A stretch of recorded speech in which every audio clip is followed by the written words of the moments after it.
Yeah, no, there's no sound. There's no sound. Why is there no sound? Oh, we've mucked it up on the first attempt already. Hear each other, but no one can hear us. Just live stream on Instagram. Yeah. Why the? Oh, here we go. Live stream? No sound. Why is there no sound? Got it. Sound. Yeah, I can hear her. Mucked it up on the first attempt already. Hear each other, but no one can hear us. Just live stream on Instagram. Wow, that delay. Yeah, So is that working now? Yes. Yep. yeah. Okay, I really don't know why it was doing that. That was totally bizarre. That was YouTube messing up. Right. So, guys, To just to recap. make you aware that there is about 10, 12 to 15-second delay. Yep, there's a bit of a delay. It's just how YouTube is, unfortunately. Right. So, guys, just to make you aware that So yeah, any questions, anyone? Just stick them in the chat. If you want to shout, then with no sound. Thanks. is that Sam? That's probably Sam that Yeah, put that. That's Cobalt09. Yeah, Sam. I think we should mute him on the chat. Cheers, Sam. You obviously haven't drunk enough yet because we sound better when drunk. Yeah, it all just sort of starts coming out, don't it? Like the world's ending. Yes. ATRG with the best looking beard. I wouldn't call that a beard. I'd call that what? A fucking couple of weeks stubble. I was going to say a couple of months stubble, but yeah, okay, we'll go for weeks. It's just Andy. To be fair, my beard's a mess. It's gonna get sorted on Tuesday. I think everyone's beard is a mess. I mean, mine's just a thick Actually, mess. yours looks pretty good. No, mine's all right. I had a proper trim though. I had a black market haircut recently. Yeah, I did the COVID cut. The COVID cut, as in basically a number 0 all over. Stuck it on 3 and just went absolute town on it. Yeah, I'm wearing a hat because I don't cut my whole hair off because I don't know if it will grow back. So we just asked drink check. I'm on the old Copperberg blackcurrant and blackberry cidery shit. I'm on a bottle of Kraken. Bottle of Takasaru, Japanese single malt. And I have a can of beer sort of hiding over there somewhere. Oh, who's got the TV on? Because it's starting to bug me out. No, it's not the telly. Somebody's got YouTube on. They're listening to the live stream. Yeah, that was me. That'll be Ryan. So, as we were saying, we were going to talk about real steel versus non-real steel kit and all kinds of other kit-related things. Yeah. We started off with torch, didn't we? We started talking about torches because they seem to be like the thing that everybody kind of has one. And everyone likes the look of the Surefire stuff, and everyone buys Surefire clones because you can't afford to buy a real Surefire. Because you get something like that, which is just like, what, 400 quid real steel versus, what, 50? Well, I mean, look, for example, like I've got the real X300U and a copy X300U, and I mean, you can feel a weight difference, but really, they're both LED lights, aren't they, in the middle one? Yeah, so I got like a cheap 40 quid knockoff one. I've had it about, I don't know, at the beginning of the year, already broken. As in, the pressure pad don't work. When you put the pad on it, don't work. The actual clicky bit on it don't work. And they so that's the issue, isn't it? Is that the accessory parts that come with it are not as good as the Surefire bits. And also, there's virtually no warranty on clone stuff. So if it does go, you're fucked. It's 50 quid, but it's 50 quid down the drain. Yeah. I mean, I've had this little Surefire clone now for, what, 2 years, and it's done okay. I've got a bigger brother one, and that's worked. The only thing that was crappy on that was the mount for putting it onto a gun, but I kind of fixed that by basically taking that off one of another fake that was complete rubbish and kind of molding essentially 2 fakes into one to make a good one. Because when you actually think about it, especially like you look at the 600 version, you know, it is literally a tube with 2 bits that create a connection. So for like you, Alex, I would look, mate, some of the real stuff, screw stuff, you can like the little clippy bit, you can pick up quite cheap, and you better replace it. Yeah, well, I think it's literally just back this bit, and I've seen a couple of pressure pads and stuff like that. And I've got ordered to try out. So, well, there you go. Sam's just said it. You can get real scouts for 800, 80 to 100. If I'm happy with 50p, I don't think I'll be spending 800 quid on a torch. No, we meant 80 to 100. So you'd pick up the real one for 80. There are things you can't get. I like trying to get a good IR clone torch is next to impossible. I've tried loads of times, and they all come. They're sold as having IR, for instance, and I've bought. I think it was 4 different ones that were supposed to have IR. Not a single one of them had IR when it showed up. I had to go out and buy a real one, which is this Inforce one. I like the look of it, but no one does a clone of this one with IR at all. The clones of it are not bad, but I've had to go for a real torch to get the IR capability, which is kind of the other flip side. I like them torches. I like that right here, Dan? Yeah, he's fucking meowing at the birds. Hang on. It's either a cat or you've got a small child in a cage in there. Both. Hear other people. The star of the show. Yeah. The real special guest. Came on. So yeah, it's tricky because sometimes you can get some good clones and they'll do the job. Yeah. And then you'll want certain things that the clones just don't have. Oh, I know. So yeah, there's generally a difference between the clone and the real ones. There are some really good clones out there. I had a clone of the M300 Vampire, the same as what I've got on that rifle over there. We're live! And it was good, but I managed to get a real one for a bargain price, 200 quid brand new, which isn't in everybody's budget, to be honest. No. But if you can pick up a real one at the price that you're happy with, the real one does have a much better throw than the non-genuine one. But, you know, everybody's got a different budget. Everybody's got a different list of what they want to buy and how much they want to spend for it. So, well, and that's it, isn't it? It's what are you happy spending? Simple. Yeah. It's, you know, if you're happy to spend 120 quid, spend 120 quid. Who gives a shit if you spend 120 quid? You want to spend 40 quid? I have to be careful because my wife can hear everything. She's already heard. Yeah, but I have to be careful when you say things like that, eh? Yeah. So obviously he's making this all up. He never buys anything over a tenner. It's all review samples. They get it all for free. Exactly. Never buys a single piece of kit. Never, you know, all of his reviews are bought and paid for by the people sending him the kit. Yeah. That's Christmases only.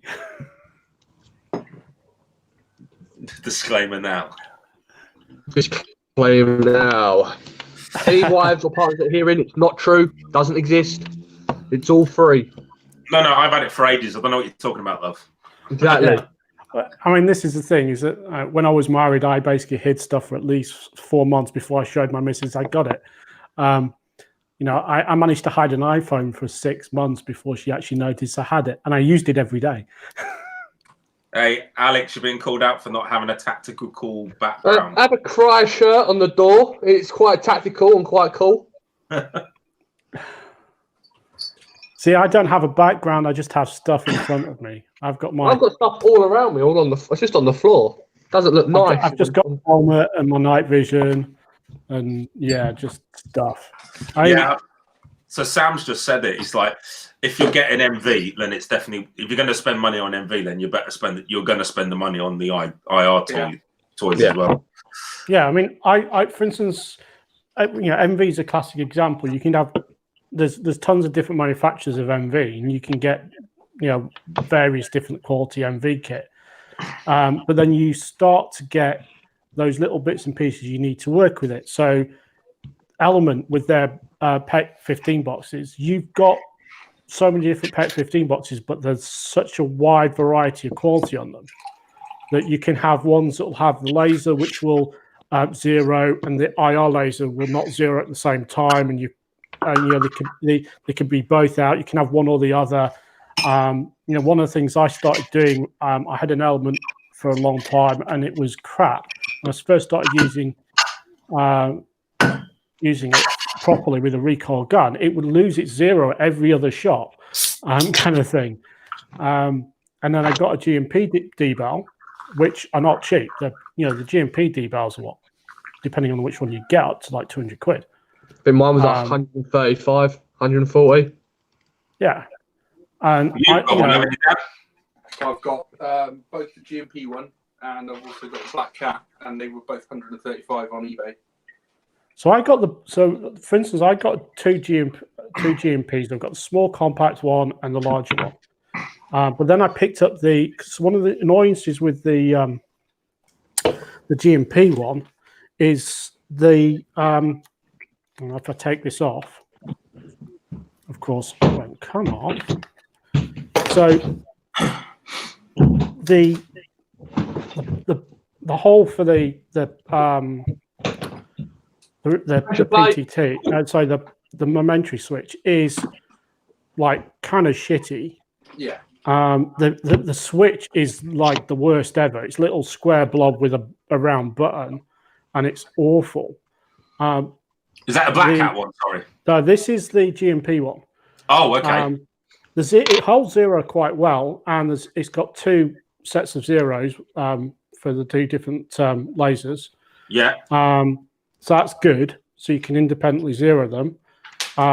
This one is the big one. The push button switch on the top here is okay, and this one works. But I have a compact one, and the compact one, that button is a little bit finicky. You kind of got to press and hold it for it to work. Yeah. But then recently I picked up the Black Cat Airsoft one, and this was all plumbed in, so I'm not going to take it off. But the momentary switch is so much better. It's one of the long ones, so it's much easier to fit and use. It's still got it's got better zero controls on it, I think. It's got a much better momentary button on the top, which is here. Yeah. And the build quality on this one, and it cost a lot more. This is the one with the IR, and the IR one costs about 100 quid more than the non-IR one. Where did you buy it? This one I got from. Don't tell me Dave's Custom. No, JD Airsoft. Okay. So I picked this one up off JD Airsoft. This one actually. So the funny thing about this one is it was sent via UPS from wherever JD Airsoft in the north of England. It went to Ireland for some reason, and they actually put it out for delivery somewhere in Ireland. Until I rang them and says, "Why the fuck is my parcel in Ireland?" And they go, "It's out for delivery. It's coming to you." He says, "Yeah, have you read the address on the shipping? It's London." And I then spent a week trying to convince them to send it back to the UK. So I inadvertently exported this. And it's funny. It's funny, really, because basically it's just one of those. Wow, yeah. £289. So it was £289 for the thing. Now, there's that Russian one that Tim from the Heresy Group reviewed a little while ago, which is that's the Purse 4. That's a genuine IR. That's what I think that was about $450 or like $550 if memory serves when I checked the price on it. But then the real version of this you can get for $700 to $800, but you can only get it in the US, and you can't export it because it's IR, which is one of the reasons why you end up with a lot of essentially clone IR stuff, because you can't export the real thing from the US. I was just looking at that there, yeah. Fair one.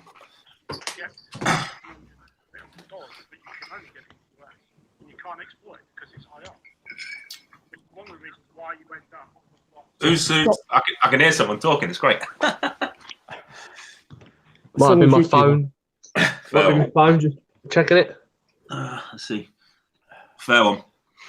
No, it is crazy, isn't it? That is, because then you get like the copy ones, like I got on my one, which is, I think it's an Element one, but it's the higher end Element one. So I think it's meant to have the IR on it. But then I remember when I first played, I put my own IR laser. I brought an IR laser, and then took the torch part out of the PET 15 and then wired it up myself. Yeah, there's certain things like the element ones you can pull apart quite easily as well. I haven't tried pulling apart this, for instance, the GMP one, but by the looks of it, because the way they can. You haven't started to do it yet. At the end of this live stream, I guarantee. I mean, basically, across the the table. actual build of it is kind of, they're like sealed up the screw holes, so they're not making it easy to open to start with. Just get a hammer and just smash the fuck out of it and go voila.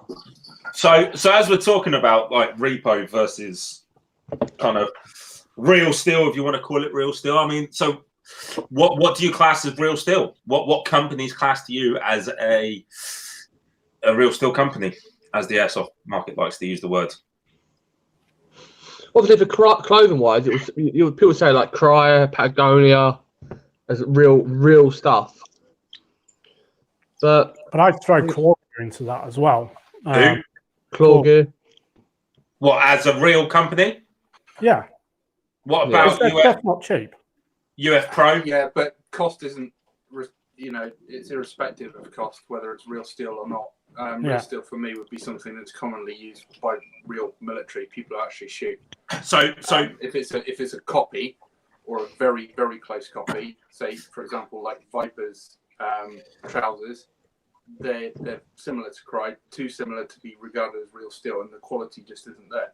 And so a bit like so for example, Cry's your main supplier. Everyone's using them from military, law enforcement, search rescue, and all that sort of stuff to where Flash Force and your Semperpo gear are your copy, but with prices of Cry. Yeah. It's a difficult argument because people always go, "Oh, Cry, fucking hell, Cry," and they aren't the be all and the end all. People are moving away from them, but because they're so widespread, because they're seen everywhere, it's actually a good comparison to make. But when you look at companies like Combat Systems or Flash Force, Arctis, Gear, all the others, that they aren't what I would class as real steel. They are copies. Because I would class Arctis as real steel because they've been around for absolutely years. Because I swear I had a cot vest or like a chest rig I used in Iraq. Yeah, it's a difficult one because you can get companies like Arctis who have blatantly ripped off Cry's design, but they are in their own right regarded as a real steel company. Their chest rigs have been used by British forces for 40 odd years. They're fantastic. You've got like Warrior as well. Their LPC plate carrier. It's essentially a Cry ripoff. Yeah. But they've changed it sufficiently to a certain extent so they don't get sued. They've added their own little twist to it with the quick release stuff on it. So you say Warrior, but Dan, was that on your post where someone was trying to compare, saying Cry isn't a UK market brand, so to speak? But I'm not sure if it was mine. It might be Fred, the Geardo Crow. That's right. I think you're right now. Now you remind me. Yeah. Warrior has always been known for effectively taking another design, like the LBT 1694, and changing it up a little bit into the DCS, or taking, Crow black belt. But Warrior really is your first UK company that started doing plate carriers and stuff like that. Yeah, I'd say so. On a bigger scale, there've always been smaller companies that have been making plate carriers since, the original ones were coming out. Ever since UK forces have been issued things like Black Hawk, there have been small companies copying it, and Warrior to a larger degree. And they've become very popular. And to be honest, despite what some people think, I actually quite like Warrior's gear. I don't think it's original. I think their business model is fucking shocking, but it's actually half decent gear. I've had some of their stuff in the past, and it is actually used all around the world. Yeah, absolutely. It's used by private military contractors, security staff, even forces, journalists, and it's used in places like Afghanistan, Iraq, and it holds up. It's pretty good stuff. So as you're saying that, Joshua, C2R are not okay. So this leads into something that if everyone's been looking at my Instagram. In terms of what's like a version of plagiarism in a sense of how much are you copying and taking down. C2R have a plate carrier is a plate carrier. It's like a bloody wheel, for example. Okay, it just there's only so much you can do to it. I'll be honest. C2R was the first one I seen, which is like the SPC, and now Cry have come out of it. But then if you know C2R and know the industry and the main industry guys, these guys are always talking to each other anyway, and always getting tips of each other. The main guys are anyway. They're not. So some of the big companies, like C2R isn't a copy company. I'd never call C2R that. I'd call C2R C2R. They're a brand. I would classify C2R as sort of the middle ground. They're very successful, but they're not what I would call originators, and they're certainly not copying. What they do is they do the same as what a lot of companies do, and they offer what I would consider a bespoke solution, because no one else is offering quite what they offer.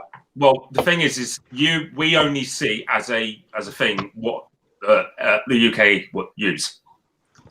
We don't like. I know the guys at C2R because obviously, as you're aware, I work with them, and I've been in there, and they have got stuff that you don't see anywhere else, and it is bespoke to another country, completely bespoke, and it looks like nothing. Let's say like Cry have done. Or that Osprey or whatever have done. So they are very initiative in that sense. But when it comes to the UK SF market, the guys like the look of Cry, but then they're going to go to C2R because it's UK based, Hereford based, and that's where they're going to go. But is that due to the quality, or is that more due to supply chains and the fact that he's got a quicker turnaround? No, not at all, mate. The material used on on their shoulder straps, I can guarantee you now, he will literally like bet his house on the stuff compared to what other people are using. So he's like, if you break it physically now with your hands and hang off it, he goes, I'll give you a whole system free. So so they're potentially the design factors are very similar, but the new technologies that are coming out and the way they're using it is different. In the sense of, for example, point in case, literally. My phone case, not an ACTAC board, because I think people need to realize ACTAC's for Android, even though there is a iPhone one coming out very soon, so you'll be able to use iPhones like an ACTAC. These have been around forever, correct? Yeah. So all I've done is I've put a spin on what S&S have done, and there's another company I've just seen in Canada. There's another company in Europe that do it, and obviously Lumini decided to say I had copied them. It's not copying; it's improving the design that's already there. It's a twist. You did your twist on that design. Yeah, it's the same with holsters. You've had one, Dan. If I come out with a holster that looks like this one, and I put the thumb ramp in it, that is blatantly copying, correct? So if I make it look like that, wrap it around, that's copying. Now, if I take one of my holsters that is like that, which, as far as I'm aware in the Kydex world, that looks like that, acts like that, and isn't like this one, and I put the thumb ramp in, or a version of a thumb ramp, it'd be theoretically a different holster because they look different, but the practicality of it's the same. And that's how you innovate. You take something like that and go, well, don't get me wrong, it's a nice holster, the Safari Land one, but maybe you want more detail and you want it to look more like the gun for whatever reason, or you want the cutout and you don't want the, that's where the innovation comes in, because you're improving something that's already there. There's also the question of suitability for airsoft. So not every real skill item is suitable for airsoft. No. So quite often, for example, if I wanted a decent Kydex holster for an unusual gun, like a high capper, for example, there's no real Kydex holster that you can get. You can't get one from T-Rex Arms. You can't get one from Blade Tech. Can't get one for me. Well, no, but there are airsoft manufacturers who will now supply military type Kydex holsters with retention hoods, etc., whatever you need, but for high cappers or other airsoft guns. So see, I don't class myself for airsoft. I class myself as the end user. No, but there are Kydex holster makers that do. And that's one thing I try to tell anyone that like perfect example. You know, you got your comp on the end. You got 19. Mm-hmm. Someone the other day ordered a Glock 17 off me with a torch. Did it all, and he goes, "This is mega tight," and he sends me some videos. He forgot to tell me he had a compensator on the end of it. So to be honest, that's completely on him. So yeah. Well, yeah, but my point is, in an airsoft world, they assume that you already know they would have a compensator sort of type thing. Where in the real world, if you're going to do, you know, if you went to me, Ryan, I've got a 19. It's got a comp. It's got the RMR. It's got this. It's got that. I need a holster for that. I go, yeah, no probs. But I've got to adapt everything I'm doing here to make that work. Yeah. Where, you know, that's a custom piece, but like that's not custom. That's just a Glock 19, or it's actually a Glock 17. But that can extend to different things as well, such as magazines. So real magazines will have different specifications from airsoft ones, especially when you look at pistol magazines, Glocks, 1911s, etc. My 1911s, they've got thinner magazines than real ones, which is weird. Yeah, it's just the way it is. So if I put it into a 1911 magazine, a Kydex holster won't work. There you go. That's a 19 airsoft, and that's a 17 real mag. You know, to be honest, they're not far off. They're quite similar, but obviously there's kind of one protruding thing that kind of gives it away what it is. You know. So, but Sam actually raises a good point though about in terms of gear. Companies like TMC and Emerson have both been seen with special forces units on the front line because. You know, there are some geardos within special forces, but there are a lot of guys who just go, "Oh, pouch, brilliant," and they just pick that up. They don't give a shit where it is. And if it's private purchase, they don't care. They just buy it from wherever. If it does the job once and it ends up in the bin, then yeah. I mean, I picked up gear pouches and stuff that, you know, like certain things like dump pouches. If you know, I kind of want them in a particular camo that you can't necessarily get relatively easily. You know. Emerson and TMC and whoever all seem to have those multiple different sort of camos. I mean, I was kind of looking around for a Tiger Stripe thing yesterday, and you know, there's no one who makes a real steel Tiger Stripe UBACs or G3 pants. You either have to go to someone like the guy on Facebook that does the custom stuff. I think Cry have made a set, haven't they? They've made a very limited set. Yeah, but it's things like when Crime makes something like that, you end up in that situation that it's so rare that it's going to cost a huge amount of money. But then TMC do a G3 clone. You know, if you want that Tiger Stripe stuff, then that's the only way. But then the other one that seems to have a lot of the odd camos is like True Spec.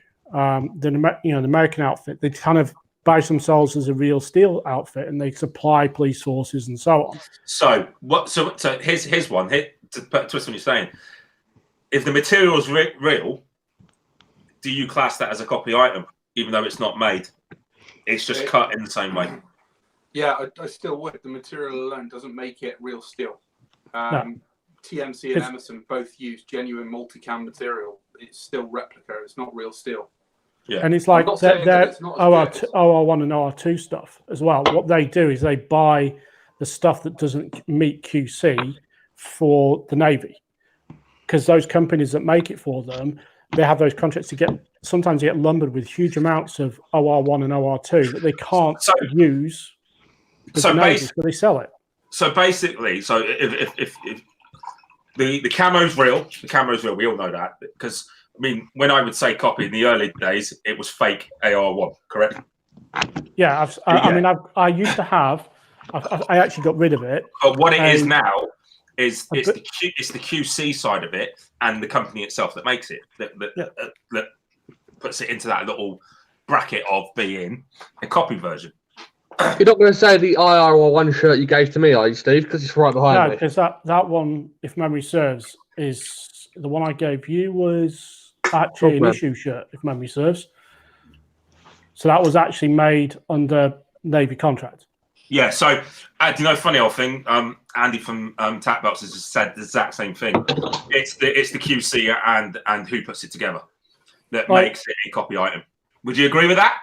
Yeah, absolutely. Yeah, I mean, so this guy here, right? This is a issue OR1 beanie, and I used to have a copy of this, but the main, it looked identical except for the fact the fabric was pink, had a very pink tinge to it because it had failed QC because the dyes had gone a bit weird. Yes, I get you.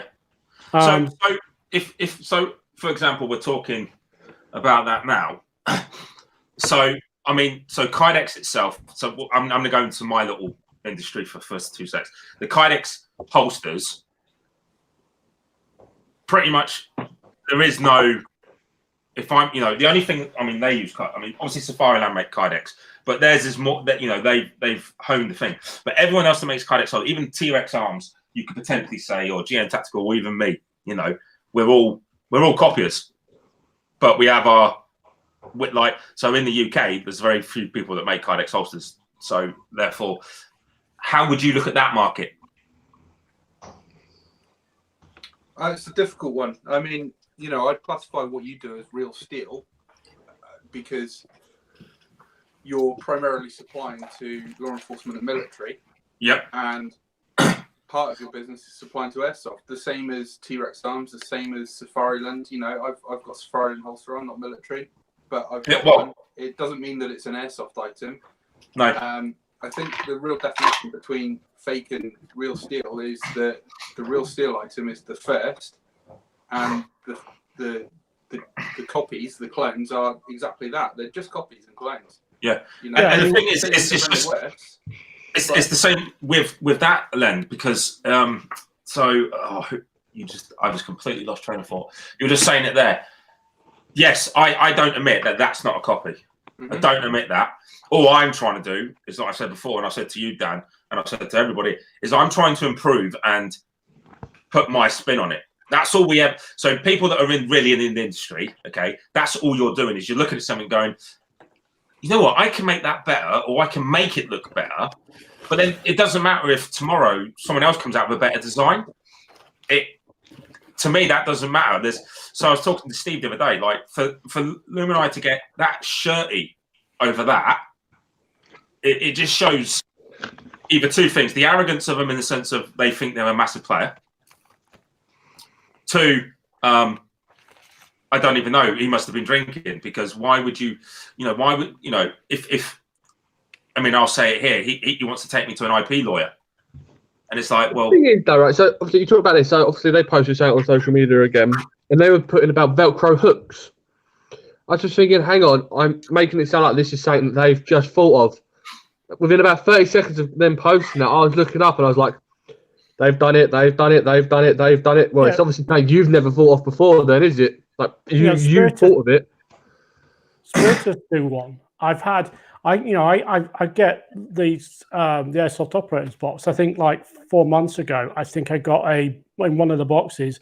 I got 4 of those things in there that had been, they were obviously a clone thing, from I don't know who in China, but essentially they're made by loads of people.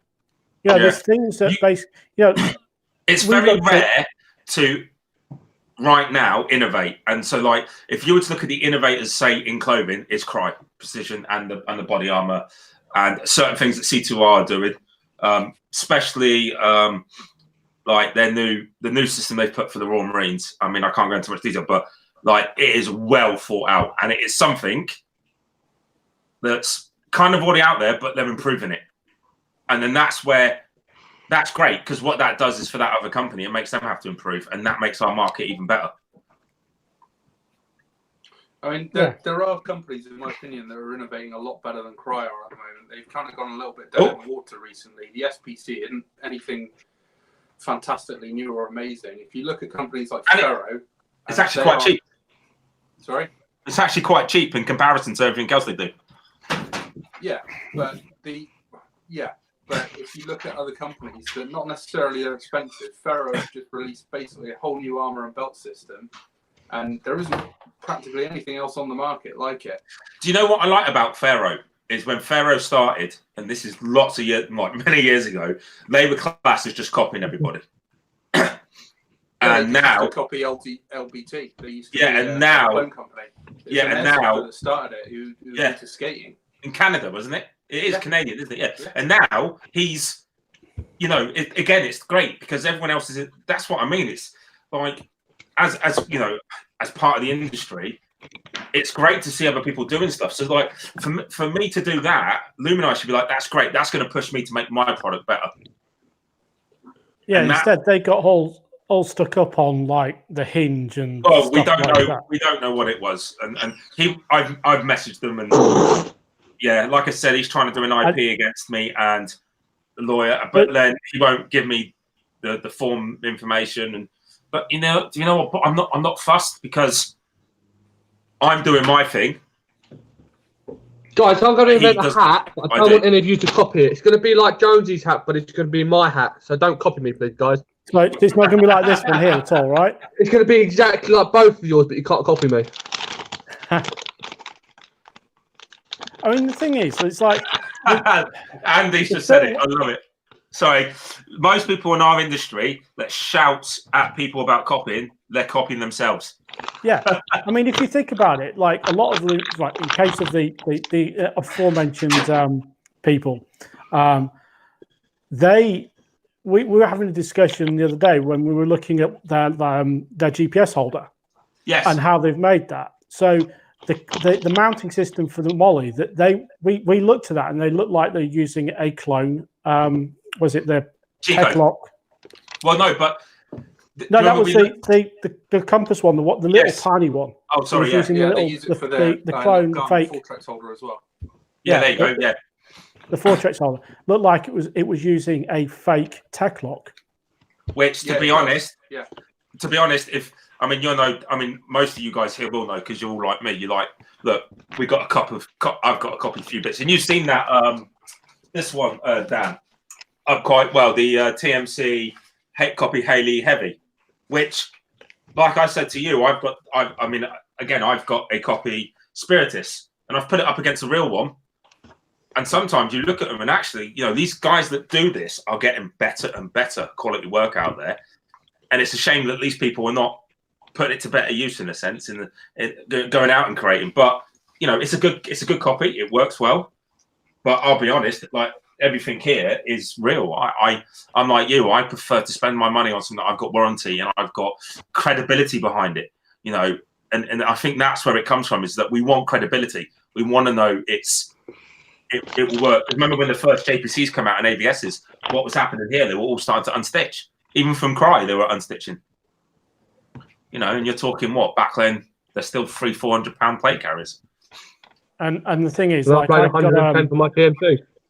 Yeah, I got an Emerson JPC clone that basically lasted about 3 months because that little kind of the plasticky bit that they have that joins the straps to the plate carrier, the plate carrier body, that whatever that it was made of just disintegrated. Yeah. And at least with someone like Cry, you'll know that if it's going to break like that within 3 months, you can turn around to them and say, well, this disintegrated. Except from you're going to have to wait 6 months for something to happen because their lead times. You'd have to buy new. I think I paid £100 for that Emerson carrier, and they're not exactly super cheap. Do you know what I want to see happen though? And I really do because who looks on Op Tactical a lot? The American company. Yeah, I've seen some of that stuff. Yeah, so they recently had the JPC and Arids, didn't they? And then they had the Gen 3 Cry Woodland, not the dry fire Woodland. No. Stuff, come on. And a part of me, and I work in it, and I like it, don't get me wrong, but I like it when they do release that because, so many people have been selling that kit at such silly money. You remember the German Cry that people were selling for like £800 a top? The flat farm, stuff. When Marsop was seen using it, people were selling the trousers alone for £600-700. Yeah, and it's annoying. Is it? Do you not find that annoying? I do, but there is a rarity attached to it. So if there aren't that many made, then it does have that. And the thing is though, it's the Cry dry fire that are not many made, not Cry now. So there's a thing about the Cry. I got my M81 dry fire cry, whatever. I got mine free from a friend. I got mine very cheap from a friend who had just been issued his new gear, and he basically sent me a old set that was brand new, and all I had to do was pay postage. No, see, that's the same with me. A good friend, a friend of mine that, which is, I won't go into too much, but he is an ex-Raw Marine, but he now works out there and he gets issued that stuff. And he was like, yeah, have it, mate. I've got tons of it. We got loads of it. Well, they used to. Now, recently I was speaking to him and he's like, yeah, we have to sign for it all now. And he's a bit gutted. I just get all Steve's hand-me-downs. What was that, Dan? In a Land Rover accident. Say again? Can't you lose it in a Land Rover accident? Like lose two. Well, it'll be a Humvee for him, but yeah. Well, it's like my ops core. Again, it was one of those things. I paid very little for that, but it was fell off the back of a Humvee, obviously. But do you know what though? A lot. I mean, look. Let's be honest. It's people always go, "Oh, how'd you get?" Look, there are going to be people that manipulate the system. Okay, so most military guys will tell you now. Okay, they'll get batteries, green tape. They'll get extra pairs of trousers through people. Because even in the military, we're only issued so many sets of CS95 or MTP. Okay, that's all we're issued. But guys end up getting more, and it's theoretically all illegal because you're not allowed it. You haven't signed for it. You've got it from someone else or whatever, Which I've seen on Facebook, people run and cry out in Afghan. There's just squaddies, like pictures on Facebook of them running cry trousers or... Yeah, but guys were. So, like, bootnecks, we were running a lot of the USMC stuff, the old school woodland and desert stuff in that, and we'd have like because didn't they do it for the US Marines had a combat shirt, didn't they? Is that where Cry got it from? No, so the frog stuff, the Marpat frog sets, I think it's difficult. I'm pretty sure that they're copied from Cry, but not officially. Because I can't remember where they came from. The frog stuff's been around a while. I had frog in. I had my first frog top was an OR2 from, I think it was about, actually it was literally when OR2 was first issued and when they were issuing the Working Uniform 3, the stupid blue thing. Yeah. But remember when the Aussies had their blue version? Well, I love I think they do, but I think it's like mega hard. It's mega hard to get. I think the way that it is like with the frog stuff is similar to CS95 and the MTPU backs in that it's copied. It's basically copied with sort of Cry going. But in fact, actually, that one that you've got that I gave you, I think is a frog. It is frog. I've got a frog one. The first copy version of that I ever seen. I say not even a copy version. The first time I'd ever seen it, not even seen it in anywhere else, was when we had got the desert issued combat tops. So that's 2000 and 2005-6 or whatever it was. I can't remember. And they had horrible pads, but they were so thick, they were horrible to use. What one of them? I ended up using my shirts, my CS95 shirts. Yeah, so basically I had half a roll mat shoved down the sleeve, didn't it? Oh, mate, it was horrendous. But it's the same when, so you had, so MTP CS95 came in and then you had PCS came in.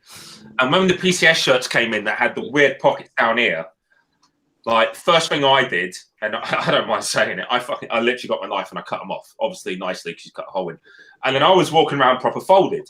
And I had one of guys, well, how have you done that? I was like, well, did you get a different shirt? I'm like, no. What do I need a pocket here for? And even then, no, mate. Even on operations, the hero sleeve that people seem to hate, no, that's how far it goes down. Okay, and the reason you do it is to protect your elbows, but then you could put the pads on, like you just said. But then the roll mat, you'd be sweating your nads off. You don't need that on operations. People forget that it's. That's not operationally friendly. And even the guys now with the Cry, how many guys still use the elbow pads? I don't. No. So, I don't know anyone who does. Down by your ankles. How many people use those on G3s? They're meant to be used for tourniquets and stuff like that. Well, no. So the ones on your ankles are used for escape money and escape maps. Oh, okay. because they're small enough to do it and to hide it in there. And then, but like most, again, do you know what though? It can be used for anything. It's the same ones on the front of your thigh. You know, that's quite a small pocket, really. You could put that sort of stuff in. The side pockets, you know, most people are putting them on the right arm or the left arm. You know, when I went to Iraq in 2004, you know, fucking hell, was it inside the CBA or on the shirt? You know, you used to get your morphine needle in a coffin. That's what it was called. It was called the morphine coffin. And then you would carry that inside your thing ready to go. So because people forget, first aid kit on people. So tourniquets, FFDs, and morphine. It's not for helping people. It is for helping you. That's your shit, you know. Yeah. And you carry extra to look after people. So the whole point of going on the left, if you get blown, except for me if your left arm gets blown up, but if anything else gets blown up and you can self tourniquet, everybody knows where it is. But then as soon as I go to someone, I know their is left. I'm going to take theirs out and I'm going to use theirs on them. And then if I need to use mine because they're the catastrophic bleeds and the catastrophic failures, then I'm going to do that. Yeah.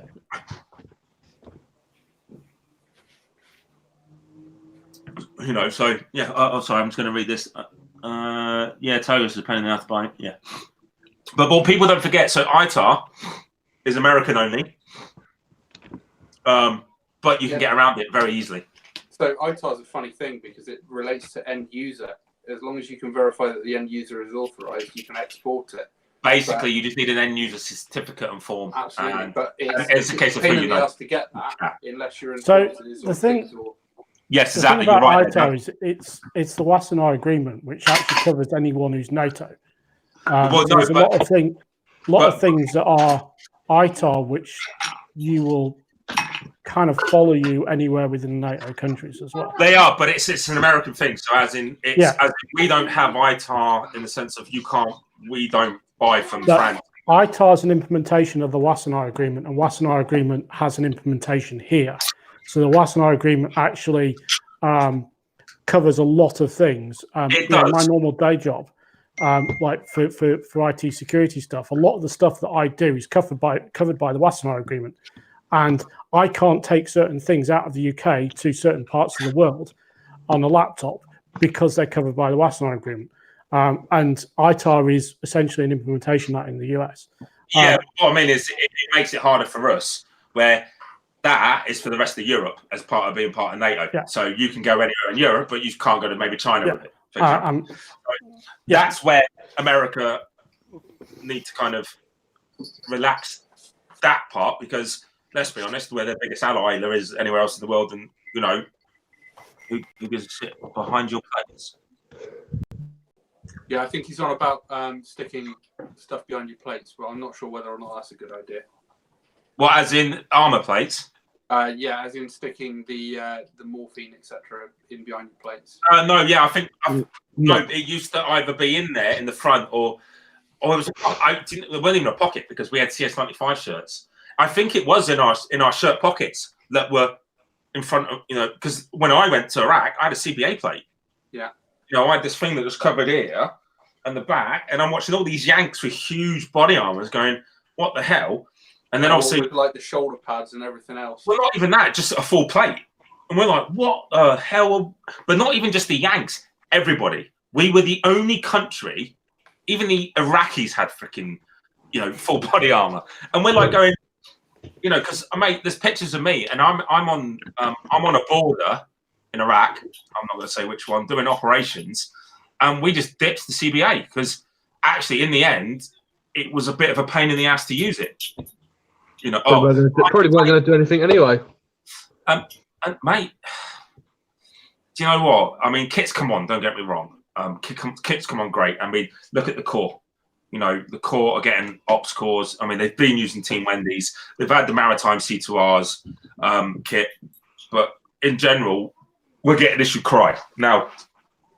I had to explain to a mate today what Cry, the Gen 4 version, was compared to everything else, and how there was a difference between field and combat. And he's serving, and he goes, "Oh, I didn't know that part." Yeah, with your shot. Yeah, there he goes. So, sorry, behind the plates, he was saying that's where your morphine went. That's what he's trying to say. For me, that's 16 years ago, so I can't remember that. But the kit's come on massively. And that's one thing as the UK we need to get our heads off. It's like I watched the other day a guy called Combat Arms Channel, and I've done the 2 reviews with him. The first thing they went and did, mate, as soon as they all their gas masks got mics on so they can hear each other. That should be a bog standard. Why do we not have that? But instead we go, well, it's like a special forces thing. I've got this little fake TMC oxygen mask, right? But even that's got where the mic would sit on it. You know, I've got the Optical Sword Tour coming, and the mic is an option. You can get a little mic that will plug in the bottom and basically just sit there. From a British standpoint, things like that, as from a high level unit. So you know, you take the Royal Marines or the Paras, you know, and you take SF. You know, they're your. You know, at one point there was like a figure going around when I was in the military, like 70% of UKSF was Royal Marines, and that was because obviously you had the SBS that were at the time when I was in at a certain point they were only Royal Marines, but we could still go SAS, we could still go Special Reconnaissance, so therefore you could see why a huge percentage of it was that, and then the rest, you know, you had Paras and then Guardsmen at Hereford. That was how it went. But these guys are highly trained infantry guys, so you should be having that standard kit already. You know, it's a bit like US Rangers. They're classed as a you know, they're in the lower tier, but they're still within the special operations group. You know, yeah. So, which, to be honest, that's what should be Royal Marines and Para should already be there, which was kind of there. So, you know, we look at SVSG. One Para always helped Hereford, and then Brigade always helped Paul. That's how it always worked, you know. But now we've come together as a group. But you know, now everyone's an operator. But you know, what people don't forget is anyone that's been on the front line kicking doors down is an operator. It doesn't matter what you do. If you're going through clearing buildings and doing stuff, you're not you're not just a Billy Basic guy, are you? You know, you're kicking doors down. And majority of the British infantry have, well, not now, but when I was in, have all done that. They were doing raids. They were going in and clearing. You know, they were proper fighting. You know, when I was in Musakala, the Afghans, they dig 12-foot trenches around Musakala so they could get around and not be seen. Fucking hell. You know, and then there were holes, and then there are, you know, holes in the side of mountains so they can have caches and weaponry. You know, we got intel of what they had, and you're like, holy crap. Like, you know, they had, they had old school Russian GMGs. So, you know, these people forget, like, you know, Marines and Paras have all they've done is fought. So they should be part of that group. In my eyes, they're part of that group. And getting this kit is a move forward to going, hey, and going back to roots, going, because the commandos were a special force unit in a sense of they did things that no one else did. And that's how it should be. The raid, you look at things like the raid on Dieppe or raid on St. Naze. It was all Royal Marines at the end of the day. Oh, the Zeebrugge, Gibraltar. I mean, but the same Cocker Shell Heroes. They at the time they were Marines and a Navy officer that did it, and they clip it in. Yep. I mean, that's pretty fucking nails. You know, it wasn't just. And then SBS was an SQ, so it was a qualification within the Royal Marines. It wasn't even a group. So, you know, if you think about it, it's like even just down to little things like your iconography in the Marines. Your dagger is essentially the SOE dagger. This is the dagger. Basically, there's one of the original ones of those dagger on the wall of the SF Club in London, and essentially, I've seen that, and I've basically looked at it. That's the Marine's dagger, except it's silver. Right. Well, Fairbairn and Sykes, who designed the Fairbairn and Sykes commando dagger, if you go back through the Carlo, if you go, sorry, can you go to the garage? And on my metal tray, there's my dagger. Can you grab it for me? If you go back through the like iterations, there are different ones. But in World War II, all the commandos got a booklet telling them exactly how to use it, where to aim, because of the length. It could fit through ribs. It could come down through the clavicle. It's a killing weapon. That's all it freaking is. And that's it. the one I saw in there, it's literally it has literally got that, and then the pages out of that booklet with it, and you just think, why aren't the Marines, when they're issued and taught how to use this thing, an SF unit? Because that's how it was. That's the old days. An SF weapon. That is. Oh yeah. So the old days, it was designed for the commandos. Yeah, that's what it was designed for. So it was designed for the commandos, not the Royal Marine commandos, because back then the Royal Marines had artillery positions and all that sort of thing, but they had the commandos. Now, Smith and Weston took over in Sheffield. This one's and it was always made in Sheffield because Sheffield steel at the time was the best steel in the world. Yeah. So this one's William Rogers Sheffield in England. How do you know it's issued? It should have on this one the crow's feet somewhere, but they made very different monitors. But back in the day, once you pass your commander test, that is what you got issued. That's not a knife, that's a spoon. But that's what you got issued. Now you don't get issued them anymore. This is an issued one in the sense of they're in the system, okay, but do they give them out to everybody? Do they fuck? And when I don't mind saying my last job was in logistics. I made sure everybody I was working with got one because you earned that. Okay, that's earned. That should be like a staple. Like you get your green beret, you get your commander dagger. It doesn't matter. I mean, most guys used to buy them, and most of them were already on mounts, and they would go up on the wall. As you can see, mine's. I don't know if you can see it in there, but mine's got lots of where the coating already is coming off because guess what? It's well used. Well, not just for that, but it's because it's not an ornament to me. Yeah, this isn't an ornament. Like I said to you, Stephen, I'm coming to that airsoft game. Down. This is where it lives. Thank you. Okay. Right, good night. That's where it lives. Doesn't live anywhere else. And if someone gets, like I said to you, someone will take their hits, but they don't potentially get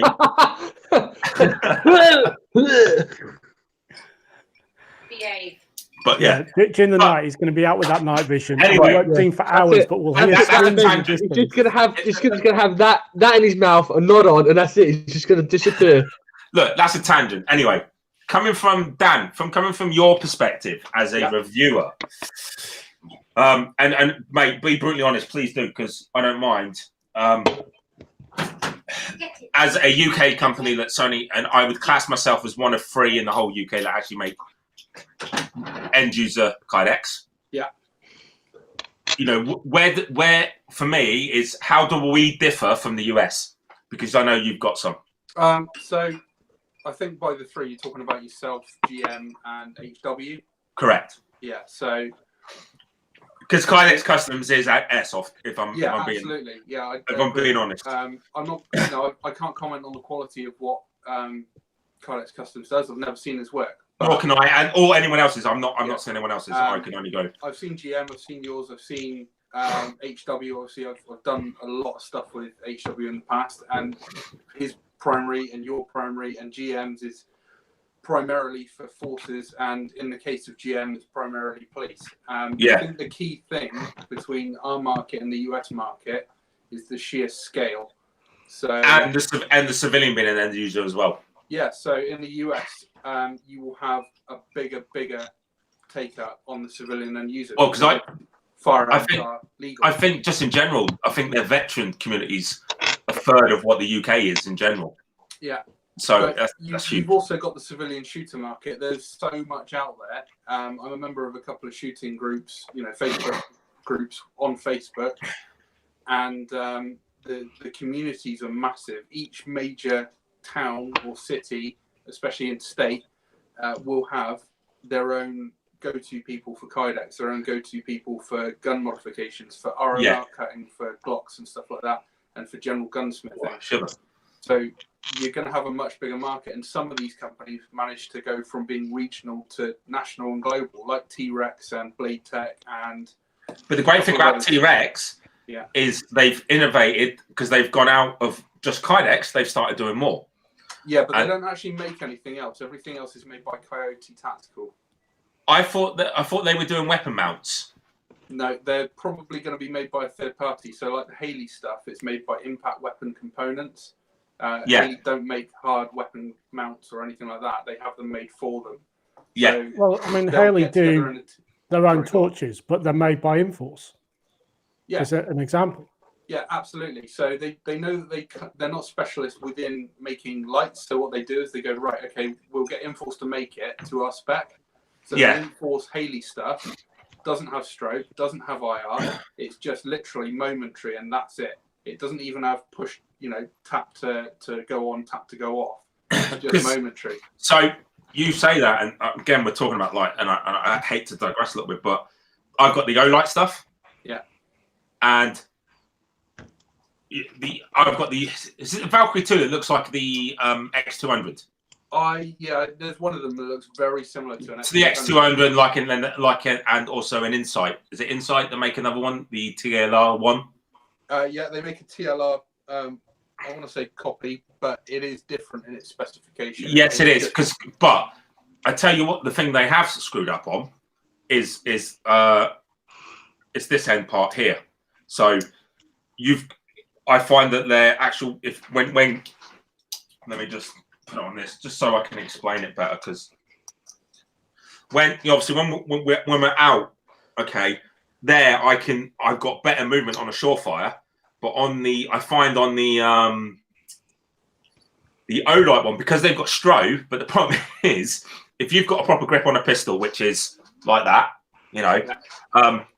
you've got to press both buttons at the same time to get strobe. So therefore, it defeats the purpose of a grip. Yeah, you're like your grip up. You can't get your And it's annoying. But then I tell you what, and I kid you not. So I've got a copy Inforce Compact.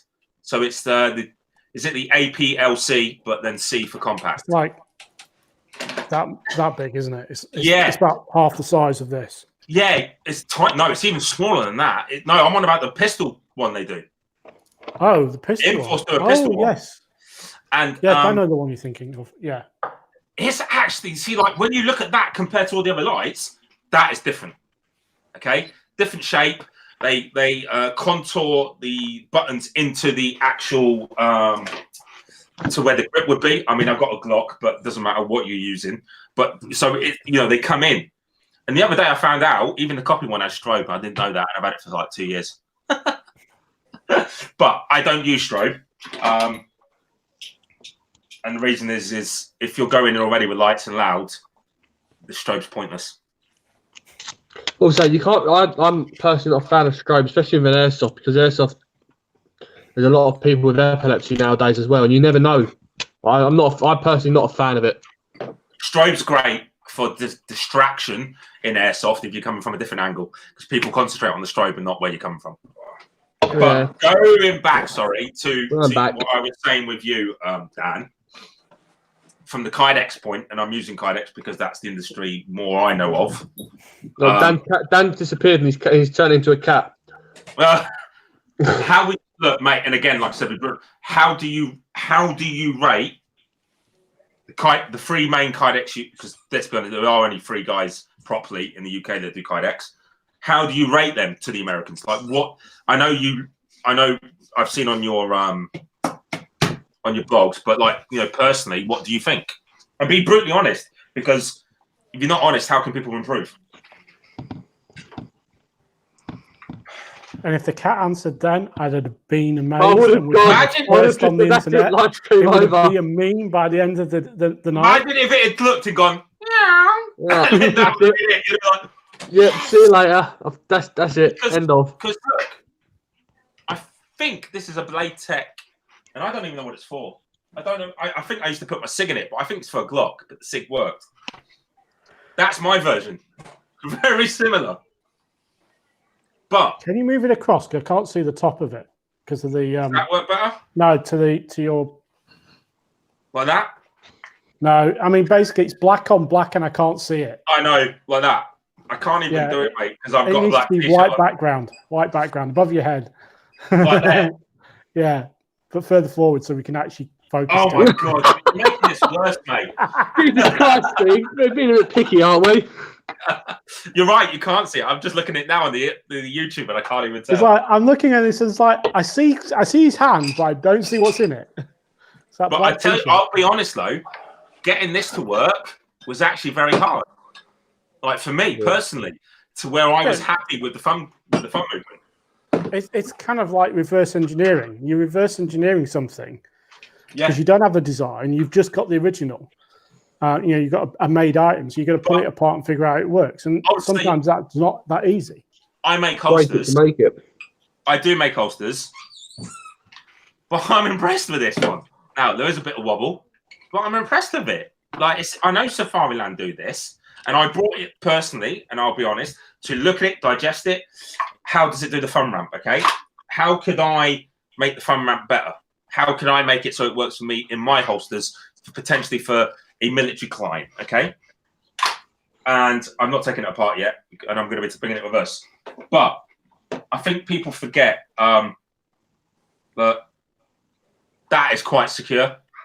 The chances of that coming out, like we're not jumping with it, we're not doing anything. You run in, the chances of that coming out. I mean, that's quite a bit of pressure. That would pull a trigger on a gun. So it only comes out when you need it, and that's what a holster should be. The problem with a mechanical holster is if that goes tits up, how do I get my gun out if I need it? Yeah, Black Hawk have got a serious issue with that. So the radar. Yeah. Well, I've seen a picture of a radar holster with Someone a shot jagged himself. hole in the bottom where somebody's had their finger in the trigger guard and reholstered it and blown a hole through the side of the holster. So Dan, I had two. I've had two. I've had the light bearer and the other version because obviously you're aware of my contacts, and we're talking, and he went, "Can you do this?" And I was playing around, and I kid you not, I put in. We didn't know at the time that WE is slightly thicker, but you're talking because look, that's so even the blue gun is off. Okay, it's off, but it will fit anyway because it's slightly smaller. Humorex, even though so again that holster's a Glock 17, it fits. The Humorex traded Glock 19 fits because everything in a Kydex holster is for tension that's here and nowhere else. Same like light bearing, it's the light. Now, WE 17 can't even get it in. Now, we could get it in on the radar, couldn't get it out. I actually had to take the radar apart to get it out. But that proved the point exactly. Look, once it was locked in mechanically, if it breaks like that, how is a soldier meant to get it out? Yeah, and let's be honest, in a real situation, the only time you need your pistol is when you really need your pistol. Need your pistol. And I've got a friend who actually, and I'll be honest, I haven't spoken to for years now. He got an MC. He worked in a special unit. And that's as much as I'll say. And he cleared trenches with his SIG. Okay, absolutely amazing guy. You know, I'm not joking. You fucking wouldn't want to piss him off, but the bloke would eat you alive. Awesome guy, and most SF lads will know who he is. And he killed a few Taliban with just his pistol because that's the room he had. Now, you had the radar holster, you're fucked. Back then, it was the Serpa. You know, again, I'll be honest, anyone that shoots himself using the Serpa is an absolute idiot. Yep. No, I'm sorry. I agree with you wholeheartedly on that front. I love my Serpa holster. Mate, look, you're taught. So all it is, the people that shoot themselves, brilliant. The people that shoot themselves are people that are trying to be so fast that they can't control themselves. Okay. Yeah. So for me, they're not thinking about pulling the gun out of the thing. They're thinking about how fast they can pull it out and shoot. So for showing off purposes. So actually, I won't use that because that's the blue gun. Okay. We'll take this. Actually, we'll take the 19 and I'll use this because this is closer than the Safariland would be in the sense of the trigger side. When you're pulling it out, anyone will tell you you're doing this. You're out. Your finger's there. Okay. And who is it? Was it Pat McGrath?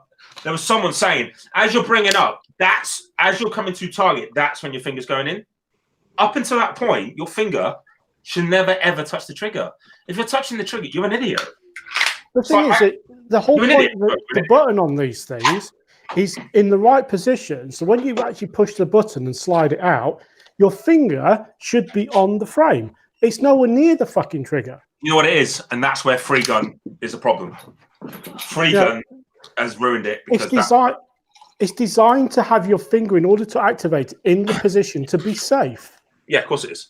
And if you're pulling it out and shooting yourself, Anyway, even when you shouldn't move your finger by the time it's thing.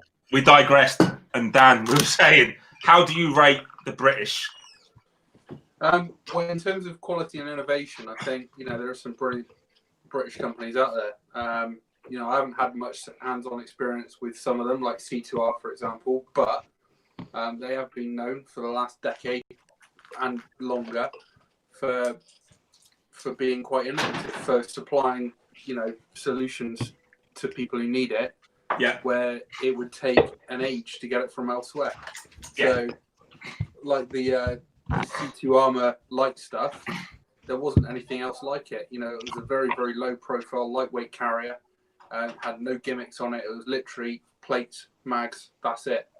And also with companies like GM Tactical offering the police a good solution for holsters, both covert and overt stuff. It was very difficult for them to get hold of the stuff that they needed that was tailored specifically for their needs, not the needs of a US civilian shooter or special forces soldier. They needed something that was specifically designed for them. Yeah, and you're right. So I'll chime in there a little bit, because for me now, covert isn't outside the waistband. And the reason I say that is in places like London, if you want to be covert on a hot day, you don't need to be wearing a 511 jacket, because at the time 511 were the guys that did it. Covert's inside the waistband now. Okay, for me personally, that's a personal opinion. But the police, I mean, I have a personal friend that his main job is looking after one said person in charge of this country. And everything's inside, because the car has everything else. So it's when you're out and about. So I remember being down in Exeter. It was like Food of the West or some crap like that. And instantly my missus like, Ryan, what's up? I went, they're not normal. She went, why? I went, they're all carrying. She went, what do you mean they're carrying? I could see, they're all in suits, and I could see they were carrying. And I'm like, that isn't concealment. That isn't concealment to me. That's kind of like the old school shoulder holster and literally a off the peg suit, and you could always tell when someone was carrying with an off the peg suit. Always, look, end of the day, I understand that, like the Royals, because it ended up being Prince Charles was there, and I didn't know that. And then we're actually having a good conversation with him, but that's not the point. The point is that they should be there in a civilian capacity, not a suit capacity. So I shouldn't even know they're there. Now, you want to be in like a jeans and a t-shirt. Yes, I'm from a background in the sense of I look at everything. I see how people are, see what they're doing, and that's from a military background. Because walking down the bazaars and sagging, I need to be looking at guys and going, all right, am I going to have to rifle butt this kid in a minute? Am I going to have to do that? Because is he carrying something he shouldn't have? You're looking at those little signs that people would not normally do, and the way they act, the way they look, the way the presenter is. But as a concealed carry, I should. So even that. So usually in America, let's say left-handed for people like Dan, which there ain't many in the world, but there are a few of them. I'm only joking, Dan. That wouldn't be there, obviously, without a thing in, and that would be in there. Now, for me, it will profile a little bit, and you put a wing on it, but that's concealed. I come in, obviously, I'm doing it backhanded because it isn't actually, and then you wear a baggy t-shirt. It comes in at an angle, but actually, really, you won't see much of it, especially with a black t-shirt. So that's concealed carry, because I am ready to then pick up my. You've got companies like Vertex in the US that do a whole line of clothing which is designed for covert carry. That's what 511 used to be. And literally, I've got a couple of their shirts, and they're really great. They're great shirts, but they're designed for proper covert carry. You've got baggy bits that you can use to carry. The design. This is the covert Serpa, although I've got an external belt loop on it. But effectively, you could pop this down inside in your pants, and the pants have got enough give in them, so you can actually get it down. GM do a lot of it. I've just made a load of covert stuff for a guy that's away, and if it works for me, as in the sense of it works, I'm getting suggested from, and that makes me even better. So But then the there guys are- use. Sorry, go on, Dan. Sorry, mate. There are other solutions as well, like Josh was saying about Vertex doing bags. 511 used to do a lot of bags as well that were designed for covert carry. Yeah, Haley also do an incog rifle case as well. It's designed to look like a generic long bag. do you remember the bag that you threw over and it turned into a plate carrier? Who did that? Yeah, God knows, I can't remember it. It's a bit of a gimmick, to be honest. But there's also another third option, Smart idea, which is companies like Unity Tactical do a specific elastic cummerbund. It's a standalone cummerbund that encapsulates mag carriage, holsters, whatever you need it to carry. All right, can I? Did I see a UK company come out with their version recently? Possibly, yeah. I'll be honest, it's only a matter of time before it's copied. But I do you know what? Right.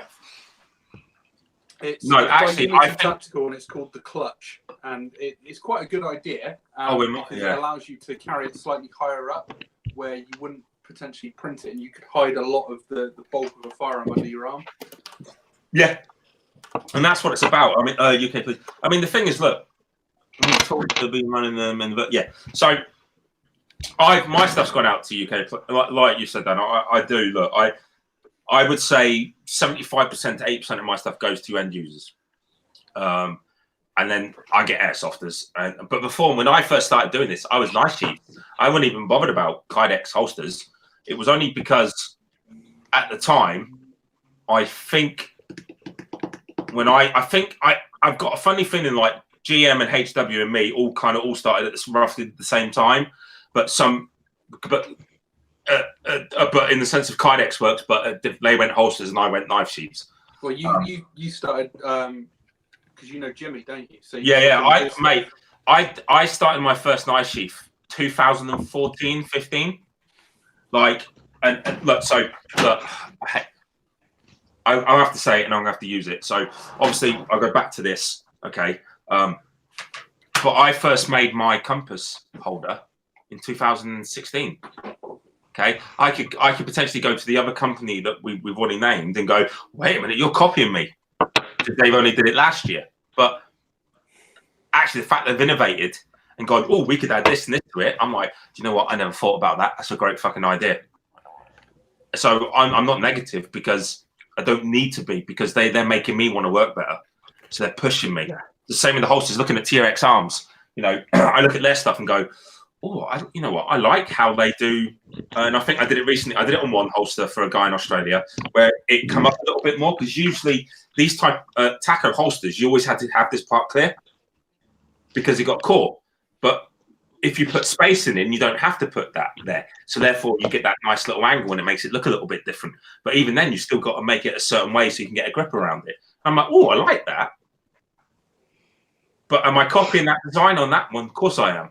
I've tried to make it thinner, make it look more low profile, but it's great design, you know. But what I haven't done, and I'm impressed how they did it, is how they put the T-Rex in there. I love that.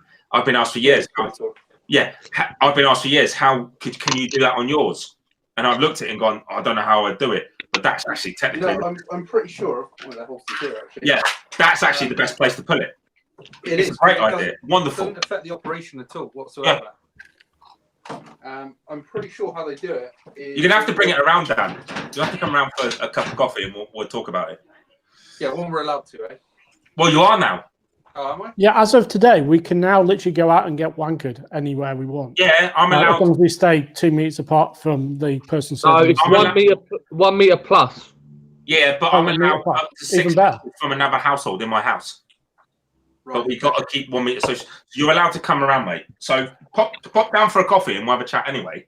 But because I'm pretty sure that T-Rex arms do it after the holster's made. They just literally stamp it.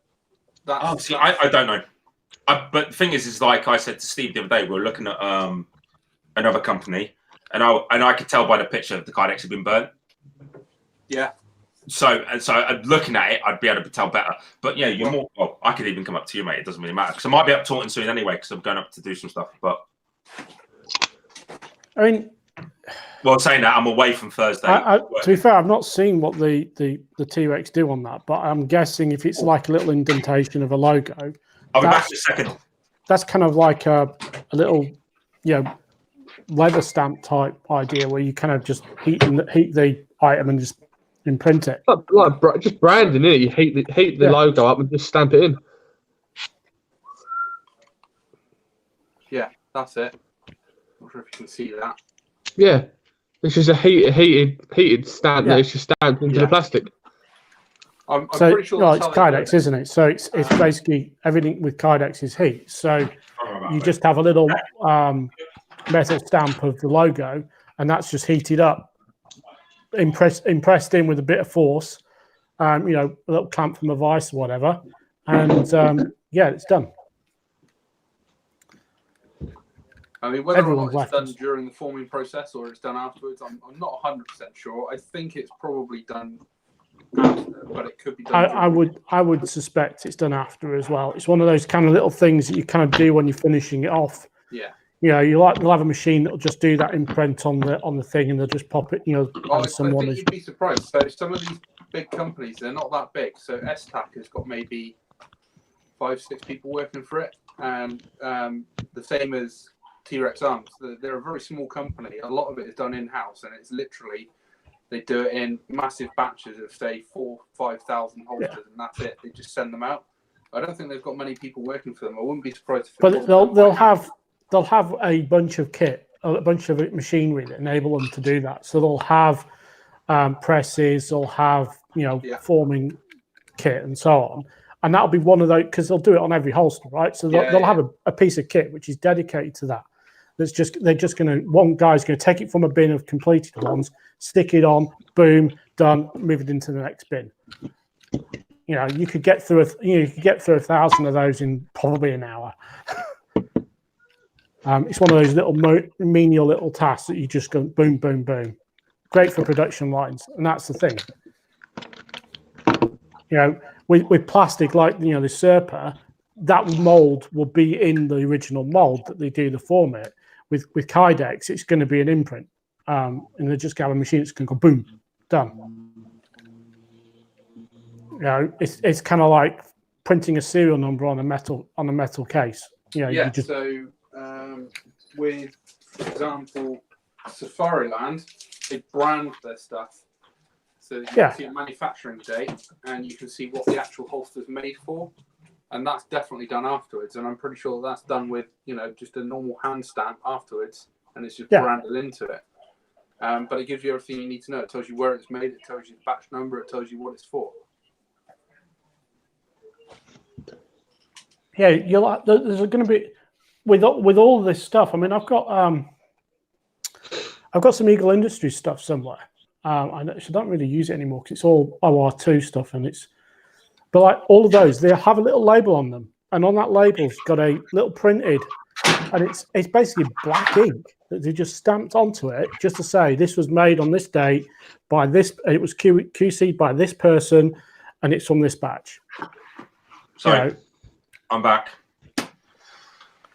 Oh, those are the sort of things that basically, there's probably a guy who's doing the QC who's doing that stamp. But you're talking about kit and stuff, and I mean, I'm sending these two down to Rich. And and I'll be honest, mate. How come I don't get sent anything like that anymore? You can come down and get it, because I literally just made them. I'll be honest, mate. These are actually, I told you, I'm never happy. Yeah. I'm actually happy about these. Well, let's hope Rich is, because he's got a big eye for detail, to be honest.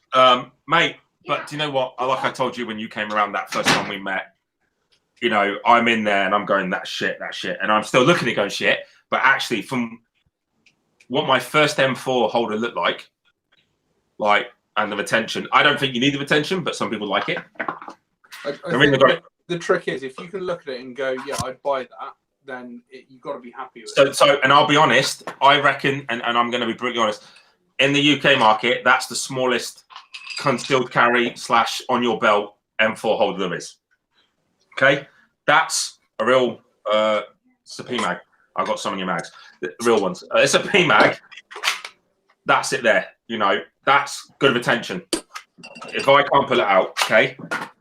This is a KWA version, obviously very different. We're talking about copy versions. even tighter because obviously AEGs are very slightly tighter. Okay.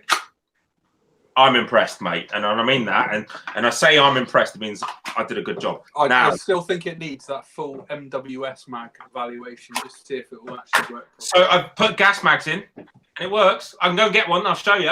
Yeah, but you MWS mag? Oh, is it not an MWS? Sorry, is it not TM? I do apologise. Give me a second. Let me get the GHK and show you. Although to be fair, I mean, I love the TM MWS mags, but this bloody whatever this one was, I can't remember. The one that looks like a P mag is a terrible mag. It's an awful mag, but it looks fucking awesome. Airsoft one. Yeah. Yeah. It leaks constantly. There's a newer P mag out by Ace One Arms. It's OEM'd by a Japanese company called SAA. And it is better. It's still not quite as good as the original TM, but it is far better than the Iron Airsoft ones. So where can you get those from? Because I got this one from Rainbow 8. Yeah. I'm still waiting for a holster of someone. So when they're in stock, you can get them from Rainbow 8. And you can get them from Boom Arms as well. And they're a copy of the M3 generation PMAG. They're fully traded. They're pretty damn good. And the colour and the polymer that they use is almost a match for the genuine Magpul. They're pretty good. They're not. I mean, it looks great, but I can't use it. I mean, I gassed this up this evening, actually, just before this. And it is... Actually, no, it's retained gas. Bloody hell. Usually... Famous last words. It's usually gone with gas in like an hour. So anyone knows the GHK mag, the one that comes with the gun is absolutely, it weighs a ton. It weighs more than a loaded mag does. It's fucking ridiculous. Okay. Goes in, Dan, look. It's not an easy pull, so I'll start pulling there. Then you've got the G mag, P mag. Goes in. Now, obviously, there you go. That's quite a tight, which is what you want. You've got the retention one, which is actually, if I'm honest, set on quite high retention. That goes in. I mean, that ain't coming out. It ain't, well, unless you want it to, which these mags are designed, you know, they're your first one, so you bring them out quick. And then is it a stagnant mag? Is that what they call these ones? This style? The steel Stanag, yes. Yeah. This is even thicker and even harder. So, you know, and I know you're a TM fanboy. That's all right. It's okay. You know. I mean, I spot some. I think we're all TM fanboys on this. Before you say it, the only reason I went for this GHK, and the reason I went didn't exist at the time. No. The deal I got, I would have spent probably another 500 quid to get that on the TM, sorry, in the sense of the real trigger guards, the real, like, there's so much real kit on it, and I got 5 mags with it. It was stupid not to pay for it. Does that make sense? So I got 5 mags. Yeah, that's fair enough. Let's be honest, how much is, so obviously 2 different mags, that's a lot lighter, but there's still what's a gas mag, even for TMs? 45, 50? 45 quid, yeah. Well, depending on, you know, even if you get them on a deal, they're usually about 40 quid each. Yeah, so I got 4 extra mags because you always get one with a gun. Okay. I got the I got an ACOG, which is on there at the moment. I got a Comp 2. I got a angle grip, a Magpul one. I got a real Magpul C2R.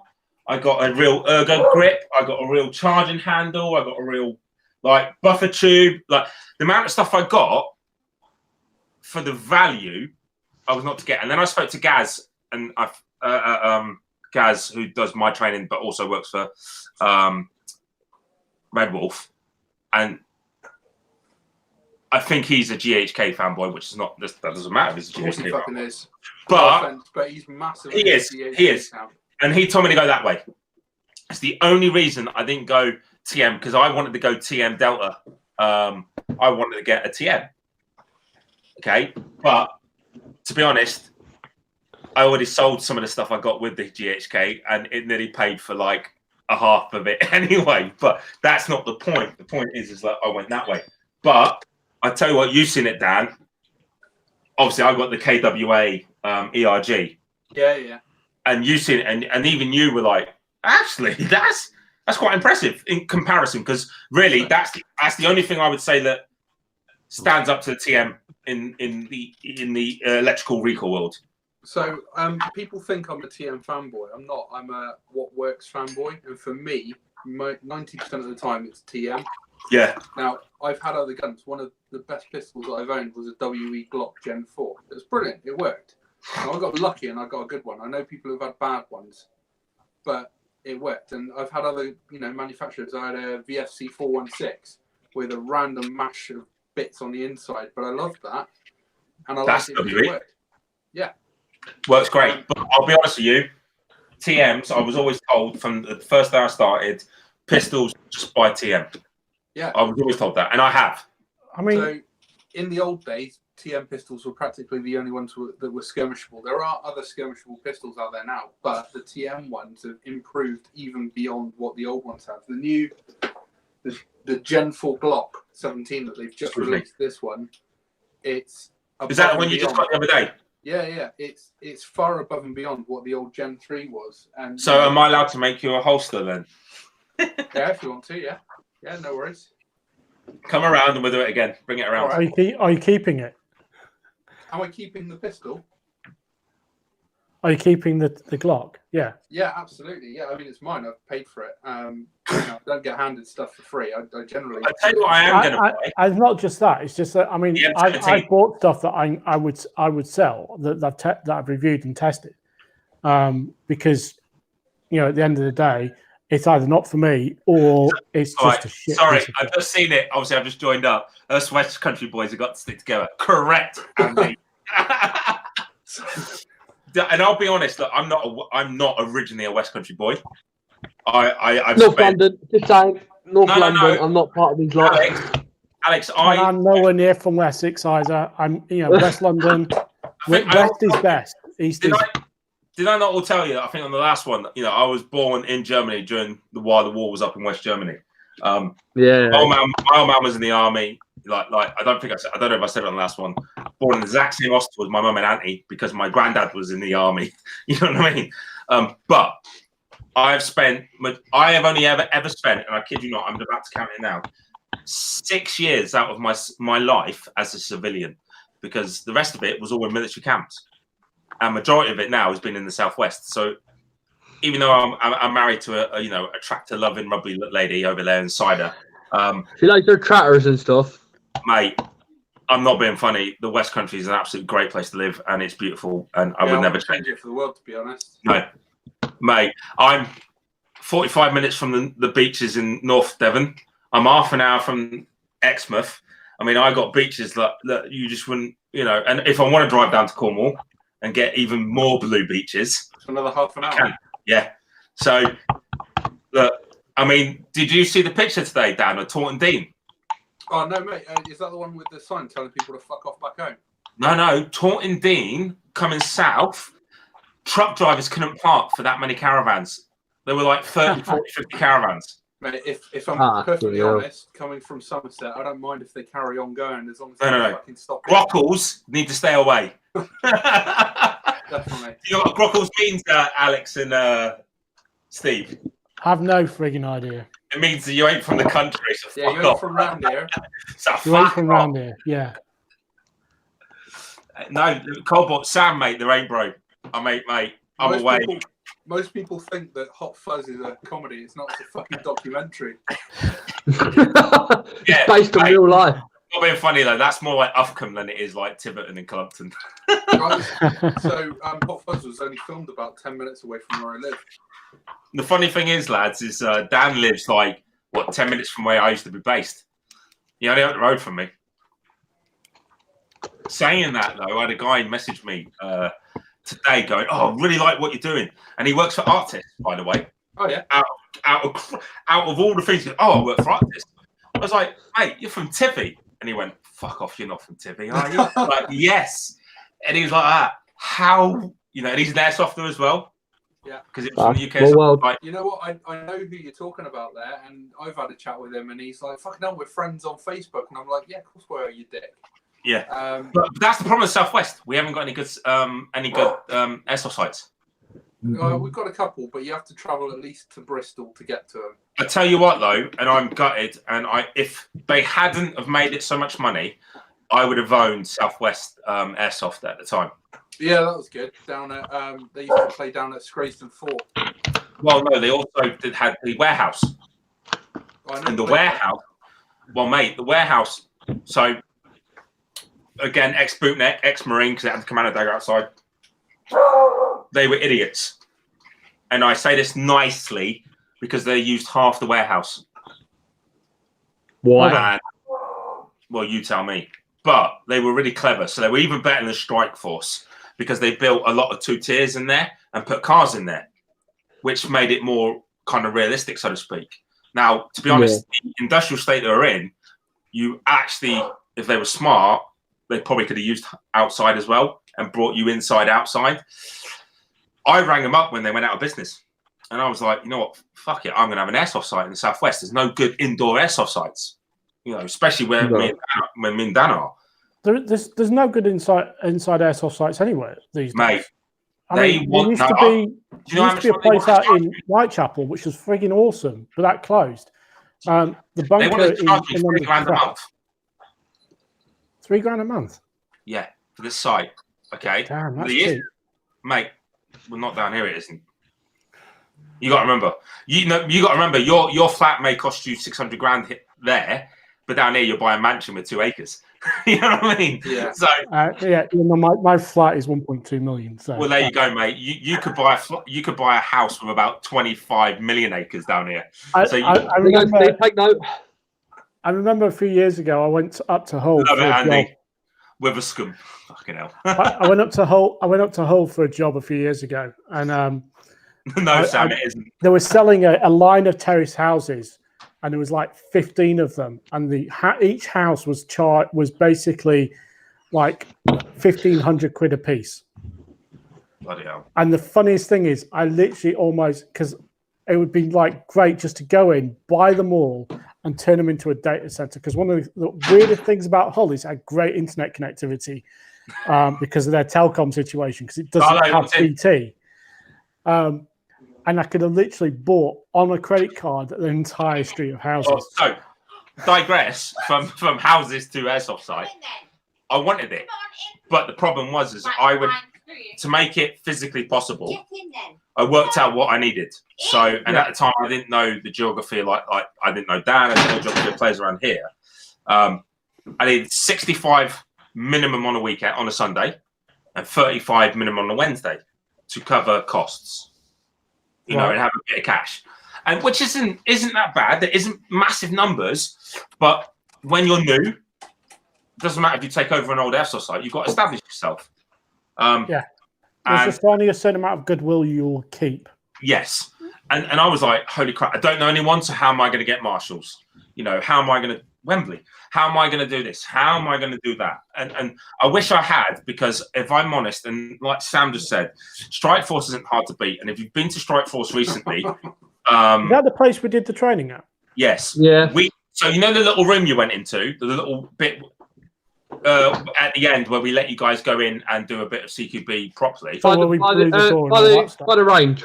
By the range. Yeah. John built that on the day. So we've built a small first floor house. Okay. That was us that did it. You know, to be honest, if I'm talking to Tim and Gaz, I don't think they're on here. We're allowed to build more.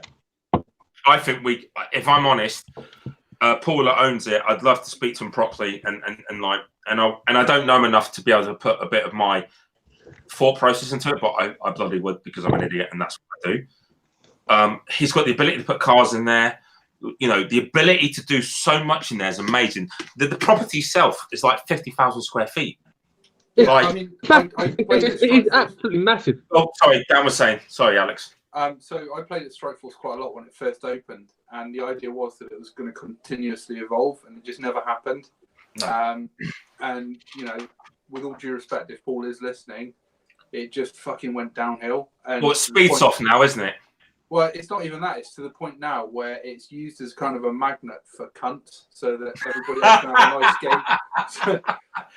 Well, we need to go there, Dan, and we'll sort them out. No, so it's used as a magnet. I did a night game once, and mate, it was just literally an absolute. See, even you know, Alex. Free for all. Alex, even you know, West Country birds are good. They're good dames. Free for all, mate. It's a free for all. So we use sites like Strike Force as a fucking magnet, so that they all come to play there, so we can have a nice game elsewhere. Yeah, and that's nothing against Paul, and I mean that.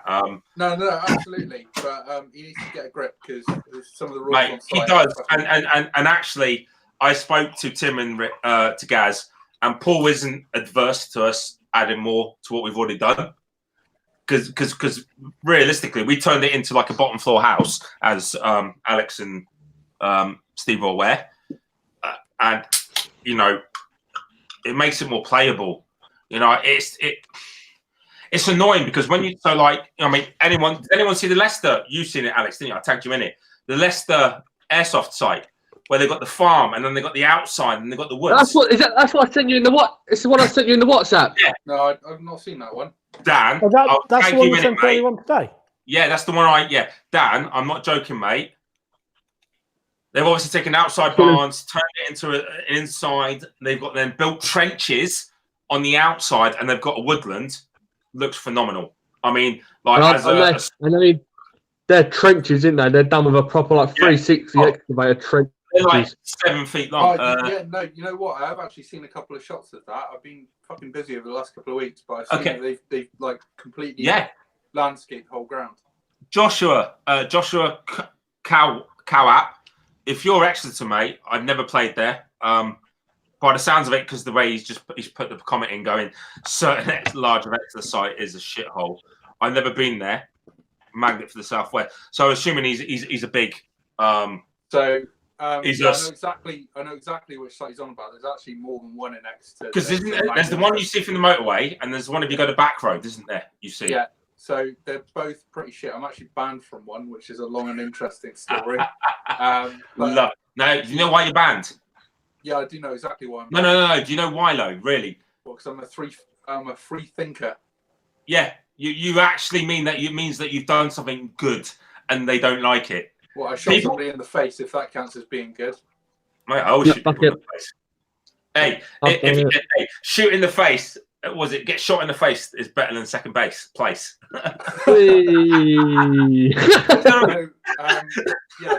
site that Josh is on about, it is a bit of a magnet for cunts. There are some people that I know, and I actually good friends of mine that play there regularly. Really, really good people. But it also attracts. It seems to, there are certain sites, and I'm sure you guys, even in the southeast, know of sites that just seem to attract fucking mongoloids. I've been threatened at the band twice. Hey, Joshua, mate, I'll come with you, mate, next time. Me and Dana come. We'll fuck them up. Yeah, well, no, you would say that, but it's 35 quid for a walk-on, mate. So I'm not going there. Really? In years. Yeah. Fuck. Yeah, man, that's expensive. Yeah, mate, for a woodland site with fucking shit. I better get a free jacket potato with that.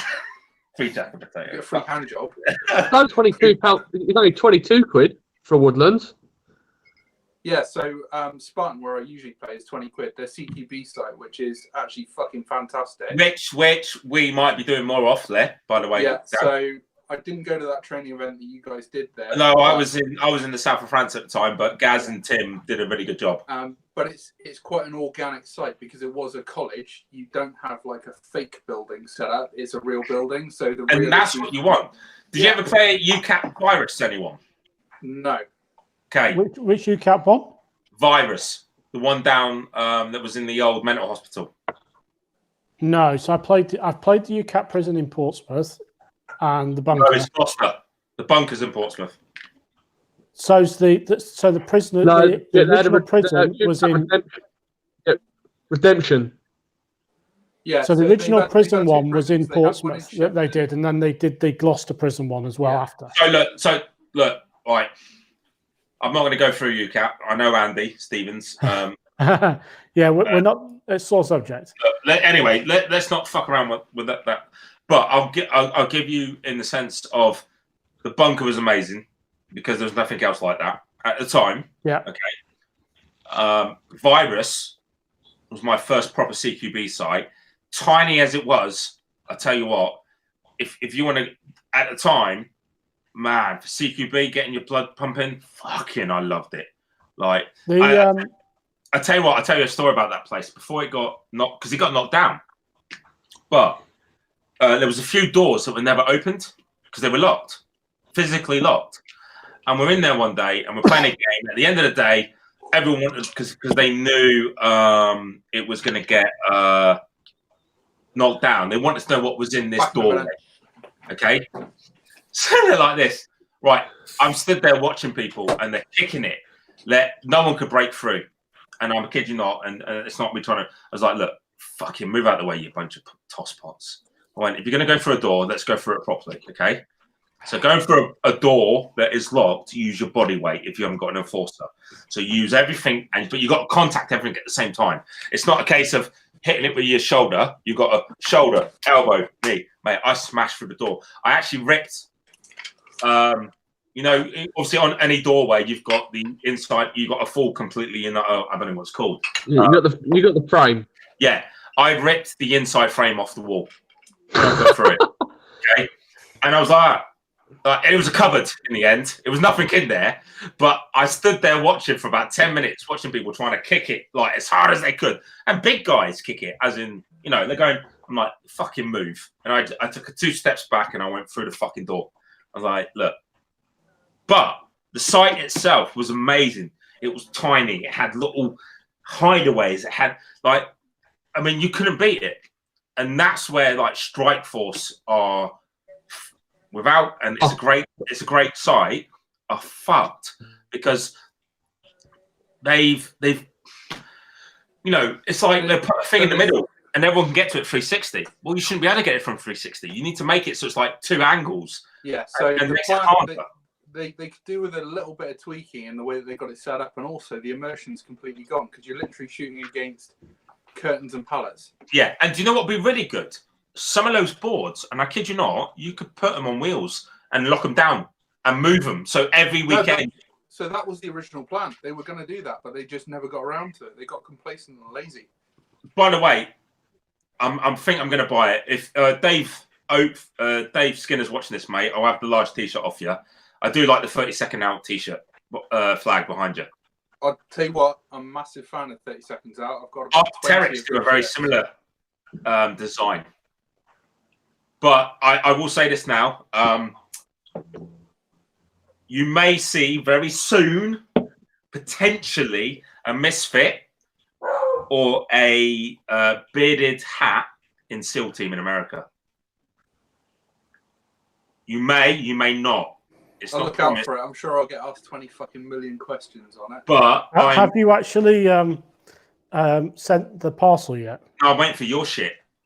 I know. It's fucking stupid, man. So, mate, so there's a hat. So, look, again, you all know who I know and the industry I've been in and who, you know, I'm not saying I'm special because I'm not special in any sort of way. I have friends. I've worked in certain places. I mean, I had a certain person comment on a certain video I did recently on Instagram.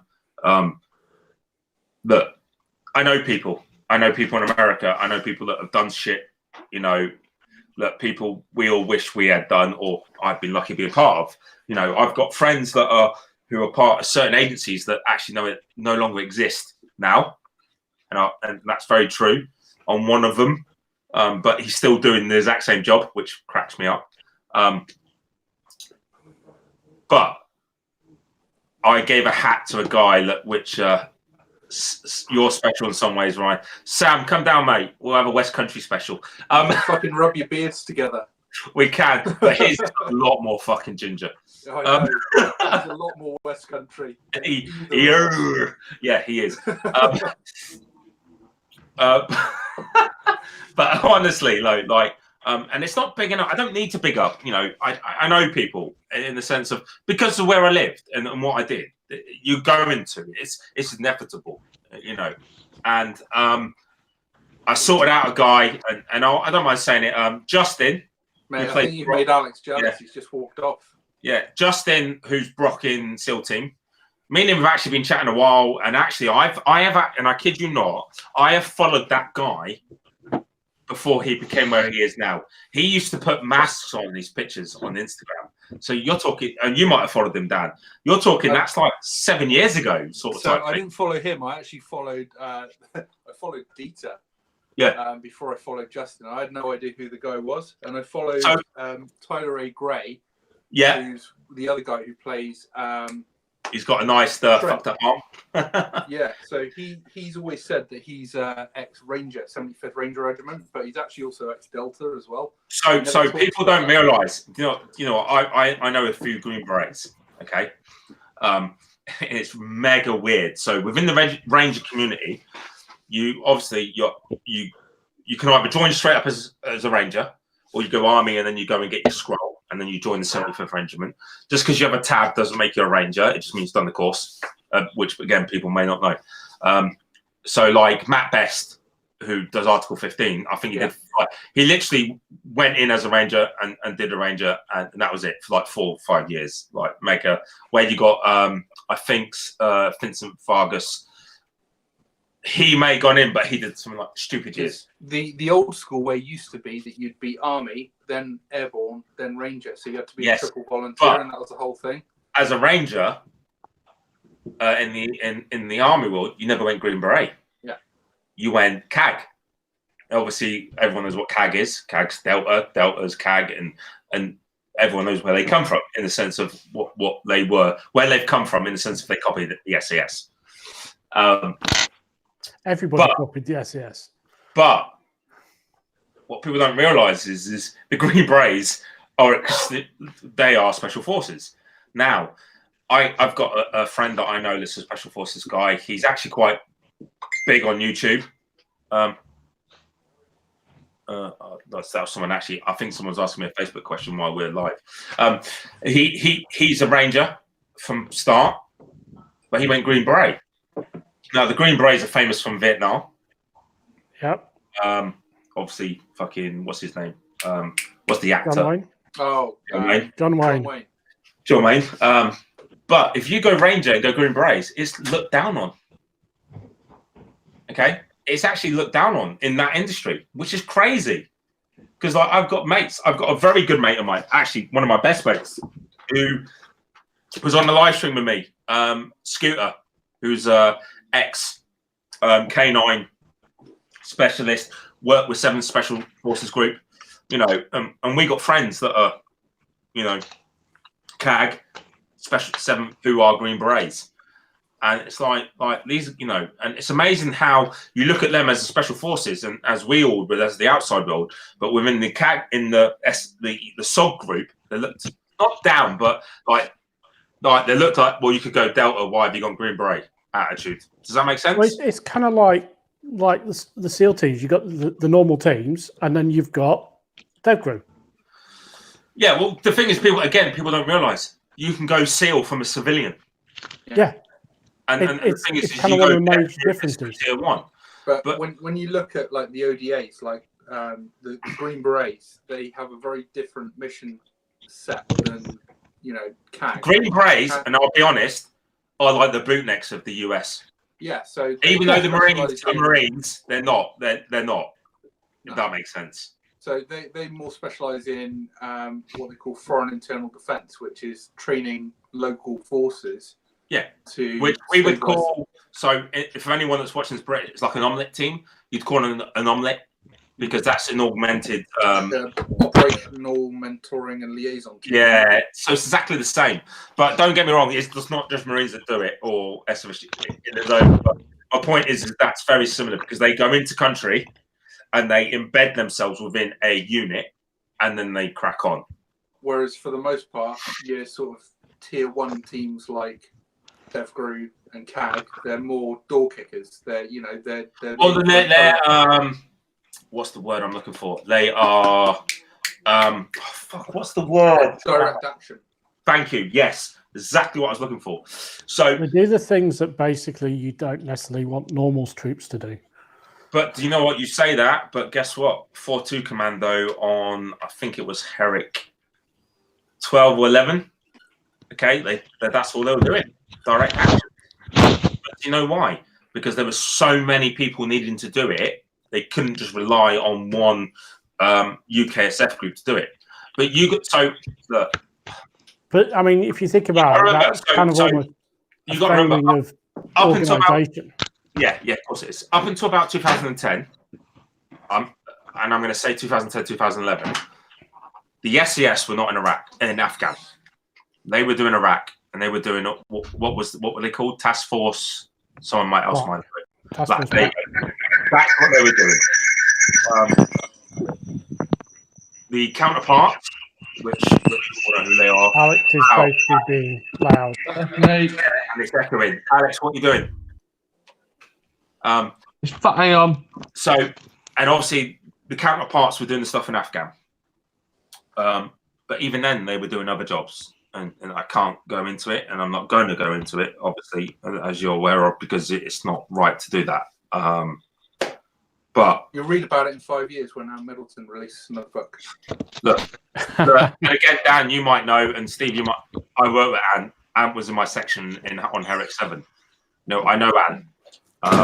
I know his wife. Do I know him now? No. Okay. If you watch my Glenn Roberts little bit on my bit, Finn's good mates with him now. Look, Ant is an arrogant prick, but I say that nicely. And when I say it nicely, I mean he knows he's arrogant, but he has, you're arrogant to a point because that's where he is. Does that make sense? That's got him to where he is. So he's kind of earned the right to be arrogant. Yeah, you wouldn't. I'm not being funny. He wouldn't be where he is if he wasn't that. Does that make sense? Yeah. Like, any of us, if any of us were like that, even like a Royal Marine were like that, would be where he is. So he's there for a reason, and he'll tell you he's arrogant. But I've served with him. I know guys that have served with him. I've been in contact with him. Like, he's a good bloke. Look, any bootneck, it doesn't matter who you are. It doesn't matter if you're a prick. And I mean that. There are bootnecks that are complete cocks. There are SBS who are cocks. There are SAS who are cocks, who are shit soldiers. Doesn't matter because they passed the course, okay? You can still be a shit cunt. And I mean that nicely. But would I still be there by his side? Yes, because he's my brother. Yeah, so, I mean, I grew up in, effectively not a garrison town as such, but in a place where Royal Marines were stationed. So I've grown up knowing and what they can be like. And there's a whole wide range of them, the same as any other group of people. You've got some that are arrogant, some that are very complacent and very, very quiet. People are people at the end of the day. Do I need to talk to Chloe? No, But it's a common thing in any kind of organisation in that sort of field, like the police, any military, whatever. They all have that kind of group mentality that they, you are a brother. They definitely do. Trust me, because when you see 30 of them kicking off in the nightclub in Taunton, you realise that he's not just a single person you've got to deal with. You've got to deal with 30 pissed up Marines. I missed that.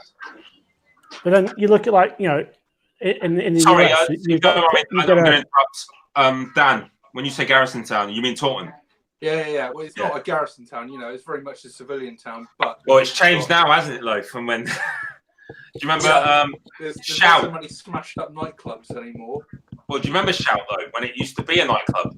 Now, I need all of them, please. All of them. Yeah. Do you remember when it used to be a nightclub? Now it's a Chinese all you can eat. Yeah, it's a Chinese all you can eat place now, isn't it? But you could go in there for £10 and get all you could eat chips and chicken nuggets. That sounds like my kind of restaurant. Oh man, it tastes like shit. you and buckets of chicken, man. But, mate, I'm not being funny. When you're pissed on a Thursday night before you go home for the weekend, not that I ever did. You don't have to be pissed. I mean, we did a Sterling in February, and Steve and some other person whose name will not be mentioned. We stopped in KFC, mate.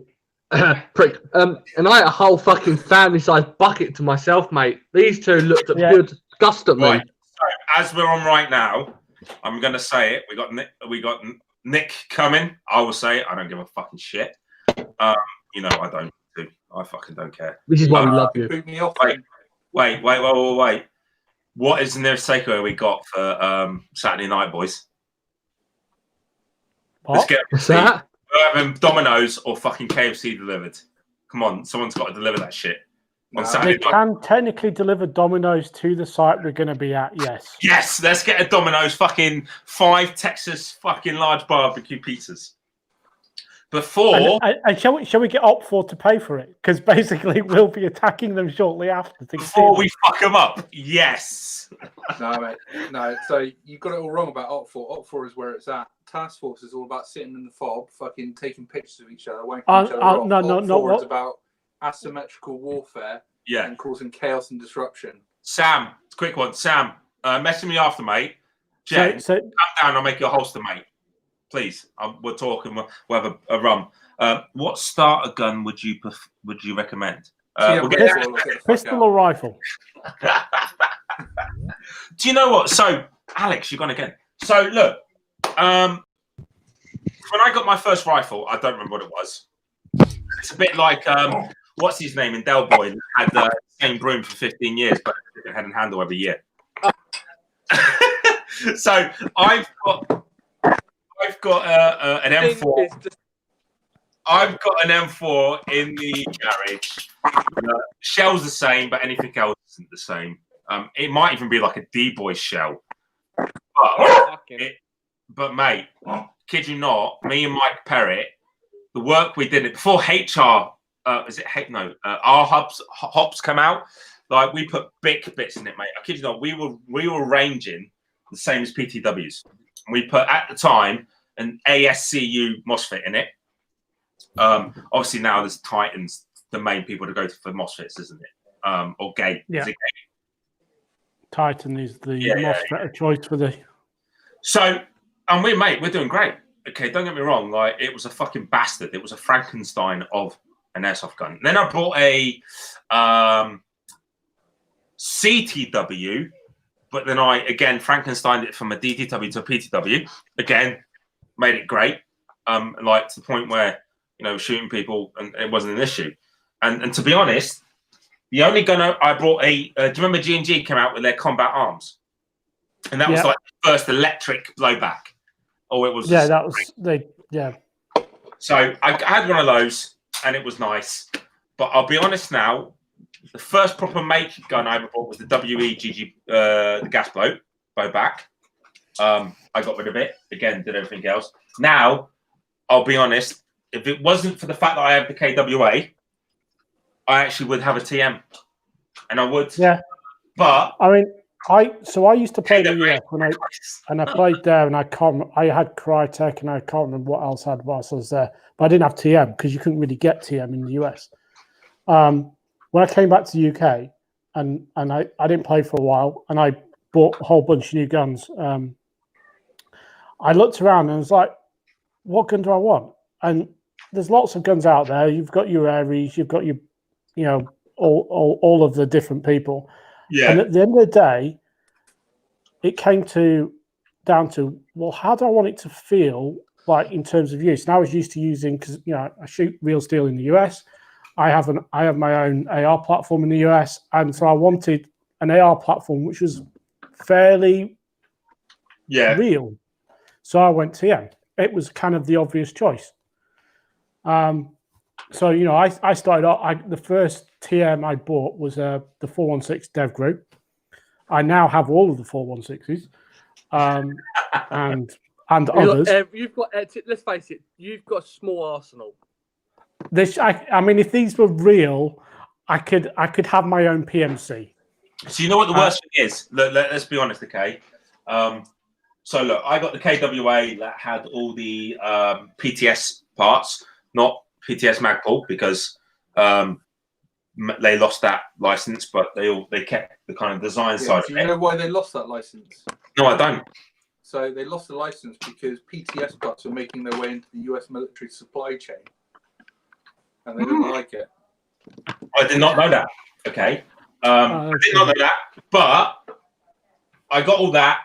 And I got 4 mags, and I spent £400. Now, as you all might know on my Instagram, I get to shoot live, and that's because of other things I do in my life.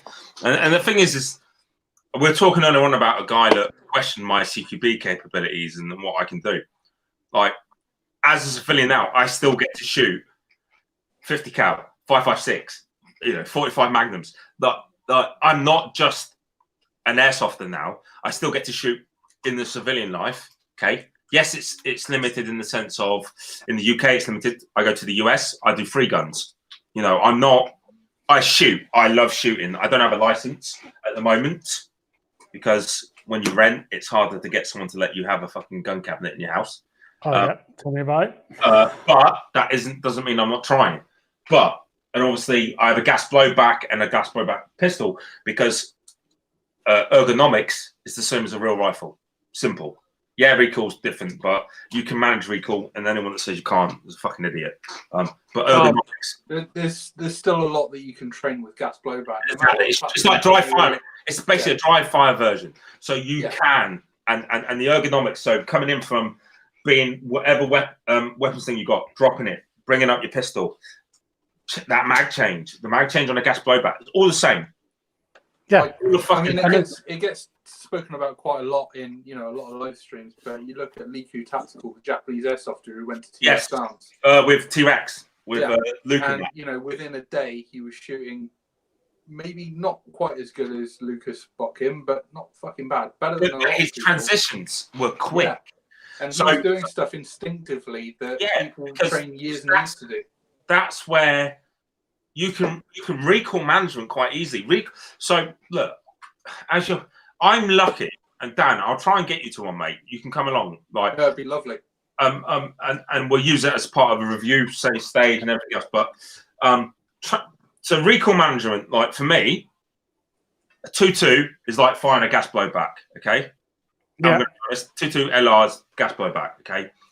But 5.56 still doesn't even have a big fucking kick. Okay. 9 mil, if you're out correct, doesn't have a big kick. Now, shooting a proper AK 74 or 47 or whatever it is, not a Bull 11 or Bull. Okay, now automatic, that fucker, you've got to lean into it. Same with, you've seen the videos on my Instagram, and I'm on a 7.62 mini. Okay, all of it. Like when I went shooting recently, my son got to come. Okay, my son got to shoot things that anyone, even some UK military guys, never get to shoot. Now that's a luxury that I have. Okay, mate, he went on the 2.2. He loved it. He's like, Dad, this is like your airsoft gun. I'm like, you're right, it is. Okay, he got to shoot an MP5 SD. Okay, now I'm lucky to be on a Section 5. I'm lucky to be part of that insurance group. I'm lucky to be able to do that. Okay, he got to shoot a Sterling suppressed. Not many 11-year-olds get to do that. Now that's pretty fucking alley. Now the group of people I'm with are all Section 5, so they buy, sell guns. Now what people don't realise in the film industry, all automatics are real weapons. They're blanks. You don't make a blank automatic. It's physically impossible to do that because of the gas and all that sort of shite, and then the blowback. Anyway. So when you see someone firing an automatic in a movie, it's a real weapon, but with a blank firearms attachment with blank rounds.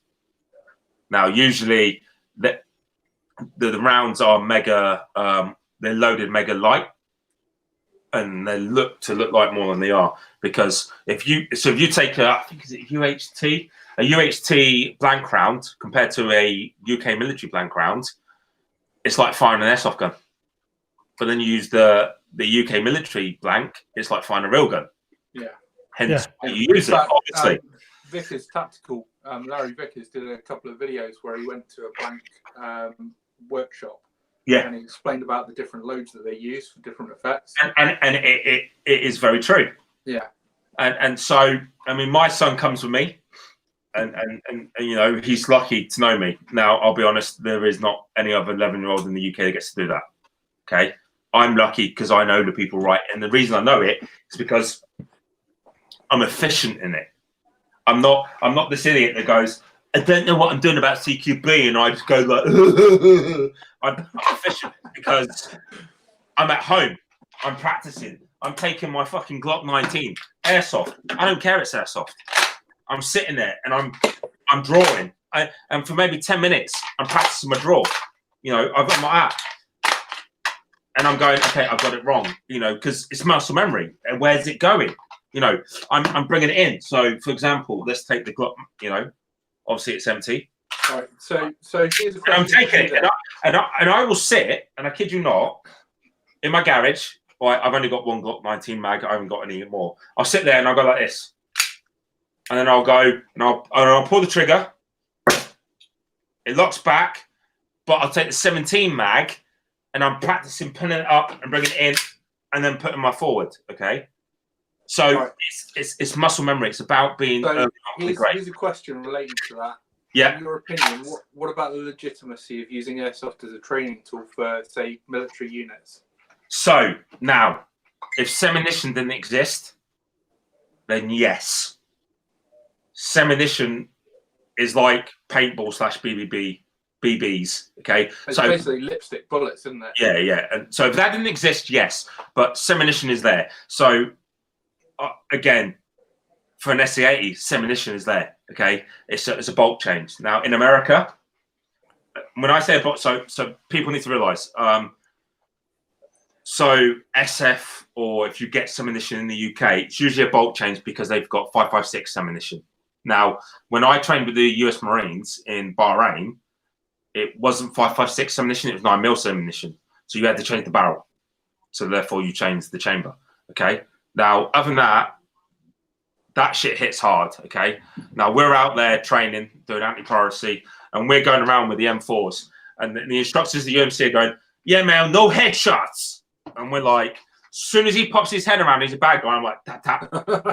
We said no headshots. I'm like, bro, I train like I would try in real life, okay? Dude pops his head around, I'm putting fucking rounds in his head. Yeah, you're not going to wait for the rest of his body, are you? Sorry, guys. I can't shoot this guy with an AK because his body's not round the corner. Yeah. So, but at the time, okay, we were still kind of in the transition period within the British Royal Marines of how we were training. So we still weren't stacking up as well as in the way they were doing things. So then we then showed them how we did things, and they looked at us like we were fucking on drugs. They're like, what the fuck are you like? You know, we're sitting there. There's a video like I can't remember the guy's name, but there's basically it's a Ranger and an ex-SEAL, both of them doing how they were taught CQB, and it's how they stack up. And SEALs are taught to basically carry up, yeah, and Rangers are down. Yes, and it's the same with Marines. And it's a weird little thing. Like different services have different sort of habits. To be honest, though, Steve. So I don't know if you can see me and how it would work, but so obviously this is the low ready. This is what it's classed as. This is the low ready. Low ready. Okay. Obviously, luckily we got ambidextrous here, but we're in the low ready now.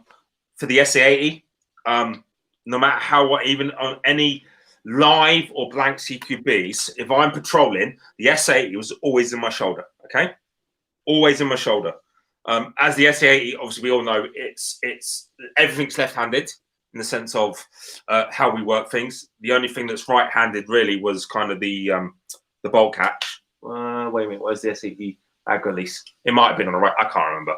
It's been fucking so long. But either way, so you're like this, okay? Low ready, you can bring up, okay? Now the reason is we used the shotgun method in a building scenario, and that meant that even though we had a 4 times magnification on the rifle, in a room scenario, if I come up and go bang bang, I'm going to hit you.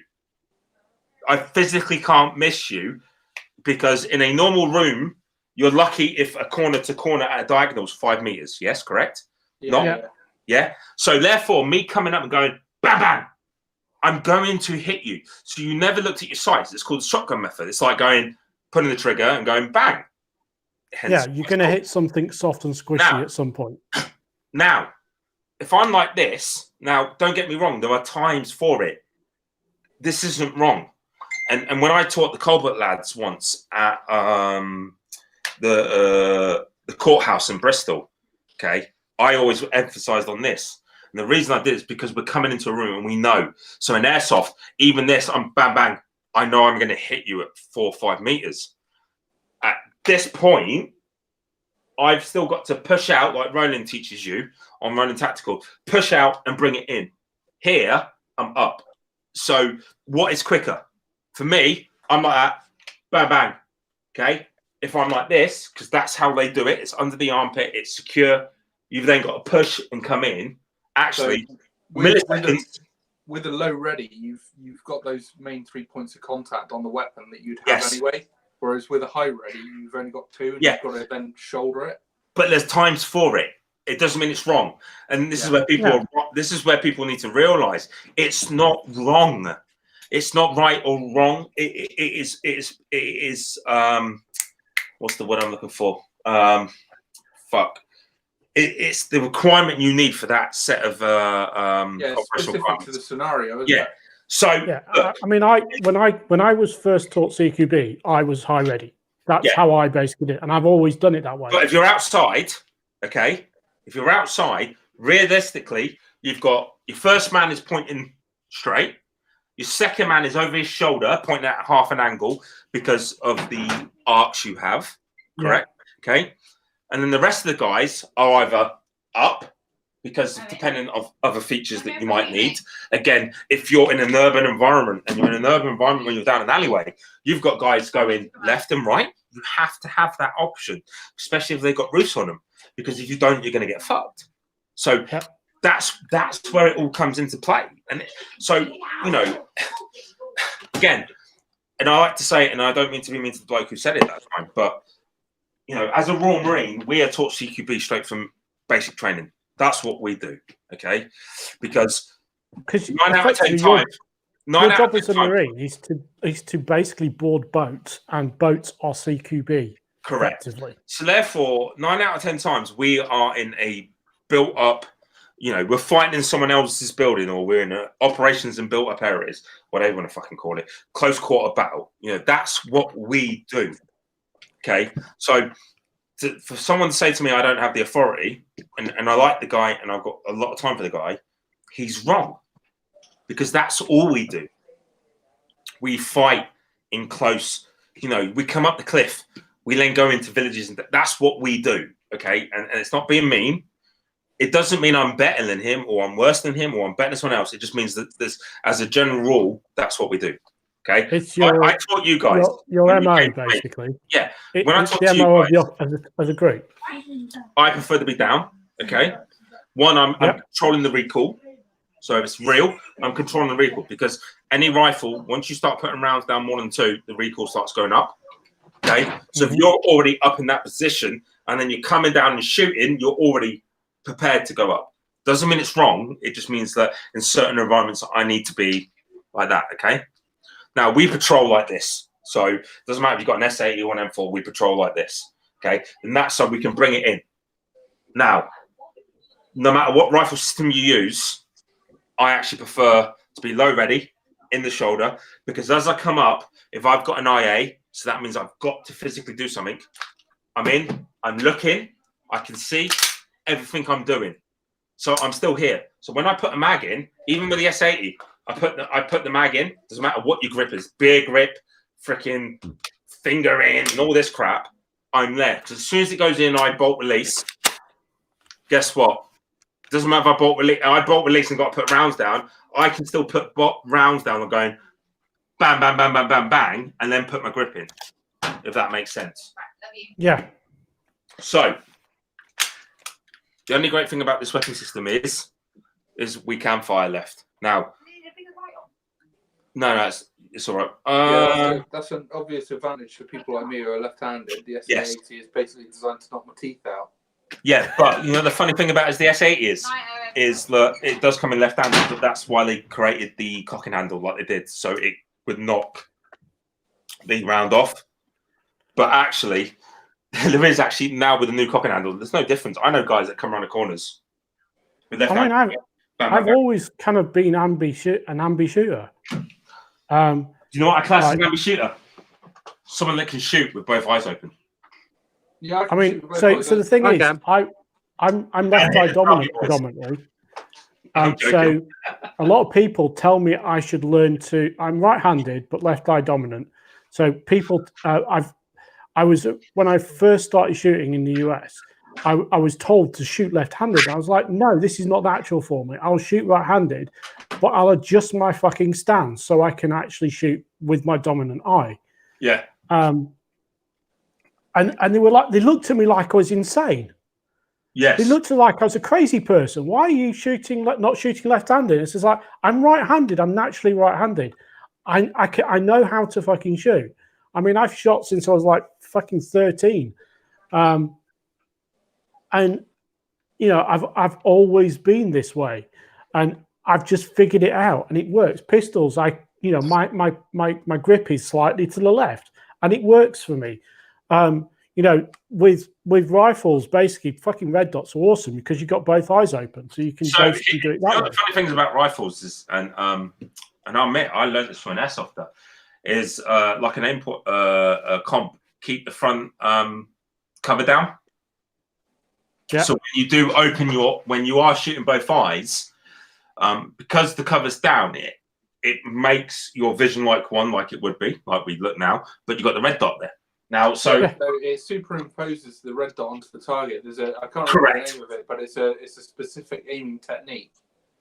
It's called the something method, but you're in effect superimposing that red dot onto the target whilst aiming with your dominant eye. Yeah. So I remember when I like I said, Sam will remember it, and I was up actually in Bristol doing a course personally, and I was teaching them the biggest thing is about corners. So CQB is all about corners. It's about making sure your corners are safe. Now, even in airsofters love to be sneaky motherfuckers. Let's be honest, correct?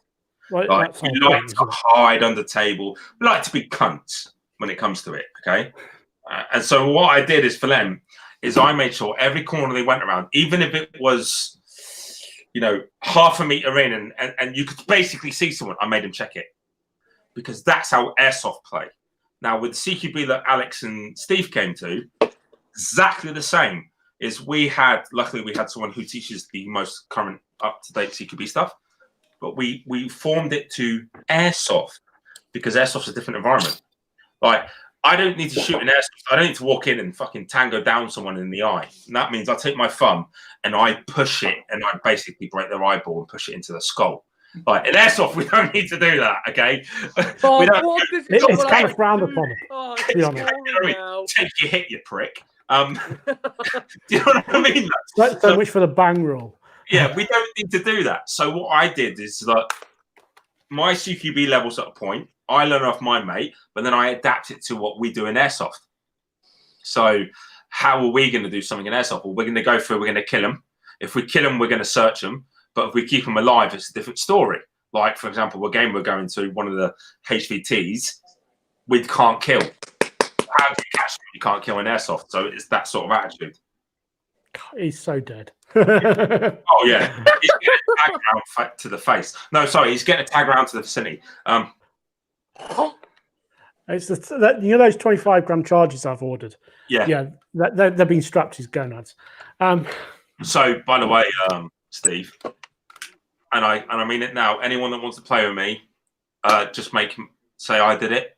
So, like, so when I first played with the E27 lads, they were told by Mike Perrett, like, Ryan, he likes a good game. He likes to get involved. And like, yeah, whatever. I got a mate like that, and then they played with me, and they were like, yeah, I get what you mean. I'm like, so does it mean jumping off a 20-foot fucking hill to get to somewhere? Yeah, I'll fucking do it because I don't give a shit. Because I'd do that if I was literally 15 years younger. Why do you think we've got hotels? Because that Saturday night I'm going to absolute. So, I mean, I've literally said to everybody who's in our squad, I want us to be able to roll all night. All night, basically. I do not want Op4 to be able to sleep because we're hitting them every 30 minutes. You say that, but that's basically Op4. That's all Op4 are about is fuck task force. Your fob is getting hit on the hour, every hour. But the thing is, this is the thing. We don't have a fob. No, we're hard routine. We are basically the guerrilla force. Steve. Our lot doesn't. Then you're naturally an Op4 person. You're not task. We are a coalition disruptors. Is the best way. I plan to make some like the tunnel rats in Vietnam. Yeah, so I don't play Op4 because I like Op4 gear. I play Op4 because I like the play style. you got two choices. Say, for example, a Sterling game. You can be the guys in the vehicles rolling around in a convoy, hitting buildings, or you can be the guys that are fucking setting IEDs and shooting, running away, having a laugh, and then coming back and just causing chaos. Hey, so people talk about this, and I'm going to bring it up here is like IEDs. You know, it's basically like a claymore. That's what a claymore is. So, like when we were in Afghan, when we were sanging, we had a point where our sentry position was, and we actually had to claymore certain points of it, because if they came down, because these were like kind of dead zones, they came down them, that was the only thing stopping them. Like you had to fucking claymore them. Like that's how you take them out. It's like an IED. So I've already said to Steve, like where we're gonna base ourselves, we already know what we're doing. Obviously no one else knows what we're doing. I'm like, we need to fucking claymore it. One, it's an early warning. Like again, so people don't realize in the military, if you set up a harbor, you put trip flares out. So as soon as they come up, because if you're in negative fucking low light sun state and there is an MV will not work, it will see, but it will not work because there's fuck all going on, because there's no moon, it's fucking cloud cover. Doesn't matter what gen night vision you got, you're going to struggle to see shit. Okay, people don't realize there are limitations. Yeah, no, I've seen it myself with Gen 3 at the trees, where you've got like a new moon, so you've got no ambient light, and you're under tree cover. It doesn't matter. I mean, we're playing at Bush Valley last year when we were there in June. Like the canopy was so thick that basically even the Gen 3 was really hard to see. You've got to remember, most night visions don't have depth perception in them. No. So even when it comes to driving, if you're lucky enough to drive, again, it's not like it is a fucking honking thing to do. No, you say lucky, all right, but I've driven my Vauxhall Corsa around Caerwent with night vision on, and nothing fucking terrified me more. It was fucking scary. Fucking horrible. And at Caerwent, you've got fucking roads. Yeah, I felt sorry for everybody around me, because if anybody was in front of me, I'd have killed the fuckers. Mate, but even with quad fucking MV that give you, your provisional 128 layer 120 fucking FOV, it's like stupid. And this is where thermal comes in well, Steve, because the thermal's great, because you understand, because obviously the closer they are, the hotter they are. Yeah. And so therefore, the problem with thermal is you've got to practice with it, because it's one of those things. It's quite hard to sort of understand, almost compute the information you're getting, to map it to the fact that someone's closer. It also depends on what system you're using. So none of you would have used it, the Clue. So I doubt. Do any of you know what Clue is? Yes, the sights on Jav, isn't it? Awesome, Dan. So it actually stands for Command Launch Unit. Okay. So then you have the Javelin, and then the Javelin itself has a BCU on it. So a BCU is called the Battery Calling Unit. So up until you actually basically start the Javelin up, the funny thing is, people don't realize this. You have 3 minutes to fire that Javelin up. Once it's fired, if you don't fire it, it's US. So you just lost 70 grand. Okay. Now we got the Javelin unit off, because I'm ex heavy weapons, ex stores, doesn't matter what I was, but I was the first or second course in the whole of Royal Marines to do Javelin. Okay. Before that was Milan, wired, so it means where you pointed it, that's where it went. Obviously, that's like 1970s tech, isn't it? Really? Yeah. The wire shit was just stupid. So Javelin is obviously heat-seeking. Now, the reason Javelin was formed is because the Russians created their reactive armor, which basically means the T-80s, T-90s, T-55s, whatever, T-72s had claymores basically on the side of them. So if you used a Law 94, which was initially you used Law 94, was the 9mm tracer round, means that you knew you were on target, and then you'd fire it. Well, by that point, they could react to it, and even with Javelin, they can react to it on a direct attack. But on a top attack, they can't. But the Javelin anti-tank weapon can take helicopters out. You have the Javelin air defense weapon. But the UK took the unit the US made and made it better.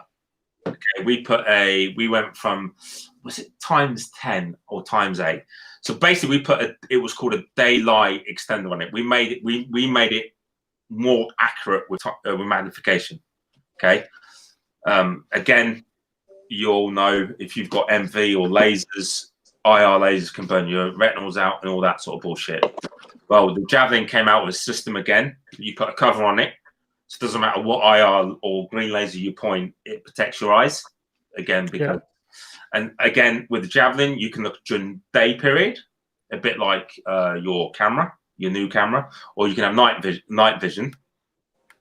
And we used, so I remember doing a recce in Cyprus. We got flown in on a Huey, we dropped in, and we were the recce unit, the heavy weapons, because we had the clue, and we could see better and zoom in better than rather having just normal MV.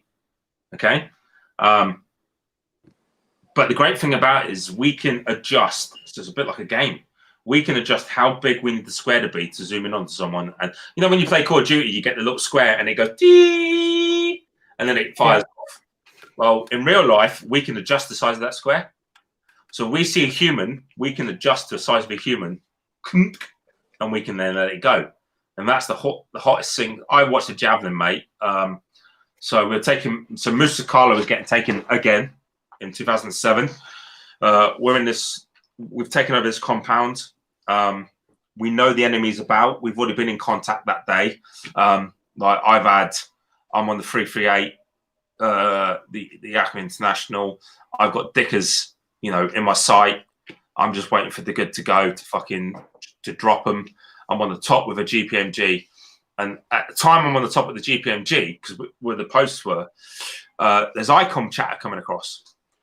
And it literally is like, okay, lads, like they are around us. They know where we are. When I mean we're surrounded, we're surrounded. We are the only British forces within a certain area. Okay. And then ICOM chatter comes across going, hey, we know they're trying to get some RPG rounds across the way to other guys to contact you. So if you see two guys on the back of a little motorbike with RPG rounds, you can engage. And I kid you not, within milliseconds of that happening, you hear. So basically, a Javelin comes out, it drops. So it comes out with the first kind of propulsion, drops, and then goes. And all you see is a boom, because the Javelin's gone, followed them, hit this fucking bloke, and another bloke on top of a fucking bike. And it's fucking, they're dead. You know, they're fucking. See ya. They're dead. You know, they're fucked. It's an expensive way to kill two people, but it's fucking effective. Oh, mate, it's amazing. It does the job, but that's our point of warfare, right? That's why we use them. But it's the same with like the Law 66 was never used for a huge majority of the time. I remember we were talking about it. The stocks that they were using in Afghan were old war stocks that were literally, you know, they pulled them out of a warehouse. And we needed them. 20 years old. So we had AT4s, we had 66s. But the 66 has an anti-personnel and an anti-tank version. The anti-tank version tends to go through people. And I'll be honest. We talked about this last week. Yeah, it goes through people. The anti-personnel hits them and it goes up. So, you know, one of the lads I know, fired one. He hit a guy on a bike and he went straight through him and carried on. You know, like the bloke's got a fucking hole in him. But it still kills him, right? Yeah, mission accomplished. You know what I mean? And like, so like Iraq. So I went to Iraq after the second invasion. It was a different mission. So we were the first commando troop after the second invasion in there. And so it was a different mission. You know, we're going, like I said, I've been in North Iraq. I've been on the borders with Saudi, Iran and all that, and doing other, you know, working with Dutch SF, Italian SF. You know, so again, I go back to people saying, "Oh, you don't know shit." I've worked with different units and I've learned different things. I'm not like, you know, I'm lucky. My wife may not say I'm lucky, and with everything that goes on in my life now, but I am lucky. I have worked with some of the best people in the world when it comes to military. Okay, I've had Aussie commandos as a side. You know, I've worked with everybody in a sense, if that makes any sense. Yeah, I mean, I've known people who've been within the Marines for 8 to 12 years, and they've had a very, very routine experience of the commando life. It's not to say it's not exceptional, and it's not to say they've not achieved anything, but from what you've said and what you've told me, you've managed to do things that aren't the sort of commando norm. You've done things that have managed to sort of fill a niche somewhere. Yeah, and it isn't even like it's not like I'm bragging. It's like I did my job, and we work with these people. Absolutely. I mean, not once have you said, I did this, and I'm better for mate, it. Look, the there are people out there, and I kid you not, and I know these guys that have been in more contacts than I have. Okay, they're like Smallsy from 4-2 that were Dag on that tour. They're in fucking horrendous contacts. Okay, I've not been in those contacts. Okay, there are other guys that have been in 4-5 on Herrick 5 that were in fucking severe contacts. Okay, I never say I am better than anybody else. I have experienced what I've experienced, and therefore, when it comes to the kind of airsoft side, I'm teaching what I know. I ain't saying, hey, fucking hell, yeah, I was a Smallsy in Lima Company, fucking route, I know route. No, I'm not doing that. I don't need to do that. Like, why do I need to do that? But also, I'm not saying, yeah, I was this with SF, but guess what? When I was with SF, I got to do this and do this. Telling you how it is. If you've done something and you've done, and you feel like you're able to talk about it without compromising operational secrets, then yeah, by all means. Yeah. Like I've been, like you'll know, I've worked within the UKSF community. Yeah. Okay. I've been part when they trained. I've been there. I've actually been the range officer, not range officer, but range supervisor when they have trained. So I've been there. So I look at what they do and go, can I implement that? Yes, because I've watched, seen the training, and then I've supervised the training. But, even as, I hate to say it, but a bog standard Royal Marine, you're still in a position where you're able to effectively say, this is how it should be done, or this is how it should not be done. Guess what I can't do? Can't talk Arctic. I've never done Arctic warfare. Okay? No. Which is weird for a Royal Marine to say, but as you're aware, Dan and Steve and that, I'm a survival instructor. Have I taught, do I do that outside of the military? Yes. Have I done that as a course? Yes. So do I understand the principle? Yes. So that's, again, I'm bringing the military. So I know I can take you, Dan, take you to Woodbury and teach you, not that you don't know, but I know I'm happy to go, hey, bro, we can go out there and I'll teach you to make a fire. I don't know if you've seen the latest video of me using Maya woods. When you watch everybody else, and I'm not being mean to anybody within the UK kind of survival bushcraft pepper industry, when they use Maya wood, fat wood, they use the whole fucking stick. They are absolute fucking idiots. Okay. Yeah, and that's a complete waste. You should be literally scraping off shaving. And I think you might have seen it recently where I scrape it off and I get the fucking going, and I still have a wood that would get me maybe 100 fires. Can you hold that train of thought? I'm desperate for a piss. Yeah, crack on. I'll talk about with the rest. So we've all gone for piss. Is Steve just sat there pissing himself? No, Steve loves it. No, I don't need to piss. I'm kind of like a camel. So in reverse, guys. The wife wants her gin bottle opening. We're gonna have to use the Commander dagger for it. Yeah, but hold on. Is that pink gin? Yeah. So this one. What is that? Limehouse. Good gin. It's the only thing. So we've actually got quite a lot of gin in the house because the wife loves it. But it's the only one she actually loves. This is called Limehouse Pink Gin. There are other brands out there, guys, by the way. But she drinks the shit like it's going out of fashion. I hate gin. Oh, it's lush. Oh, I love gin. Do you know what it smells? Nah. It's very floral. Do you know why I brought it? And I'll be honest, the first time I brought it, she never tasted it. I like the bottle. That was the only reason I brought it, was because the bottle looked good. I love gin. I nearly brought my favourite booze. I nearly brought a new rum today because the bottle looked like a Pirates of the Caribbean bottle, but it was about £7 more than the Kraken, and I love Kraken, so I was like, fuck it, I'm not getting that. Oh dear. But so obviously we go into lots of tangents, and we know it's all about kit here. And while Dan's away, we talk about kit, but obviously you can all see the kit I've got here. So actually, we're talking a minute. I got a copy set here of what are these if you would say gem freeze multicam black. I don't even know if Crime make multicam black trousers. Yes, they do. Yeah, Do they? they do, but it's in very limited runs. I've So actually got some- Cry will make multicam black, multicam arid. They don't do a G3 No. or G4 But this is TMC. Alpine. This is TMC, and so far it's the only company out of all the companies that I've used that's copy, the crutch doesn't break on. So I mean, we had a little chat about this afternoon. It's like different sort of brands and like cuts and shit. But I'll be honest, I prefer Cry because Cry's cut is better it's for my favorite big. cut. Okay, Yeah. now look, I got a great deal, and I think I told you guys I got a great deal on some more combat shirts the other day, and I'll be honest now, all the Cry I've ever had is issued to me. So that's nearly 8 years ago when I was, a little skinny runt, and they fit me, like size 10-year-old boy's waist. Now I'm like a real man. I'm joking. And I'm a 38. But so I brought these Gen 3s, and they're mega forgiving. And that's great. But I've gone from a medium regular on top to a large regular on top because I've got, when you get big and go strongman size, you got to get the lighter size. Hey, let's be honest, quarantine hasn't been kind to you either. Actually, no, you say that, Dan. I have lost 7 kilos. That's a fair shout, mate. That's a fucking stone there. I'm not sure what I've done though. So, but no, we'll come back to my nothing.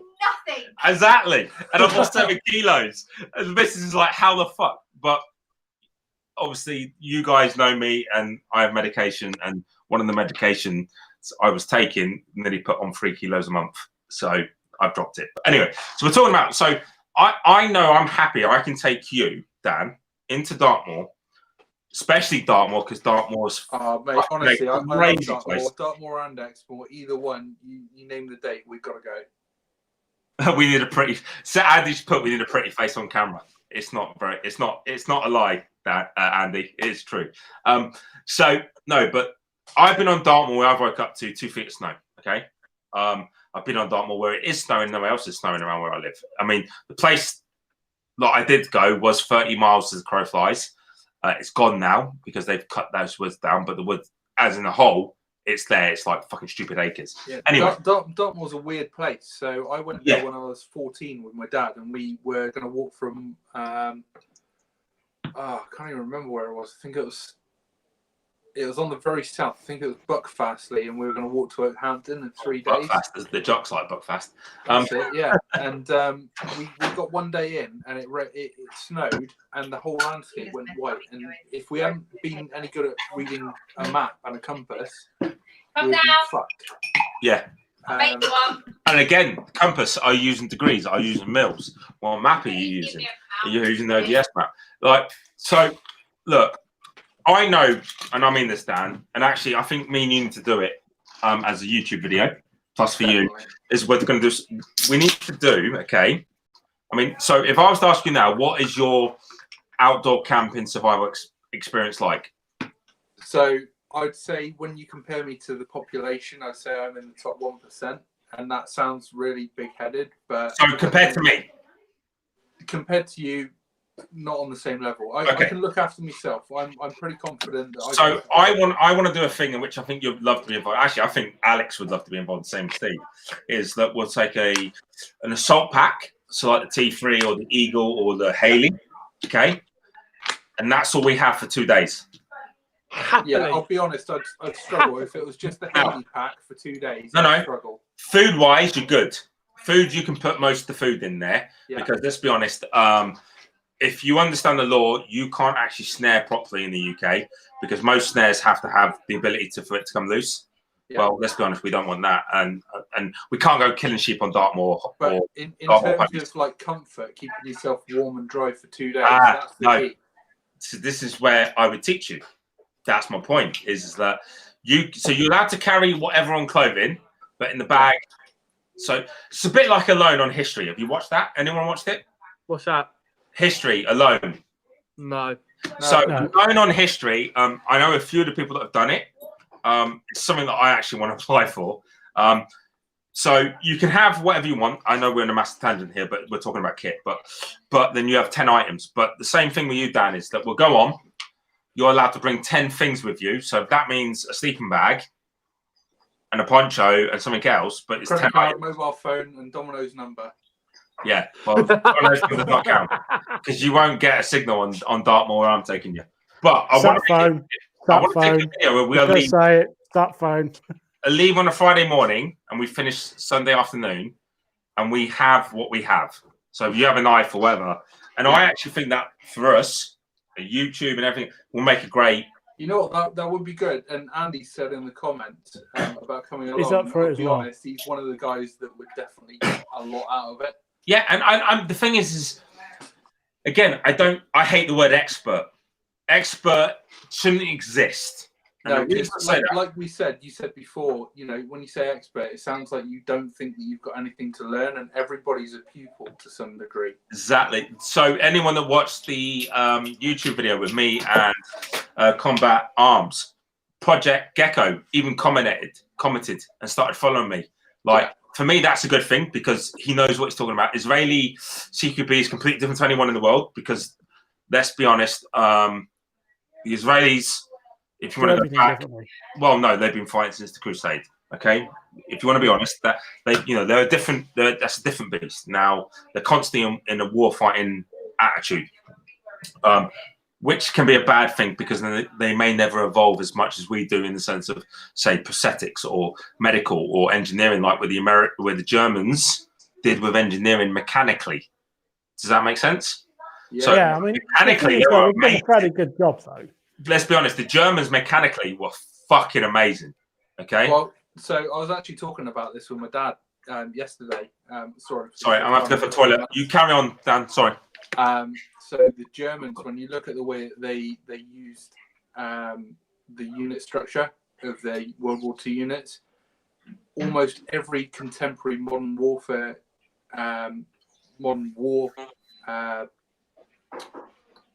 unit. So the British Army, the Bundeswehr, the American forces, they all follow a very similar unit structure to what the Germans were following in World War II. And it's quite strange. I mean, they obviously lost the war, but the unit structure that they use in terms of even from the individual way that they structure their units all the way up to the way that they use combined arms operations is the way that most armies now operate. Yeah. I mean, the thing is, though, it worked very well. And the thing is, if you think about how we started the war versus how we ended the war, we started the war in a very, essentially, World War I way of thinking. Absolutely. So, yeah. Against a next gen, as it were, opposition who literally widely thumped us. You look at, basically everything we did in the first couple of years of the war, it was very much very outdated. World War I. Yeah. And I think the major decisions that contributed to Germany losing were mostly political, not military or strategic. They were political decisions. Oh yeah.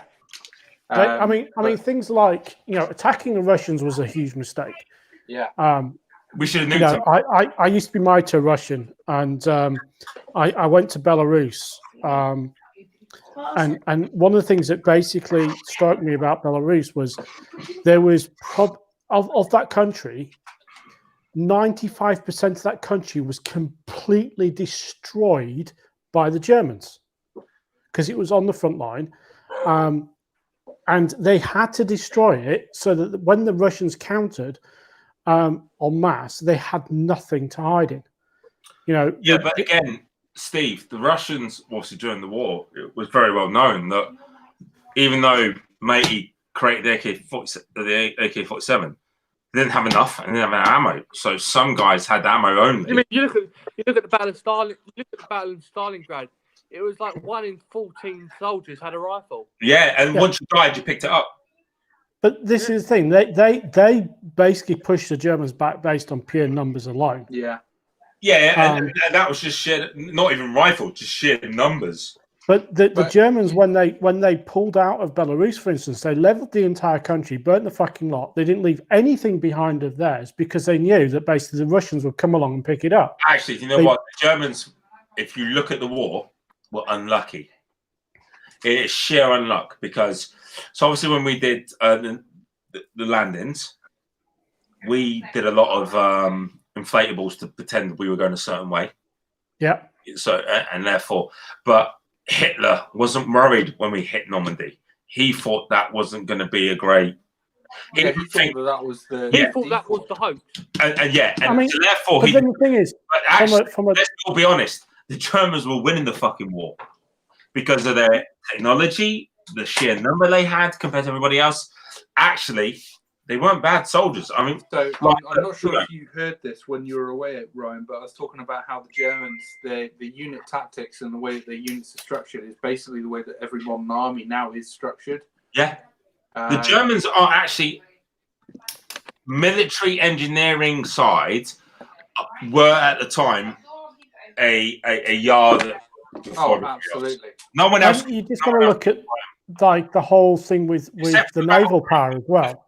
Battle Britain, we technically, again, fight, you know, for whatever reason, we all start. People forget the RAF started as all sergeants and corporals. They weren't officers that it is now. Yeah. And these guys were some of the best pilots in the world. That's why we won the Battle of Britain. And it wasn't because of technology, it's because actually, individually, we had the best pilots in the world. Well, there are two sides to it. There was obviously fighting on your home turf, so you've got more to fight for, but there was also radar. Radar played a massive part. Yeah. Oh, yeah. Technology came a great, well, hence why we still have the radar systems up in Scotland. Yeah. And hence why when I love it when I really, I mean, we got against kit, but technically radar is kit. It's not airsoft kit, but it's kit as a general in the UK. But I love it when the newspaper goes, the British had to intercept a Russian aircraft. It happens every fucking day. Yeah, no, I don't. I know. Oh, no, but the thing is, the thing about radar, this is the funniest thing about radar. We invented the bloody stuff, right? Yeah. And we've always been a pioneer in radar. I remember back when the Americans first started testing their stealth aircraft, our over-the-horizon radar that we developed could detect stealth aircraft in their entire flight. Literally, I happened to be party to a conversation that happened with Plessy, a company that no longer exists, who used to develop over-the-horizon radar. And basically, they run up their test systems, and they would literally just go out looking for B-2 bombers. Sorry, can I just stop? Alex, with your screen, you look like you're in the fucking Blair Witch Project, mate. You look like you've got. Oh, that is funny. Yeah, to be fair, Alex, you've just been sat there quite quiet, just drinking like flat for the last hour. Wow. By the way, just wait until we're at an SEO. You'll be in the woods and you'll just lie. Alex, what top are you wearing, mate? I Jen don't know what it is. What shirt is it? One of Steve's t-shirts. Show me the sleeve. Okay, so Steve, why is it black on the flag? Like and then what's the red rose for? So this is effectively a take on a privateer ensign from the 1700s. When you say privateer, you mean a pirate? Yep. No, sorry, not a pirate, a mark-carrying British non-Royal Navy person. So a pirate. No, so they're not a pirate. They're not a pirate. You can't. There's a very big distinction. A pirate is someone without a state. A privateer with marks of a letter of mark from a state. You know what the funny thing is? Hey, you know what the funny thing is? My youngest daughter went, Dad, are pirates real? I was like, yes. Actually, pirates are real, but they're not like Pirates of the Caribbean anymore. They're a different thing. But anyway, so quick one. No. Is that the PVC patch? This is the PVC patch. Have you got loads in spare? I've got a whole bunch, yeah. I'll buy one. I'll have one, mate. Please bring one to. So basically, the design is it's based a privateer flag, privateer ensign. So it's a combination of the privateer ensign, which is actually normally red background, and the flag, and then your logo as a privateer.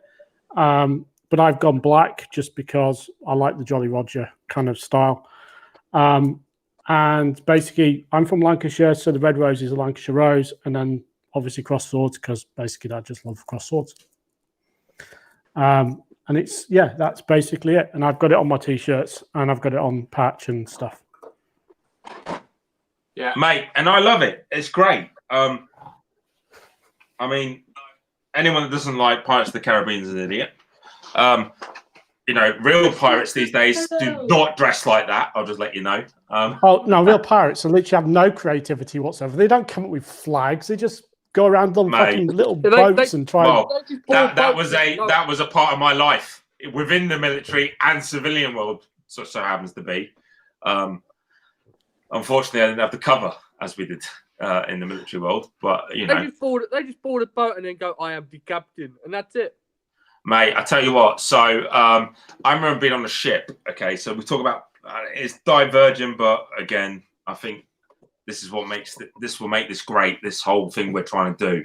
We're well into hour 3, so it's fine. Mate, do you know what?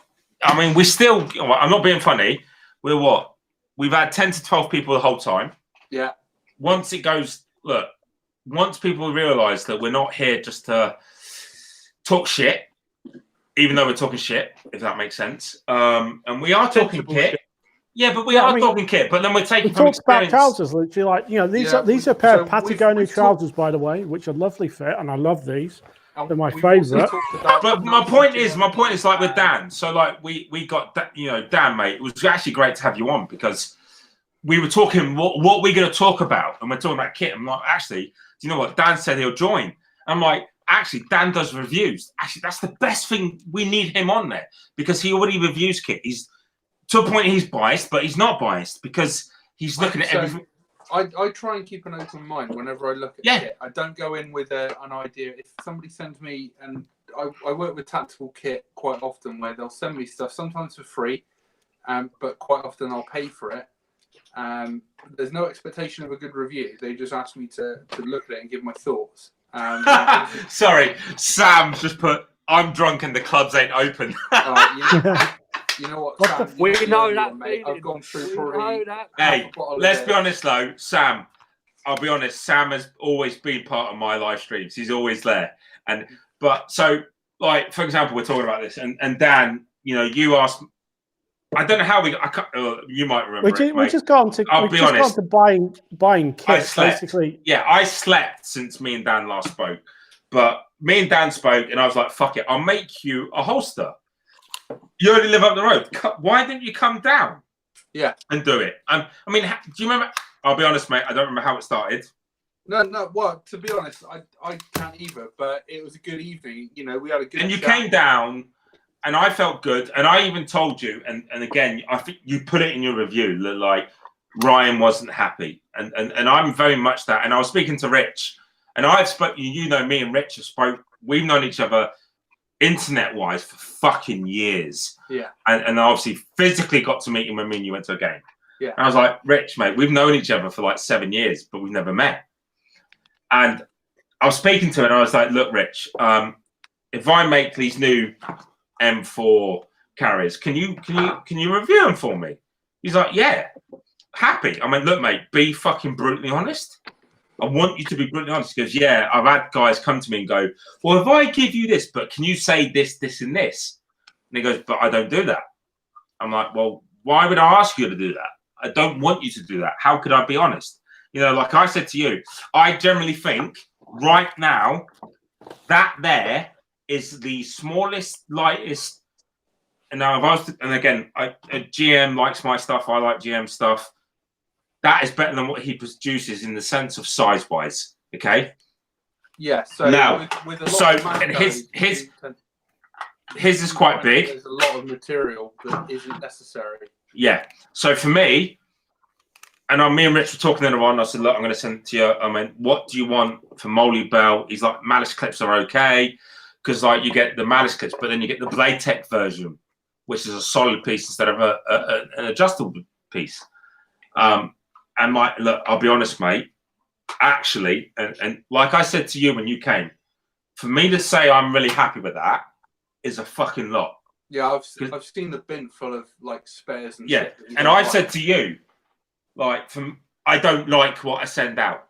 Yeah. Even though I send it out, I'm still never like 100% happy. Okay, that I said to Rich. I went, Rich, I'll be honest now. That is the happiest I've ever been about sending anything Ed to anybody. He went, really? I was like, yeah.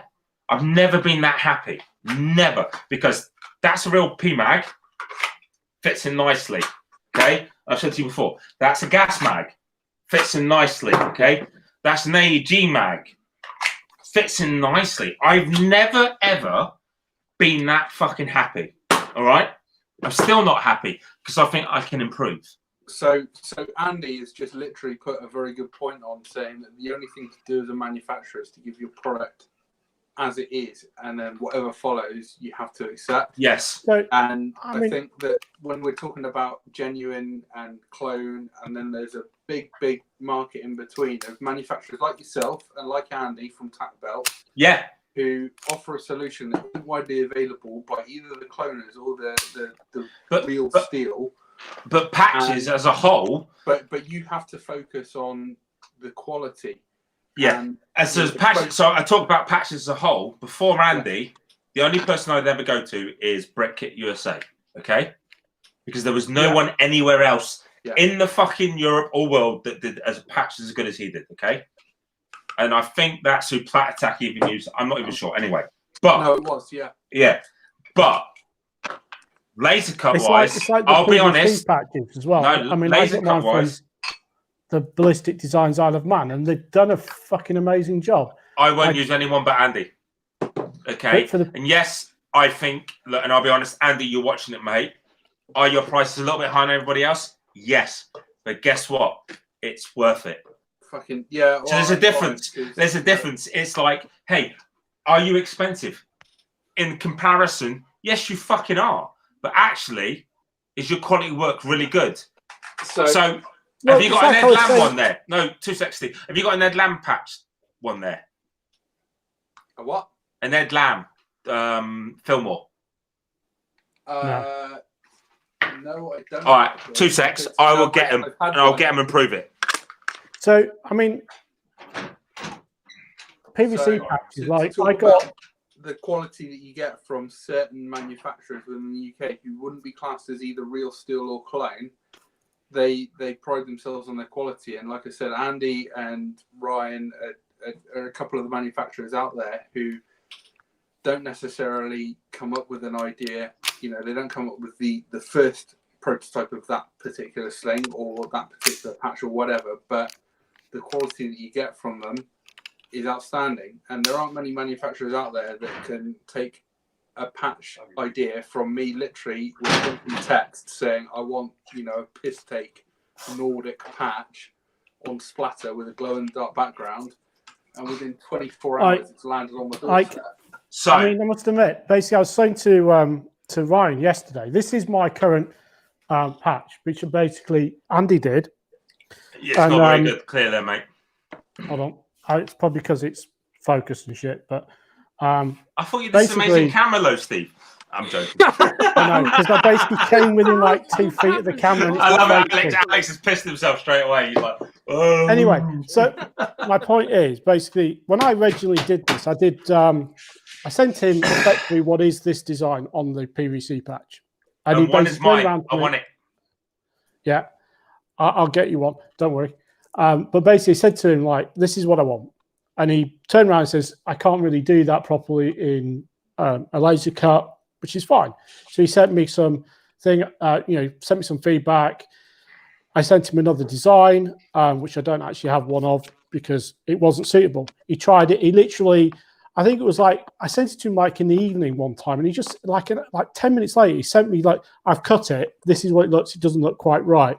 Can you send me another one? So we ended up on this design. Steve, he's great that way. He'll do it and go, yeah, how does that look? And you're like, fuck me, that's amazing. Thank you.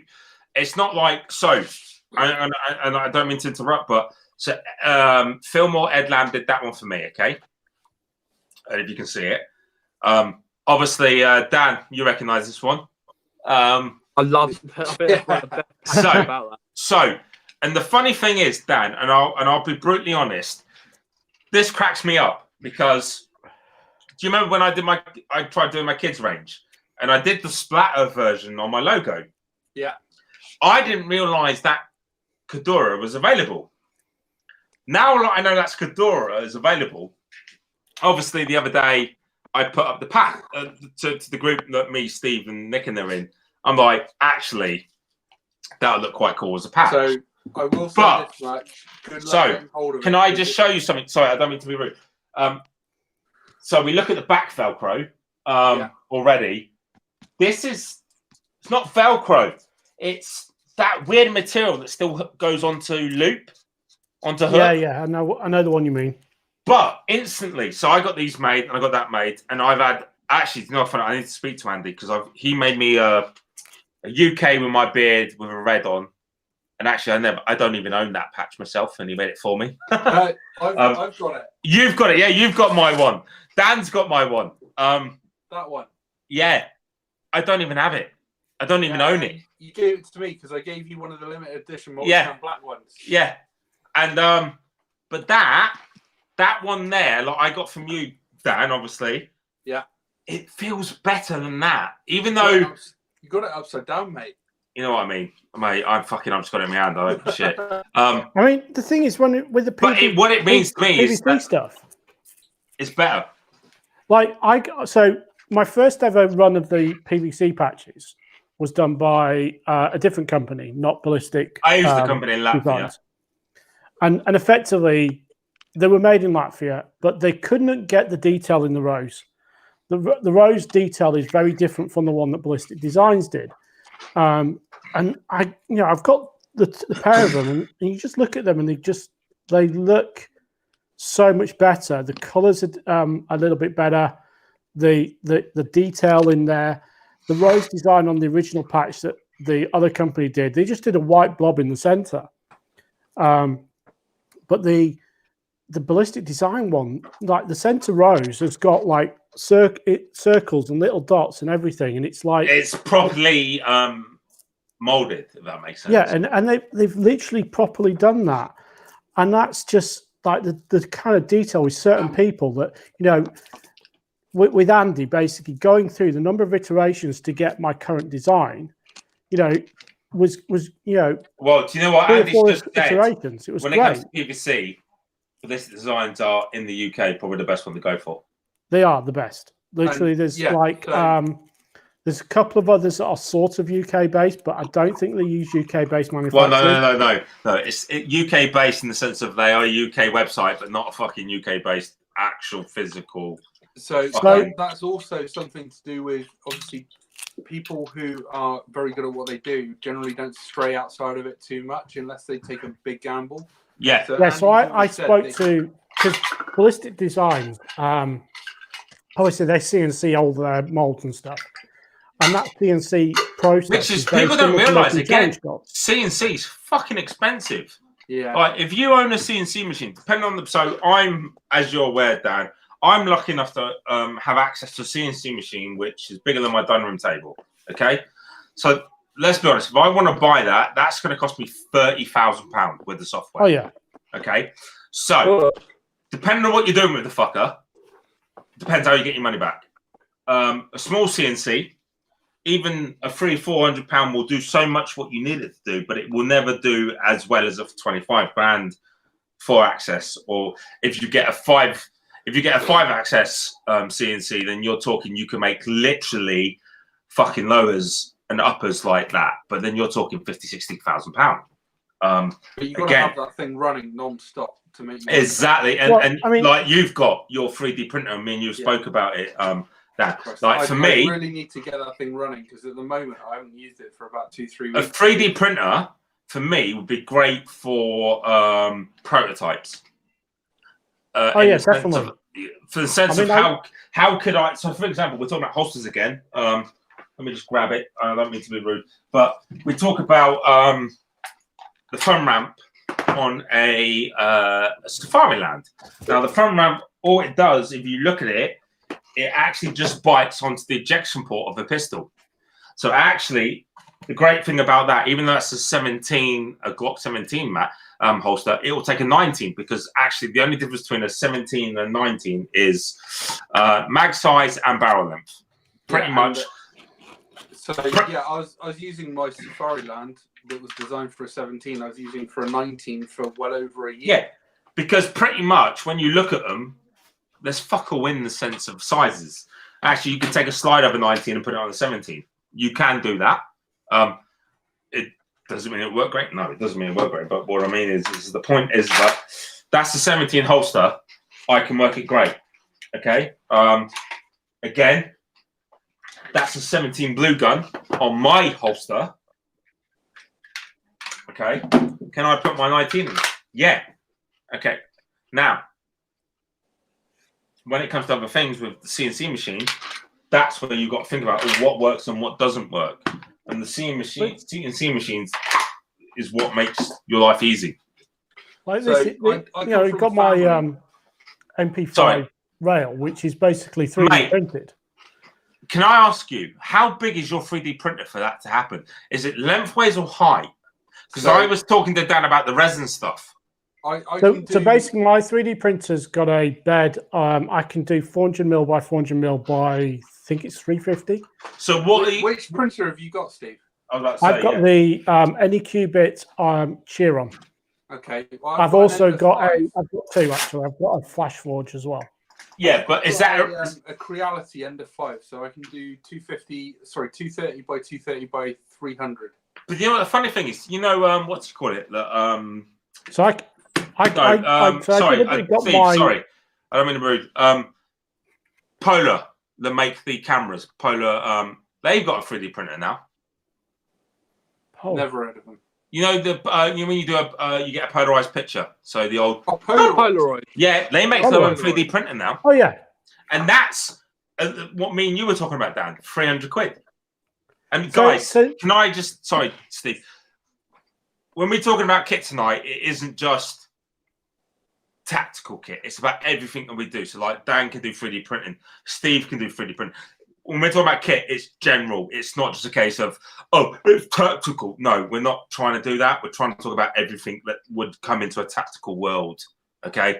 So if it means we're going off a tangent, you're thinking we're not like Suppressors is a company that does titanium printing now. Yeah. So basically this guy here, so I designed this 3D printed rail for my MP5.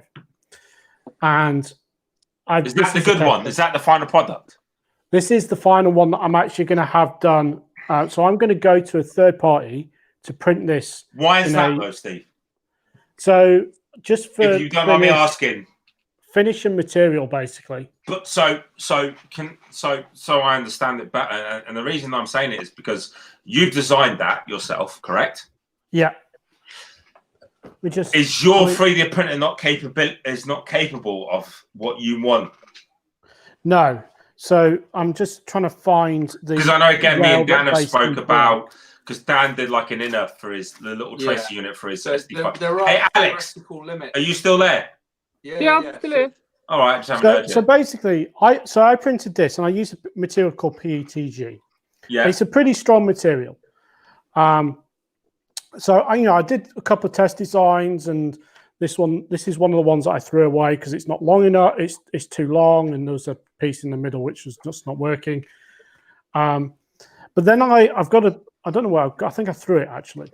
But this material's pretty strong, but I broke it. I literally managed to snap a corner off just here on one of the now, is that because your 3D printer can't take the material you need, or because, like, again, I don't understand 3D printing, so that's why I'm asking. So my printer can take PLA, ABS, and PETG. So what do you need to make that work? So I'm going to go to a third party, and they do a different style of printing. So the finish will be different. It'll be a lot smoother and a lot more. Because I was talking to Dan, but it will be also much longer. Okay, so I was talking to Dan, and I spoke to Dan quite a bit about it. It's about because I was looking at 3D printing for myself. Now, more for the fact it was for myself than anything else. It's not for selling. like me and Dan have spoke about a few things already about what he could do for me, and I was looking at resin printing.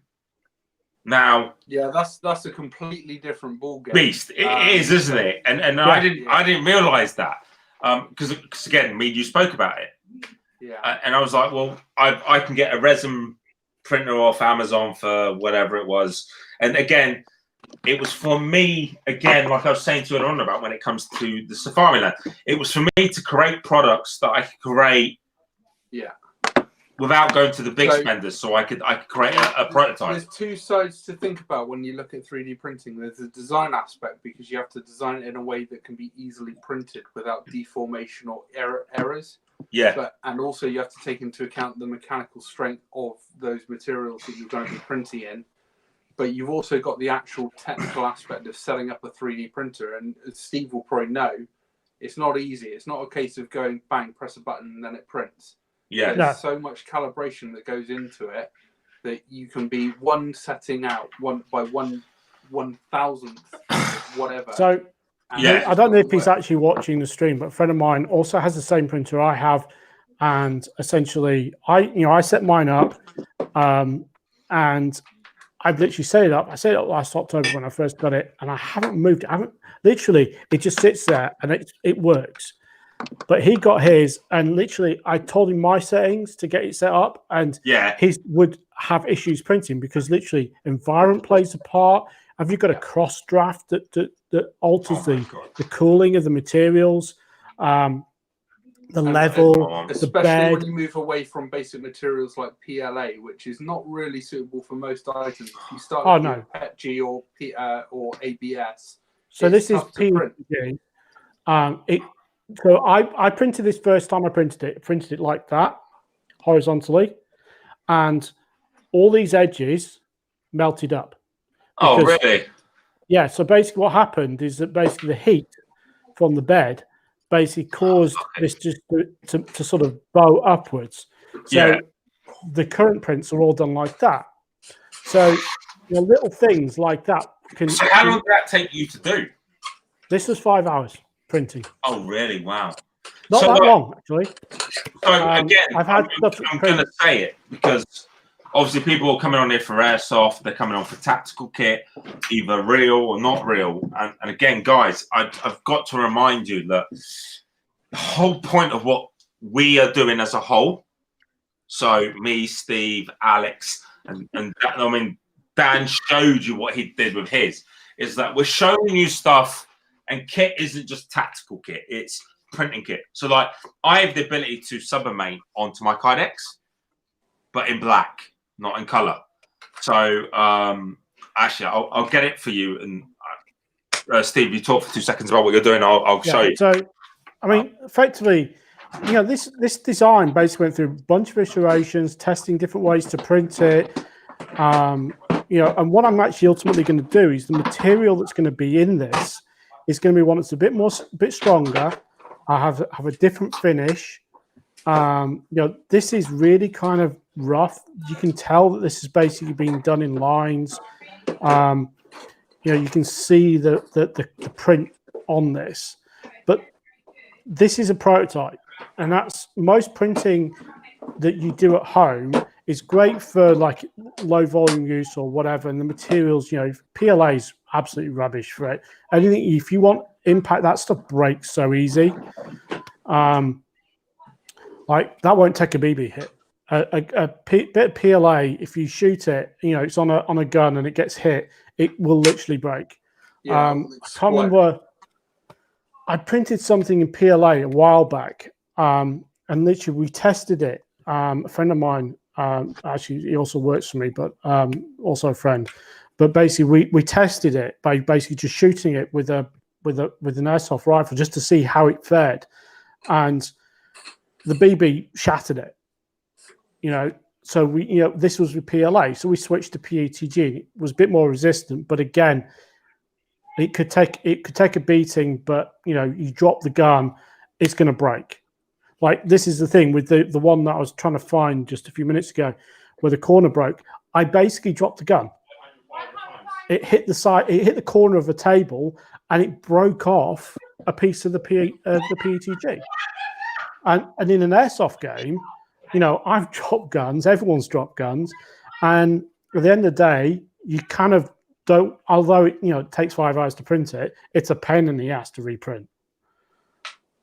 I mean, yes, it can be printed. It's fairly easy to do at home, but you don't want to have to reprint a handguard every time it breaks. So I'm going to go to something slightly stronger. I'm not going to go to metal because you can 3D print in metal. So the company that I'm going to use that's going to print the new one, I could have this printed in steel. I could have it printed in titanium if I fucking wanted, or carbon fiber even.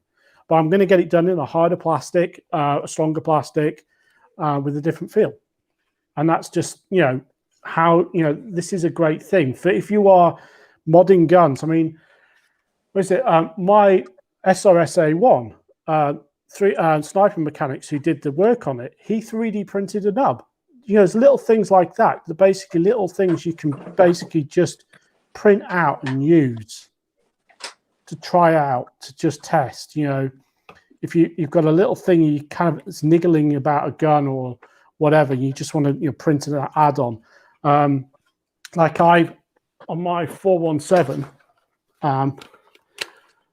I've got cable routing for my D-bell, and I 3D printed some little clips just to basically handle the wiring. So with 3D printing, I can definitely see it being something that's accessible to a lot more people. I've come from a family of engineers, so it's kind of something that I've already got a mindset of. I can get the concept of designing something and manufacturing it and the processes behind that in my head. But as time goes by, it's going to be so accessible that all you need to do is upload in fact, you can even do it now on Thingiverse. You can upload a file and somebody can literally just press a button and download it.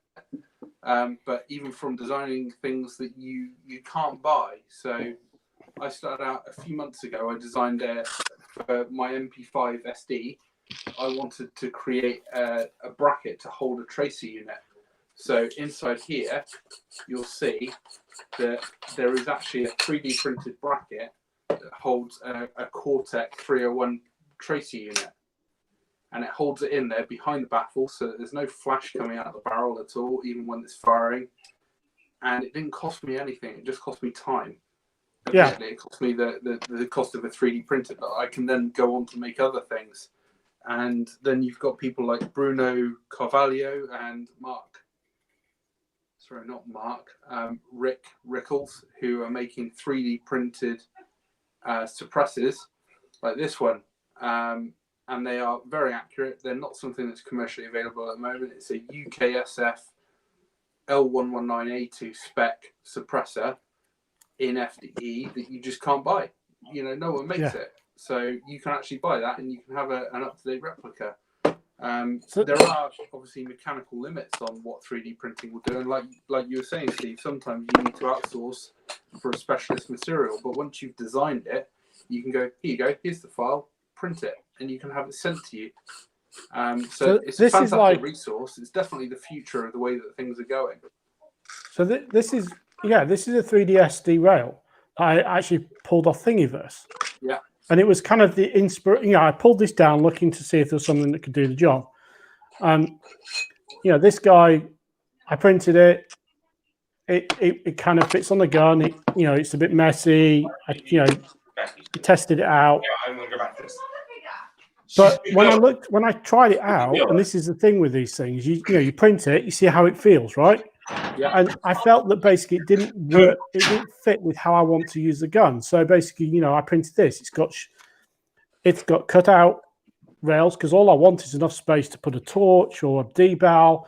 I want enough space. So, Steve, have you? Obviously, I'm just coming to it. What's the difference between what you did and the actual original Picatinny for the MP5 SD? There is none, other than actually there is one, which is I think is a D&T one, if memory serves, which kind of looks like this one here, which is just all Picatinny on all three sides. Okay, got you. This one, basically, I kind of wanted to basically keep it so that you had enough space for a torch and a D-bal, and then enough place to put a foregrip. If you in the sense, it's a bit like the new C8 grip, foregrip, but yeah, let's stick it in on it. Yeah, it's not Piccadilly all the way along. It's only where you would need it. Yeah, I mean, basically, if I take wherever it is, so this is the little Surefire torch, which is actually what I kind of use on this anyway. Pop this on, and it's just going to sit like that on there. And then I've got my compact D-bar, which I'll stick on the other side, for instance.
I got introduced to Ground Zero before I went to Afghan for the second time, third time. Hold on, I'm not sure.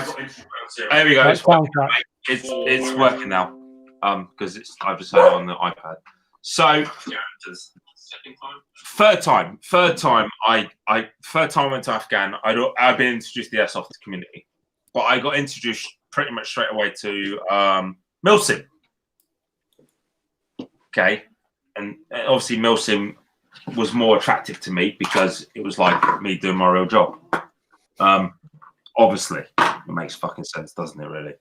But I met Sam before that, and I met the Grey Fox lads before that as well. And then obviously Jim Pye, which we've said earlier on, who actually's gone mega quiet. I don't know how Jim's doing. I've messaged Jim quite a bit. You know what? I need to fucking try and get in contact with him because I've not heard of him. I've not seen anything of him since last year. I don't know what's happened. I even spoke to Jack from Grey Fox, and he doesn't even know. And Jim was a big player. As anyone that knows Grey Fox, a big player in and also when you look at the knife community, like custom-made knife industry, he's a massive player. He's like the guy. I've got one of his knives, and I want him to make something for me. And he's proper gone. I mean, Sam, if you're watching, mate, have you spoke to him? I don't know. I generally don't know him. And Jim's a good lad. Again, I kind of started the Kydex because of him. Because I watched what he did. Yeah, and to be honest, Jim's an older guy, if that makes any sort of sense. In the sense he's older than we are, his wife, and then he had his little girl. I'm pretty sure his little girl older than we would all have normally. Does that make sense? Yeah. So even Sam says it, and me and Sam were at the knife convention a couple of years ago when we met, and that's when I was still kind of making just the knife sheaths. Obviously, knife sheaths are not even the knife sheaths are like 2% of what I do now. Again, for anyone that knows, I make knife sheaths. like Tim at E27, I made him like so.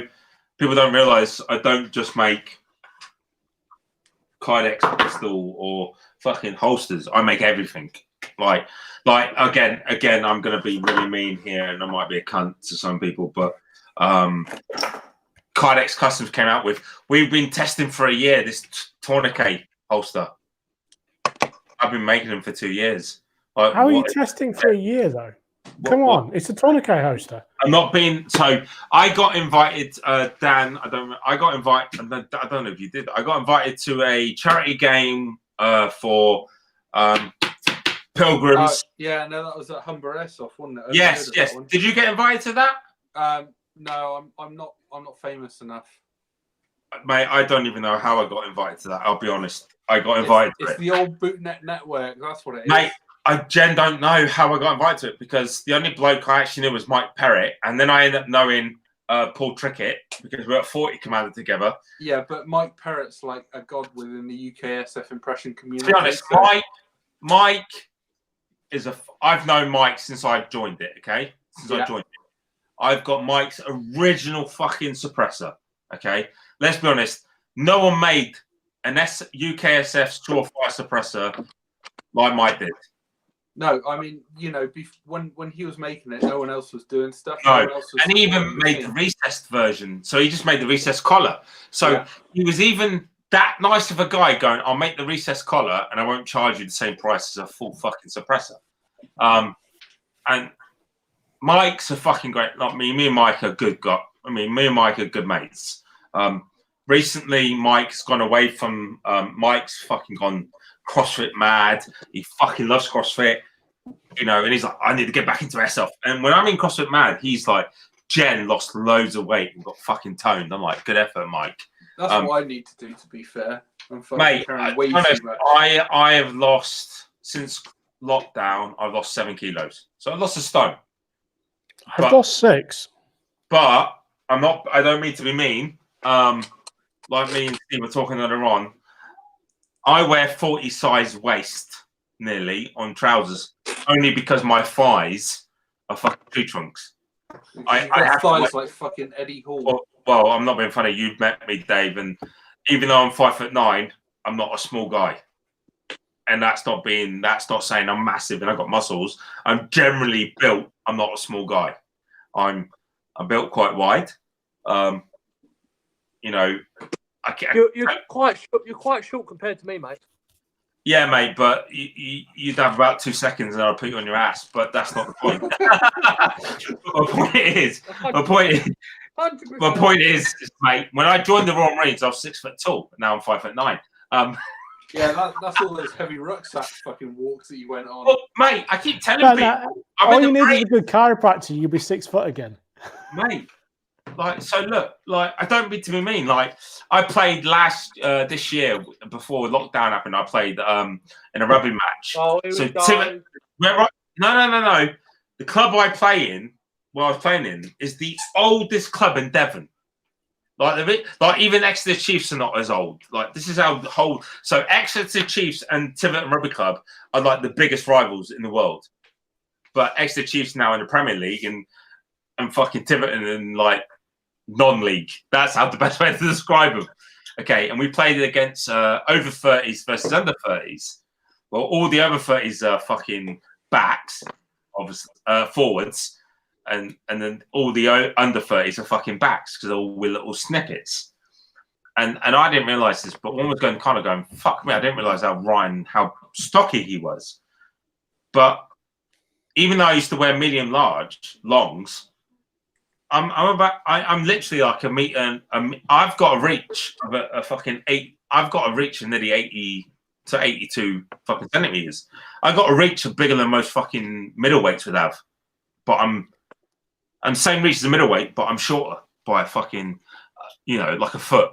You're like a ridiculously shaped orangutan with fucking stupidly long arms. But mate, it's always heavy pieces of kit he's carried. It's stretched his arms. And that's what bootnecks do. Bootnecks are short. So there's 2 types of bootnecks. You're tall and wide, and you're short and wide. That's all you are. You're nothing fucking else. And even SBS. So lads, Wembley. There's a wire there. Thank you, you fucking idiot. That's a dog. SBS guys are all pretty much Royal Marines because that's what we are. Okay, there's very few. So the first ever, and I mean this, the first ever guys to be SBS guys that weren't Royal Marines were Commando Engineers. So they're already part of Free Commander Brigade. They've already got the green lids. So they've already worked even harder than fucking every other cunt in there is. Okay, and I know... Not that you're biased at all. Well, mate, I'm not being funny. The guy that used to look after Paul, what's his name? Radcliffe, that fucking did Harry Potter. Daniel Radcliffe. Yeah, that's it. He was a Fijian. Okay. Now, the guy that used to do it, I'm not going to say his name because I don't want to give his name. The dude was a fucking 6'4" Fijian. Now, anyone of those Fijians in the military, Fijians are fucking big cunts and mean cunts. Yeah. Okay. There's something they feed them on at birth that makes them that big. It really is. So I know a Fijian. Fijian mother's milk, that's what it is. No, it's mentality. I know a Fijian that was 40 commander at the same time as me. He was SBS when I was there, but I wasn't badged. Okay, he was told he couldn't join the British military because he had tattoos. You know what he did? He cut him off personally. Okay. Ouch. Now this dude had a line that went from here on his arm and around, same on this arm, and a patch there. He cut him off personally because he couldn't believe. He thought he would disrespect his fucking family and his tribe that much. He fucking physically cut him off. Now this dude is the guy we were talking about earlier on that fucking killed people with a pistol. This dude's the guy that came to me and went, when I was there and I did all the logistics, he went, why am I getting all this stuff? I went, well, because this fucking general won't let me. He went, why haven't I killed anyone for the last month and a half? Should I go and speak to him? I was like, no, Ron. Fucking to me, because no Fijian needs to be killing a fucking 2-star general. Like, fucking leave it. Like, that's how it was. Now, the Fijians I know and the Punian guys I know are fucking some of the best soldiers I've ever met in my life. I mean that. You know, I'm British and I'm proud, but the Fijians are the blokes I want on my side. If there's anyone else I want, are Fijians. It's a warrior culture, though. Their entire culture. Oh, South Africans. South Africans are good lads, but the Fijians are motherfuckers. They will fucking fight to you. They will fight with you to the death. Like, so there's like guys I know, and we talk about what's the US Marine that threw himself on a grenade. They got the Medal of Honor. Oh yeah, I remember. I can't remember his name. I actually saw a thing about him today. And we have a Marine that did that. Matt Crouch. They got the reservist, weren't he? Yeah. Well, no, Matt was a regular, and then look. There's a lot more to the story that comes within the public eye, and Matt got the George Cross, and Matt deserved the George Cross. Yeah. But it's more to it in the sense of what happened. That's the tour I was on. How it happened. Wasn't it a tripwire that he set off and he decided to jump on the IED? I went to the Imperial War Museum. Well, it's not so much jumping on. So the story that comes through for the unit is because it was the year I was in Afghan. It's the same tour that he did trip it. Did he throw himself on it? Did he not throw himself on it? That's controversial. The guys that I know, friends of mine, would say, yeah, he maybe fell on it. But does that take away from that? No. And do you know what? Matt's a fucking good bloke, and Matt deserves it in that sense. At the end of the day, I mean, who am I? And I'll be honest, doesn't matter if I've got an MC on my chest or a GC or VC. Who am I to fucking tell him or to tell anybody what he did? I guess the only person who really knows the absolute truth in that situation is him. But we all know it doesn't matter if I was behind him. His truth and my truth will always be different. Yeah. Because I see something different compared to you see something different. So I know a guy that's got an MC, and I know him very well. Okay, I'm not going to say his name. I generally think he's a fucking wanker. And I mean that. And I mean the way he treated people. He's a fucking wanker. Now, he had something really bad happen to him, and then he did something really good, and he got an MC. But it doesn't mean doesn't deserve it. No, he's a Royal Marine, and I will always protect him, and I will look after him. Doesn't matter if he was the biggest wanker in the world. So he's a brother. Yeah, I will look after him. There's two sides to that argument, isn't there? There's the side that says that you can be a very, very good person. You can do one thing that's absolutely abhorrent and horrible, but you can also be a complete wanker, and you can do one thing in your life that people remember forever and go, "He's a legend and he's a hero." So people talk about first impressions, okay? And again, I'm going to say this in general. We talk about kit. First impressions is, oh man, this is amazing. Look at this Safari Land holster. Or first impressions, this GHK is better than a. So my first review of this guy, which was, I love this gun. It's nice. Yeah. But my subsequent review was it's a pile of shit. Yeah. So first impressions are amazing, but it's what we do after it. So, So like the incident I had with someone telling me I don't have authority over CQB, or the incident of someone saying, you've copied me in everything I've done. Well, actually, it's how I react to that impression. It's how I go, well, wait a minute, mate. I'm really sorry that you feel like I've copied you, but actually all I've done is taken my interpretation of what you've done and trying to make it better. Well, actually, that's not a bad thing. Or actually, no, you're right. I'm not Special Forces qualified in CQB, but I'm, pretty much near Tier 1 qualified in CQB, because all I've done in my life is go CQB to Maritime. My point is that your first impression, we can make a first. Oh, except from what you maybe hear my wife going, shit. She's talking to the dog and not me. Are you sure about that? Well, mate, I fucking hell. You've all met my missus. But anyway, so Dad's physically, she just looked at me like she's going to kill me. But my whole point is that you might want to put that. We all go off from first impressions. But actually, we're all judged by our actions. Doesn't matter how great our first impressions are. It's everything that goes on with that. Same with Cry. Same with Element. Same with Neuropol, who took over Element. Same with Safari Land, or same with Ryan at Backcountry Kydex, but he's copied GM. Do you know what I mean? Or Peltors, or is it Z Tactical that do Peltors? I don't know. You know what I mean? or whatever they are. My whole point is that our first impressions are on that, but everything else that comes after it is what helps solidify that. Solidify. Thank you. Our impression. Does that make sense? Yeah. So the whole point is, I say, like Mac. Remember Mac when Mac came out? It was like the biggest fucking computer in the world. Well, let's be honest. I've got a Mac that's 10 years old, and it's better than most laptops right now. So the point is that it's continuity.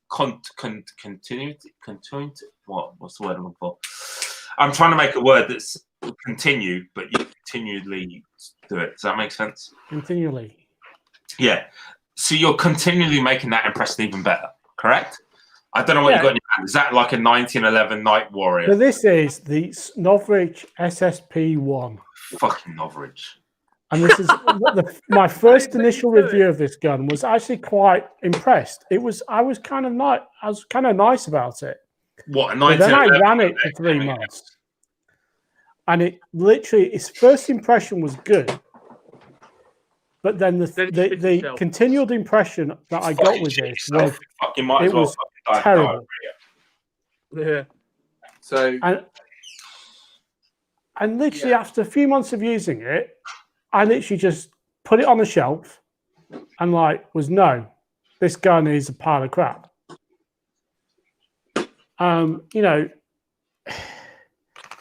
Things can make a good impression, but if they don't continue to make a decent impression, they just fall away.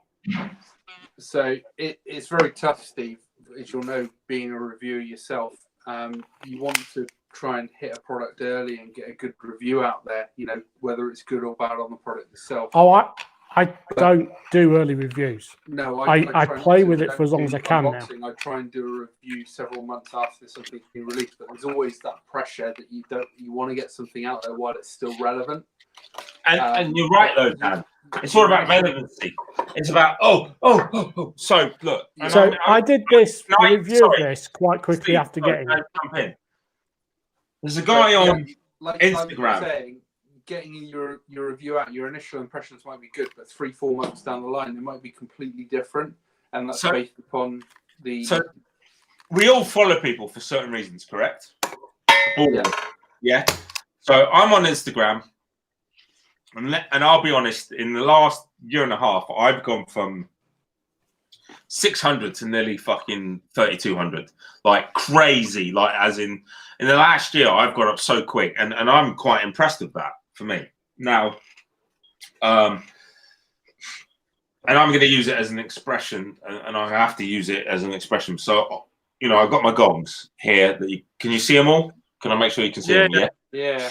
So I've got Iraq, I've got Afghan, I've got an ISAF, and I got a Queen's. Was it Diamond Jubilee? I fucking can't remember. I don't give it.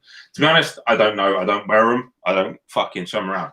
Now, there are other people on Instagram that will show their medals. Okay. And if you've done a UN tour, which most bootnecks actually haven't done a UN tour,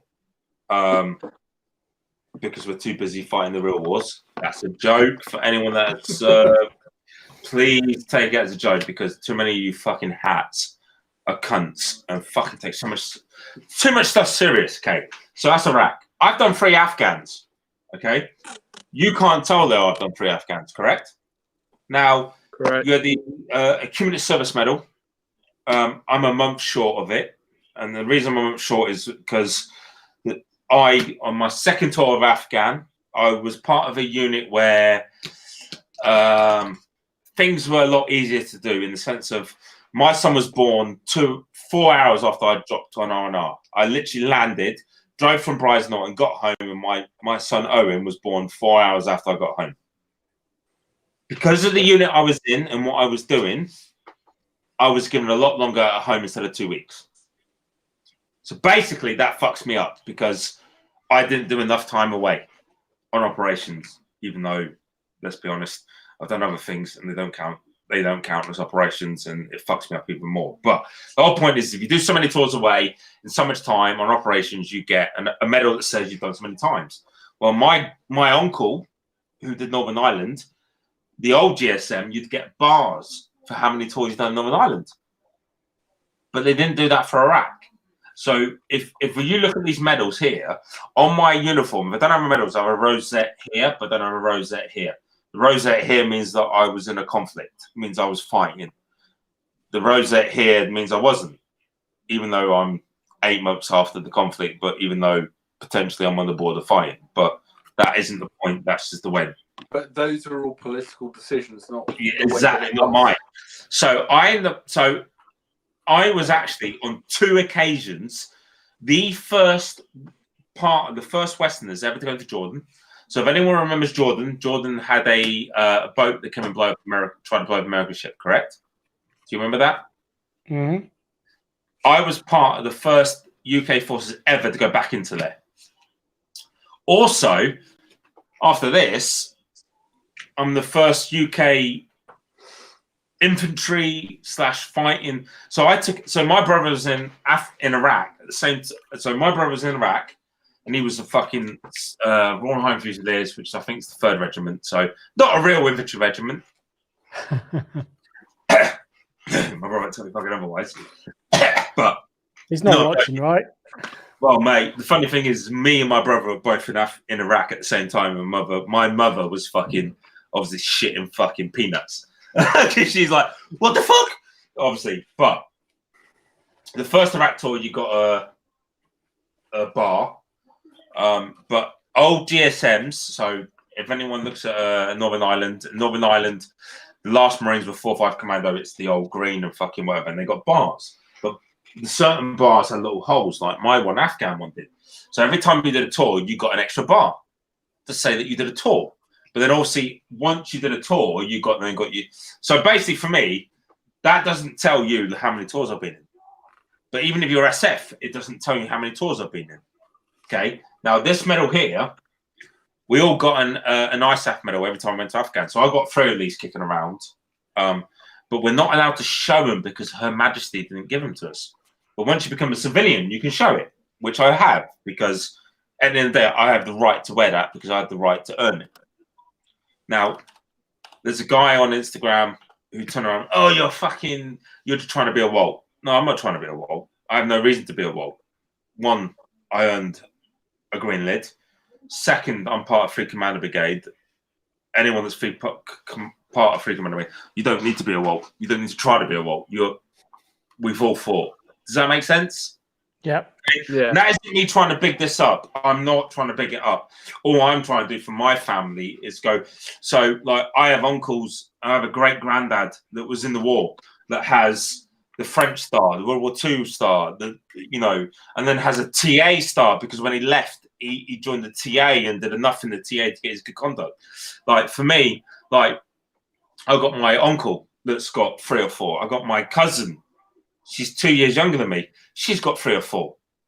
Like I'm in the process of creating a family tree, and I've got even my cousin's husband has got more medals than my cousin has because he was Royal Signals. His twin brother is fucking 18-6. So like, I'm creating a wall in my house where you'll look literally here. You look at this wall, and we will have so many fucking medals on it because my family, as a generations, have fucking fought everywhere. So it's not a point of I'm trying to say, oh, look at me. I'm putting that there because to me that shows me that I've done more than one Afghan because I can't get the other medal. Now, I'll be honest. Maybe next year I'm going to be Yeah, I'm good, babe. I'm actually going to apply for the Royal Artillery Reserve, but as a TACP. So that means anyone that knows what that means JTAC. Yeah. I was looking at armor, I was looking at everything else, but actually I was thinking, what would be more fun? JTAC would be more fun. I'm like, yeah. So on Monday, I'm ringing them up going, how do I join? Like, let's be honest. If you look at a reservist, it's up in Bath. What's going to be more fun? JTAC. Yeah, exactly. Fuck you. Yeah, I might be a Royal Marines Reserve fucking Special Forces operator, but am I going to drop bonds? Yeah, I'm going to look at that. So Monday, that's what I'm going to do. And I might get more medals. I might go away. And yeah, that's fine. That's great. I don't get to wear my green lid unless I'm part of brigade, but I will always know that I was a Royal Marine Commando. And I was talking to the friend, I'm going, fuck it, I'm going JTAC. Like, if I can go artillery JTAC, that's so much more fun. I can go to America and do more fun. So fuck it. And so, they're my medals. And then one that wants to question what I fucking done in the Corps and do anything else. And Jen, say this doesn't matter what fucking cat badge you are. Message me. We'll have a conversation. And I will tell you now, the conversation will be, go fuck yourself, you're a cunt. And I mean that because my friends I know, RSF, may have only done one tour as a bootneck or no tours as a bootneck and gone SF. I don't fucking care. Because I respect you for who you are now and not what you've done. Yeah. Which is to fair. anybody. Okay. So we'll talk about Commando daggers. And Dan knows it, don't you, Dan? We talked about this last time. Yeah. A Commando dagger is not earned because you're part of brigade. It is earned because you've done everything that needs to be part of brigade. And I mean that in the nicest possible way. So I have a friend, Steve Kelly, the survival, and he's a big survival guy. He's Royal Artillery. I got another friend, okay, that got their green berets. Commando dagger now, these days, is about getting your green lid. It's nothing else. So if you don't do the Commando All Arms course, you don't get your green lid. Doesn't matter if you're part of Commando Helicopter Force as a fucking engineer.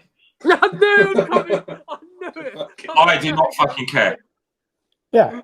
Jen. It's the All Arms course that's that's the key, isn't it? As a Royal Marine, you only ever wear that dagger as being part of brigade, okay?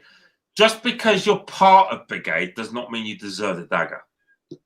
I know medics in Afghan that were part of me, doesn't mean they earn the dagger. The dagger to me now, the dagger as a Royal Marine it's been a commando. It's been a soldier. It's doing the work.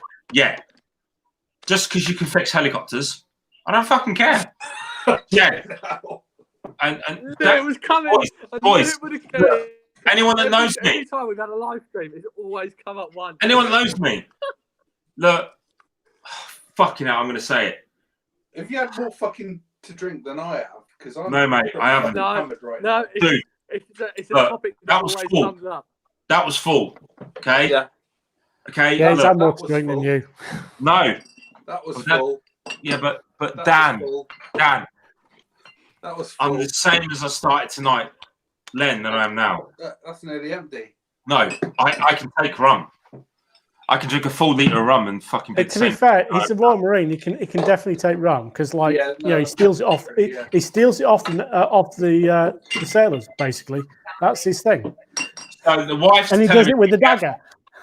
So the wife's telling me to be careful, but you know me, I don't give a fucking See, shit. I've seen what Royal Marines will do at a naked bar at Dallas Wharf, mate. So I know what you guys like.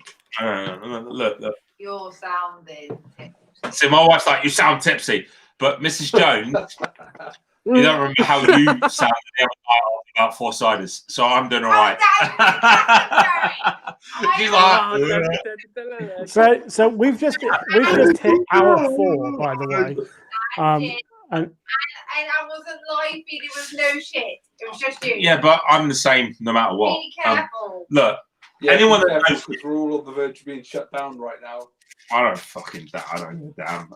I mean, All the guys that know me. It's only Steve's channel that gets closed down. No.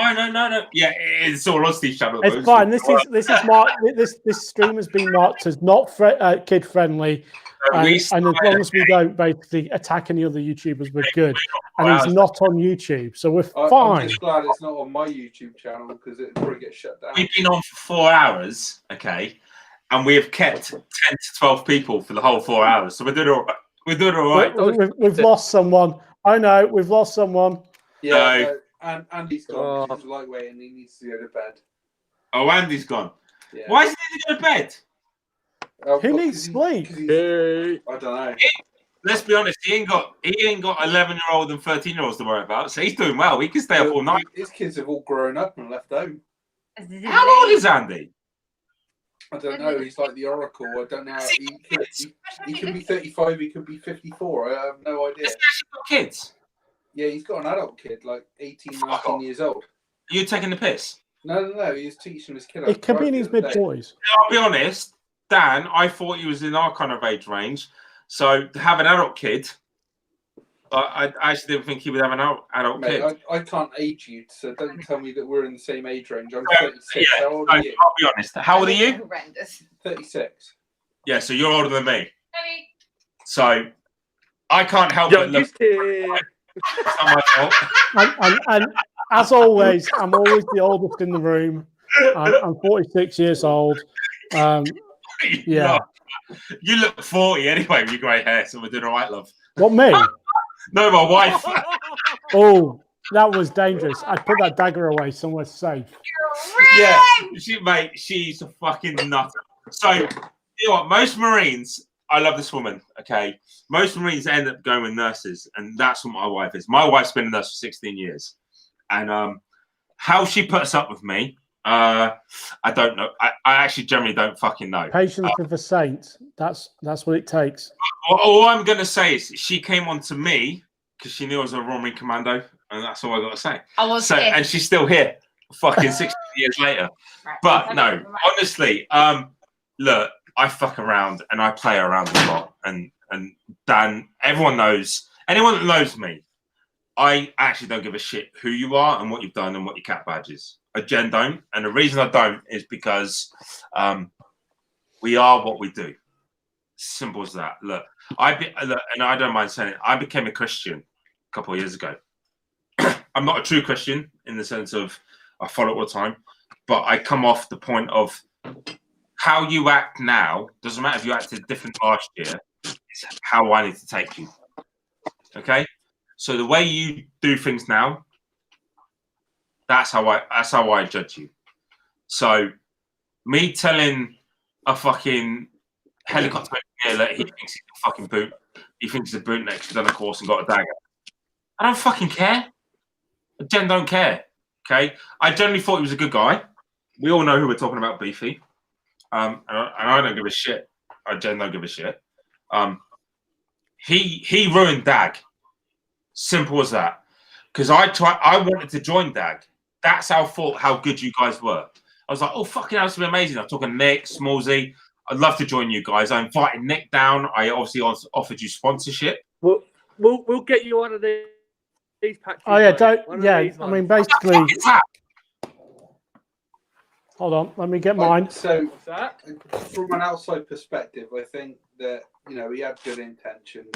He is a nice guy at his heart, but I think that it's very easily to be sidetracked by certain actions. Always speak louder than words. Yeah, they do. But even with my small following and with a small sort of follower readership, it's very easy to go down a path of trying to do things. Sorry. If we're talking about my wife, can I just say something? And I always say this to lads because it's a big thing in the military going, oh, is your missus hot? Because most guys never meet the missus of lads.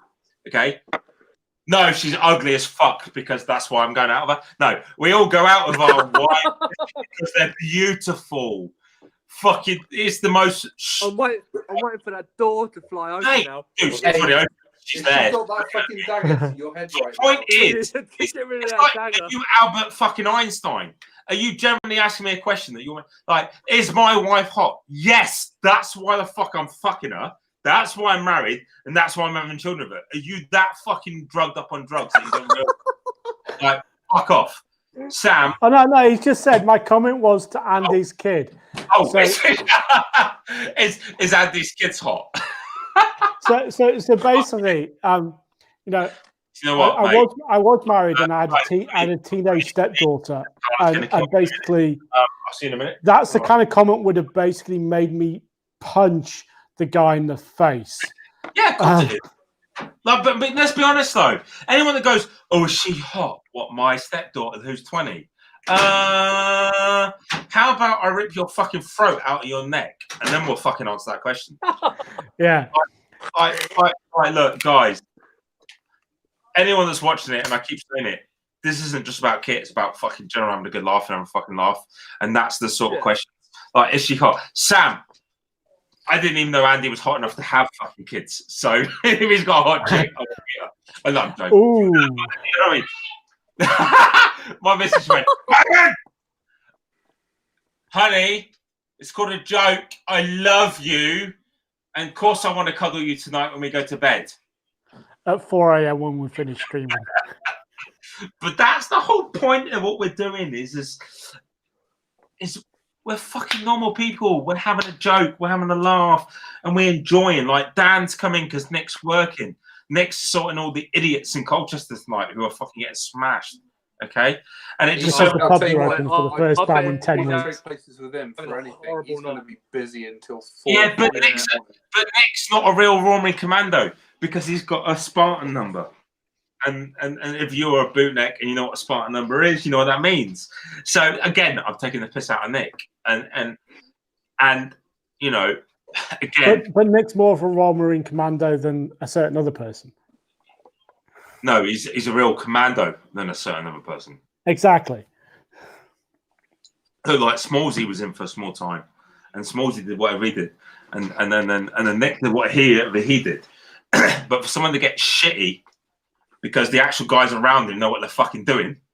Because you're so for anyone that doesn't realise, we'll call all Navy guys Jack.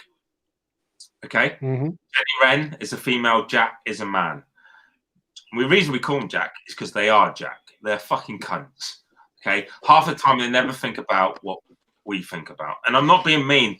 Like, I joined a ship. Where were we going? With the maritime security, I was a 4-5 commander. We were told to stay away from the Navy girls because basically, at the time, this is how bad the Navy was. I mean this, is if you touch a Navy girl, potentially she could call rape. And 90% of the time, they would believe her over you because she's a female. We're told basically just fucking please stay away from them. And half the time, the Navy chicks wanted bootnecks. They wanted a Marine to touch them. And that's not being big-headed. That's generally how they fucking felt at the time. Like, fucking, we got Navy guys, now we got Royal Marine Commandos who fucking fight. We want, oh my God, it's a real man. Like, fuck off, please. And you get in trouble. I mean it. Like, you get in trouble. You touch them. You go and kiss them. Fuck it. This is before I met my wife. My wife's an amazing woman. Before I met my lovely wife. Too right you did. As a single Marine, you're like, I'm a fucking Marine. I fucking, look at my muscles. Look at me. And they loved it. And then you get in the fucking trouble because you touched them on ship. But then because you had to spend the next fucking 5 months on ship with them. That was the issue, is they cause so much fucking hassle. It's not because you touched them or kissed them or hugged them. They caused hassle because they wanted to be with you and they wanted to be your fucking boy. Well, that's the whole thing, isn't it? Of not having females in the Navy for a long time is literally just the whole distraction element. That's why we don't need females in the Marines. We are an elite fighting force because we go and kill people. Okay? I don't mean to be mean. There are very few ladies that have the mentality. I'll tell you what, Ryan, I'd rather fight you than your wife, so I reckon women in the Marines is a good idea. I'll tell you I what. don't know. I wouldn't fight my sister. Dan, I kid you not, I'd rather you fight Owen than my fucking little girl. She's already, like, I kid you not, Owen unfortunately went to hospital recently. Like, when I mean recently, in the last week or two. And my little girl's like, oh, we need to get this. And she knows all the female wrestlers. Okay? She's like, but Dad, I can't do it to you because I will hurt you. Like, she's under the impression that it's real. And I'm like, she's fucking 7. And she's ready to fucking elbow drop me from the fucking top ropes. But real elbow drop me. Like, we're in the back garden, I watch her, and she elbow drops her brother in the face. And he's like, oh, she hit me. I'm like, yeah, she's a little bit fucking hard. Like, you've got to work out whether to say hit her back or don't hit women. I mean, Owen hits her back, and then she hits him back, and then he comes running going, she hit me. But, I'm like, but that's siblings, though. I used to fight my sister as a kid constantly. And you know, we literally drew blood on each other. We would literally, proper fight each other. But then you grow up and you learn not to do that. I used to fight with my sister as well. It's pretty unfair because I was 16 and she was 2, but So my sister's only got 4 years on me. I'm 4 years older than her. Fuck her up. I'm 4 years older than my sister, but basically she scares me because she's a fucking demon with a knife. I'll tell you what, what do you mean, dude? Carla is a mean bitch. Owen's awake. Yeah, he's listening. I know he's listening. If you go around his little sister, beats him up. I know. So Owen, my boy Owen, I'll be honest, I'm not a black belt or anything, but I've done MMA, I've done mixed martial arts, I've done BJJ, I've done judo. Okay, so not saying that I know what I'm doing, but I have an understanding. Hence, for anyone that watched my Instagram with Stapes, okay, I understand. Okay, me and Stapes are good mates. A friend of ours, Stroudy, another good friend. Well, me and Stroudy, not so much Stapes, but used to fucking grapple all the time. Like a proper grapple. Now, I was at a party recently, a 40 years old party. Owen is that good at getting a fucking neck hold in. He nearly fucking choked me out. And when I say choke me out, I mean I blacked out.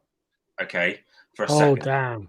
Now, it's because I've taught my 11-year-old how to fucking get that choke in and fucking squeeze it in. Now, I'm that twat also that doesn't fucking tap and goes, it's only my son, type shit. And he fucking choked me and I nearly went. And I've got grown-ups around me going, holy shit, I've never seen that. Now, it's the same on a range day. They haven't seen 11-year-old fucking use a 2.2 like a BB gun, in the sense of, oh fuck, we got a stoppage. My son takes the mag out because this is how I've taught him. Take the mag out, cock it a few times, so if there is a round stuck, it comes out. It's a rimfire, so rimfires are obviously known for fucking stoppages. Okay, and I've got guys there who are ATOs who are been in the military as long as I have and gone, I don't even see recruits handle a weapon as good as he does.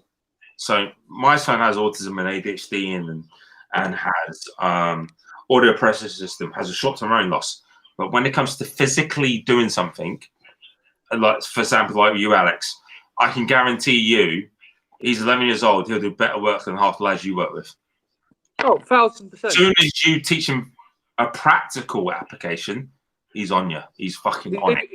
He's quite like me. If you put a book in front of him, he ain't gonna have a Scooby. But if you show him how to build like a bit of Lego once or twice, he can build it 50 times. He's on it, mate. It's the same with weapon systems. And I've seen him with live weapon systems and go. And I've said to my wife, I've gone, fuck me, I'm impressed. Like, and when I say I'm impressed, I'm like, he is doing shit that some grown-ups struggle to do with. And I'm like, even with airsoft rifles, I'm like, he's fucking good. Like, we've sat in him in the garden and we've shot 30 meters, and he's fucking hitting targets, and I'm impressed. But that isn't just me teaching him; that's his general knowledge. And I'm like, you're doing well. Like, Dan, you can come down and we'll work together, and you'll watch him, and he'll be like, he knows what the fucking business end is. Yeah, you know, it's like we said, you know, even on an airsoft, they just have a bit of a social. It'd be a good thing. Yeah, and he's fucking on it. And that's where I come from. It's not when we played online. Oh, mate, when we played online, fucking my boy was beating me and you. And he's fucking, and the thing is, he's gone to keyboard now. He's using keyboard and fucking mouse, and he's still smashing me. And he's fucking keyboard and mouse, man. He's 11. He's a keyboard and mouse on fucking PlayStation. And he's like, look, Dad, look what I can do in Fortnite. And he's building quicker, or as quick. And I'm like, holy shit. He was getting 60 kills on shipment. Me and fucking Alex, 50. I've been gaming for like, I don't know how many years, far too long, to be honest. And literally, like, Steve, it's okay. I can hold my own sometimes. But like sometimes when you play against some young kids, and like you're just like, fuck. Mate, I wish I could play like that again. We're playing shipment. Me, Alex. Actually, wasn't the first games we won. Yeah. We were winning like fucking battle royale with Owen, and he was winning it because we're dead, and he's fucking reviving us. So even with Smolsey, we played battle royale, and Owen won it for us. Like he got us alive. Like, I mean, I'll be honest, mate. He plays Fortnite. Fortnite's his game. He smashes it, and he'll come and play Shipment or whatever game we're playing on fucking Call of Duty, and he'll still be in the top 3. Yeah, all day long. Even with PC users, he's top 3. So it's basically great. Kid reaction times. That's what's killing us all. Yeah, and it is, mate. We're becoming obsolete as we get older. Well, you may say that. I would never say that. But it's like, I've adapted to basically. I don't do the high impact stuff. You know, I don't run. I don't climb through windows because basically I know I can't do it. How old are you? I just sit back with my sniper and I shoot. No, I can still do that. How old are you? 46. 46. Okay. Yeah, 47 in August. I'm going to be nice. What date? 24th. Sorry, 21st. Oh, 20. No, fuck off. You're not the 21st of August, are you? I am. Fuck up. No, are you joking me? No, I'm not. Right, we have the same birthday. You're kidding me. No, I'm the 21st of August. Holy shit. Mate, do you know I knew there was a reason I liked you. Because we're amazing. Because that's the best day of the year, isn't it? Mate, you know what? I know 2 blokes. You're one of them, and the other guy is another guy that does free gun that we're 21st of August. Mate, it is the best fucking month and year to be born. Look, exactly. So look, no, it's generally the best month. What be a Leo. year were you born, Ryan? 1984. All right, okay. So I said, I was born in 1984 in Her Majesty's Military Hospital in HMS Rintal, in the west of Germany. At the time, it was West Germany, not East Germany, because the war was still up. And I lived in Germany for 8 years. From when I was born, I lived in Germany for 8 years. So the only time I came to Britain was on a holiday. But I was born in the same hospital as my mum and my auntie, because my great my granddad was also a military personnel, and he was living in the same place. So that's how crazy it is. I was born in the same hospital as my mum, which now is a actual special learning hospital in Germany. So, you know, I mean, as much as people, I used to get told I was a crowd, and I'm like, well, I've actually got 2 birth certificates. One's a British military birth certificate, and one's an actual British certificate. Because if I didn't have the British military certificate, I actually potentially could have had to gone to national service in Germany at 18. Yeah. Damn. Yeah. Yeah, So because the military bases weren't UK soil, were they, in Germany? Even though they're UK soil, but they're not. Yes, baby. Give me 2 seconds. I've just got to go and sort something out, and I'm back with you. I feel like we should have a joint birthday on the 21st of August in London, drinking a lot of alcohol. Assuming, of course, we haven't gone into a second lockdown and basically the world hasn't come to an end. It's like literally 6 months away from my actual birthday, so probably, yeah, why not? Oh, man. Age is a bitch. And this is the thing. And we talk about a certain person that basically, he had a go at me for literally not being able to get through a fucking window. And he's like, I can't remember how old he is, but he's basically, I've got at least 10 years on him. Let's just go through the things I've broken in my life, because I've done some shit. I've broken my back. I've broken 4 ribs multiple times, collarbone, both ankles, dislocated both shoulders at one point or another. Yeah, I've broken some shit, and I can't climb through windows. What the fuck? And I mean, I like this shit. I do it because it's fun. But I'm old. And sometimes people don't get that. No. You know, I do what I kind of feel comfortable. I won't run anywhere. I move as quickly as I can because my body won't take it. At the moment, I'm nursing a fucked shoulder and a fucked elbow. You know, literally, I'm kind of hoping that when it comes to the event in August, on the 1st of August, we're doing, my shoulder, my elbow's sort of good enough for me to be able to put on a fucking pack, because like a week and a half ago, literally I was having trouble lifting like a 4 kilo weight with my right arm because I literally just had no ability because of the shit here to basically lift anything. And I'm going to be hard routine, and I've been training and everything else. And it's just, as you get older, shit starts to stop working. Well, thanks for that. I'm 36, and you know it's already hard. When I'm your age, I feel like I'll probably be dead. So to be fair, when I was in my 20s, I expected to be dead at 35. And I came close because basically in my 20s and early 30s, I did do a job that resulted in me running the risk of getting shot. So I worked in law enforcement for 9 years, so in the US. And I did get shot, and I thank fuck for Kevlar. It's the best thing ever. It saved my neck. But yeah. I worked on the principle that basically I'd be dead at 35. I think that's tonight. We should start wrapping it up. Right, I've been loving You you. know what? No, because basically we're good to go for hours, yeah. Sorry, what are we talking about? Carl just beat me up. He's giving me devil eyes at the moment. What your cat is? No, my wife. She's saying basically come to bed or divorce time.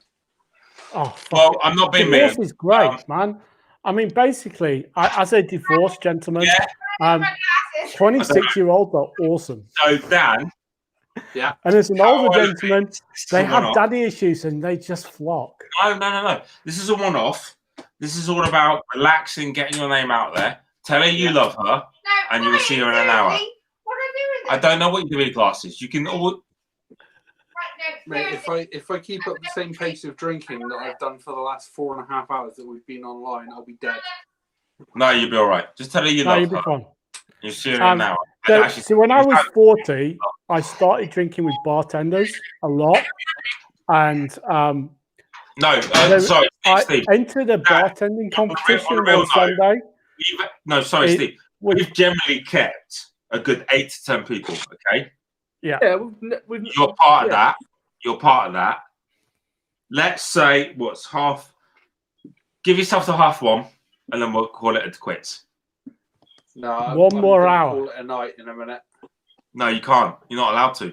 You can't. You can't just go because she's giving you daggers. It's about enjoying the night. And how many times do you do night Milsim? Like 4 times a year. There you Think go. about this as in Milsim. It's the first one. You haven't done one yet this year. Exactly. Shall we put nods on? This is a nightmare, Sim. So look. Shall we do the rest of the night in nods? There we go. So you got to put your helmet on. So I've got a copy op score. I haven't got nods because I'm cheap. Okay, but I have got Team Wendy in there. So actually, I can't even put it on my headset. I have to take my headset off. We have to. I have to change full settings as long as it is.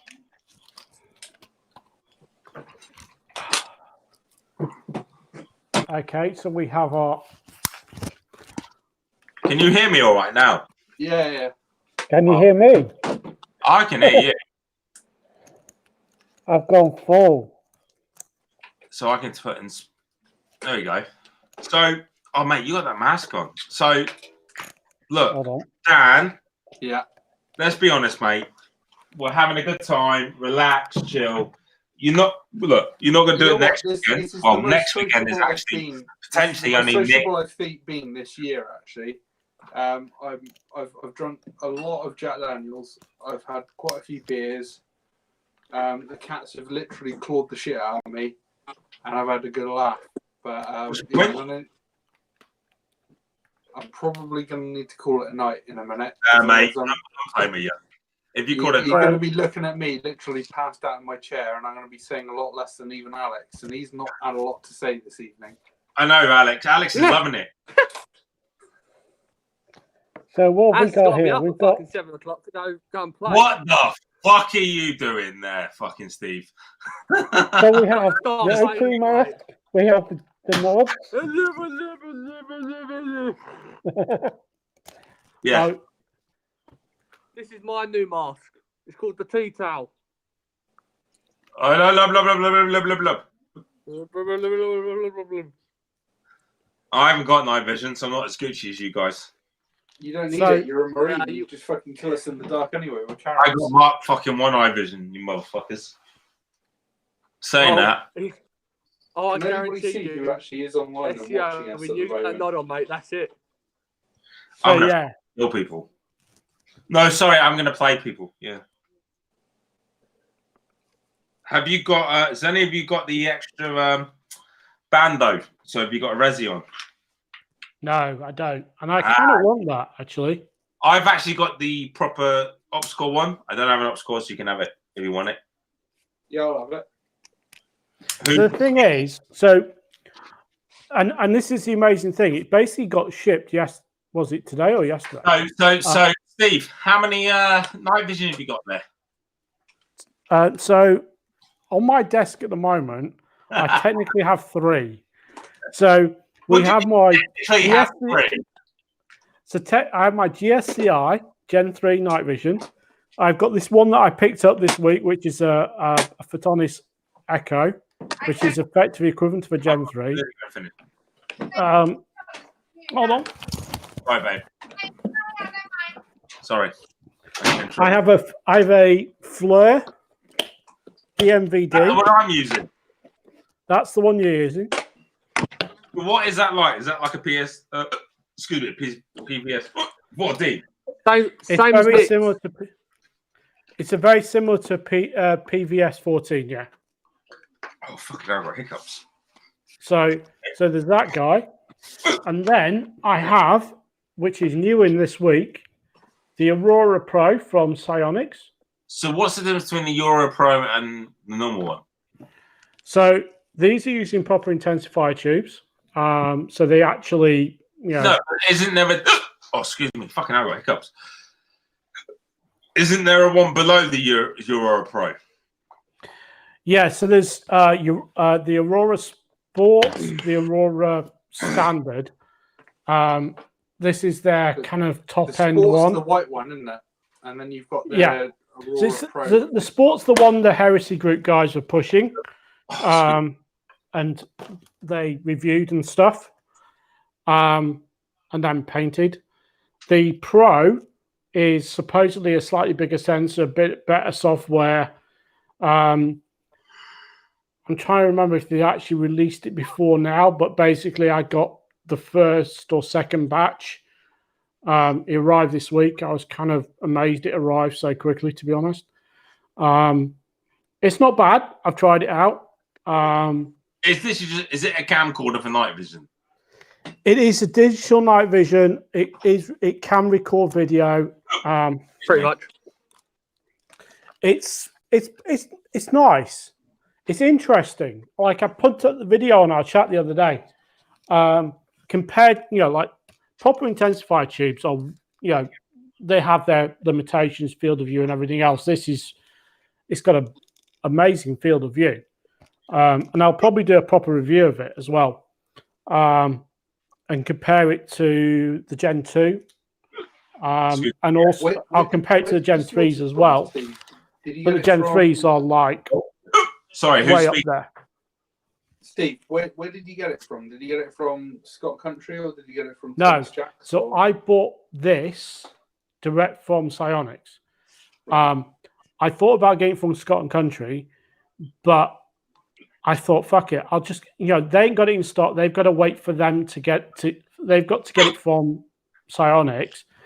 I ordered it from Psionics, and it literally got shipped, and I got it before Scott and Country got theirs. I know, excuse me.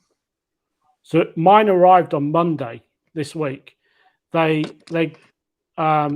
basically got their shipment in to their warehouse on the 24th of June. They shipped them all out to everybody on the 26th. I got mine Monday. So Scott and Country got theirs, and everyone else in the UK that's distributing them got theirs like on the Tuesday. I had it literally before anyone else. But I just figured that basically, fuck it, at this stage in the life cycle almost, just go straight to the supplier and get it from them. I've got a company, so I can claim the VAT back. So the import camera, and all that stuff. Excuse me, the camera on the side of your helmet. How come that isn't the same? If that makes sense. So I've got the Mohawk camera. I bought this. When did I buy this? Maybe about a year and a half ago. 2 years ago, maybe. Yeah, actually 2 years ago. Just before it was. You bought, just before Rectum Ridge. No, I had it before then. I just didn't use it. Was the first run out of it. Oh, So I had it before then, but I hadn't used it. Who's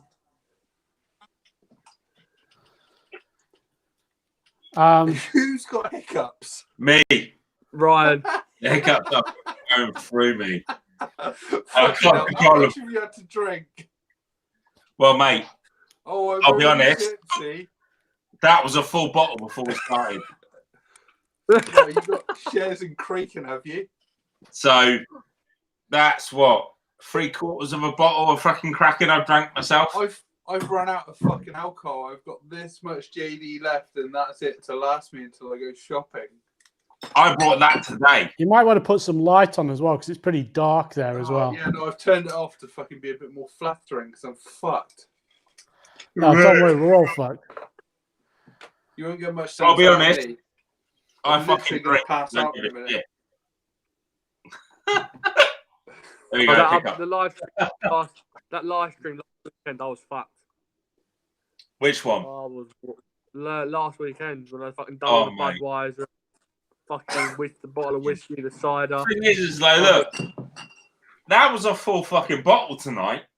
Oh, mate. So I tailed off. There was probably about a third in that one.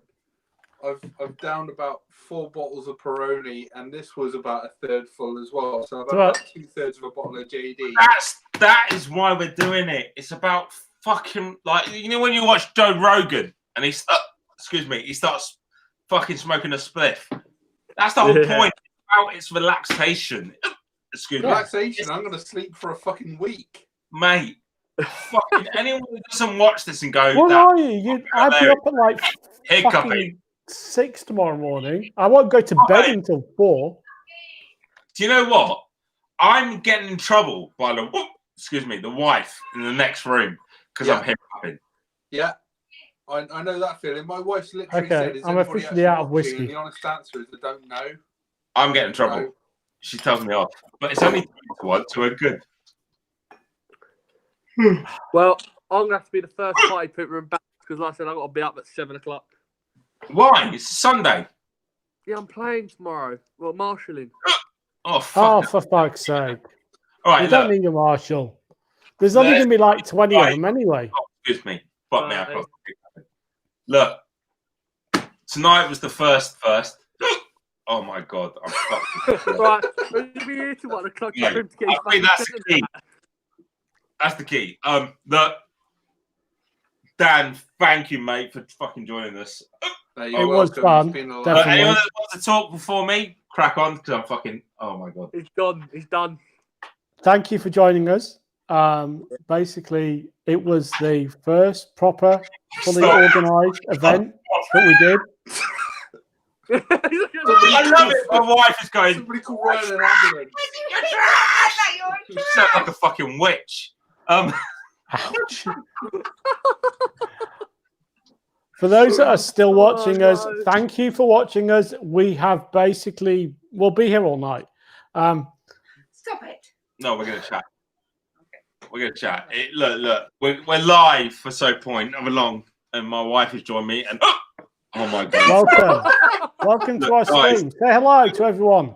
I can't even look. You're on it. So is it? It's a delay. There you go. Massive delay. Hey, oh my god! Mrs. Jones, make sure he drinks a pint of water before he goes to bed. Well, no, I was going to let him sleep in the playroom, and I'm going to go to bed in the double bed and starfish. With the dog. Oh yeah, perfect. In the dog. No, you Ryan, do it. I think the dog takes more space up than I do. I'll give him green crackers and let him with water and sleep on the floor. Do you know what? Do you know what? When I first met this beautiful lady, I kid you not, I fucking hated cucumber. She made me a cucumber and cheese ring sandwich. Cheese ring, cheese bread, babe. Cheese bread. I was a student at the time. She was, and I love her for it.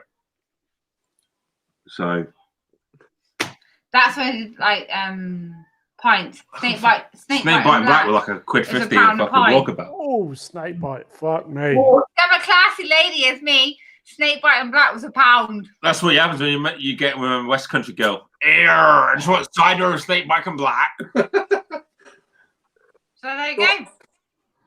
I snob tea. Poor Chappie. See Chappie again, fucking Westerner. Right, I'm definitely going to. You're so trash. Jen, I can't help You're hiccup. trash. I can't help a hiccup. Anyway, no, let you go. Right, love you. Thank you. I will. So anyone that's joining our fucking live streams and don't think we're real, we're more real than you can ever have a go. COVID, fuck off. Right. Hey, you don't need fucking anything else. What the fuck do you need anything else for? Fuck it. Let's have a good time. Enjoy yourself. Excuse me, it's a bit like Joe Rogan's though. He gets fucking high as fuck. Who cares? But like I'm going to love you, leave you boys. Unless you got a real commando dagger, don't fucking use it. Exactly. Don't put it upside down. Bottom of the story. We need to get some naughty pics. That's all I say. Naughty fucking pics and fuck people up. We should actually, to be fair, we should live stream on the night of SEO in the field. That'll be funny. Should Friday night. Friday night we can do it in the hotel. That's fine. I can arrange that as it were. I think we should do it on the Friday night where we're all going to be there, the main four. Yeah. Like next weekend, you guys are going to have to find someone else in the sense of if you want to invite someone else in because unfortunately I'll be working and finishing quite late. Yeah. So.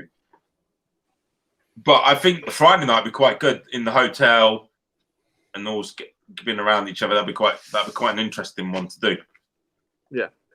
Yeah, we'll definitely do one on the Friday night before the SEO event. We'll do one next Saturday, same time, same place. Yeah. Probably just me, Alex, and hopefully Scambo will be available, and we'll try and find someone else to basically think, unless Dan wants to make a reappearance. I'm opposed to it. I've quite enjoyed it. My wife will probably tell me that I'm not fucking ever allowed on YouTube ever again. But you love her, and she just needs to be loving. You're welcome back anytime, as it were. Just make sure you've got enough booze, because if you've run out, then you ain't doing it right. I've literally run out. I've got nothing in the house now that I can drink. I mean, I've literally, so this is how prepared I am. I've got a fridge of gin and beer and vodka and pre-made cocktails. I'm done. I'm sorted. I could literally last for like 3 days on what I've got. So what you're saying is we should do this live stream now for 3 days straight. That's what you just said. But fuck it. Fuck everyone. It's been a while.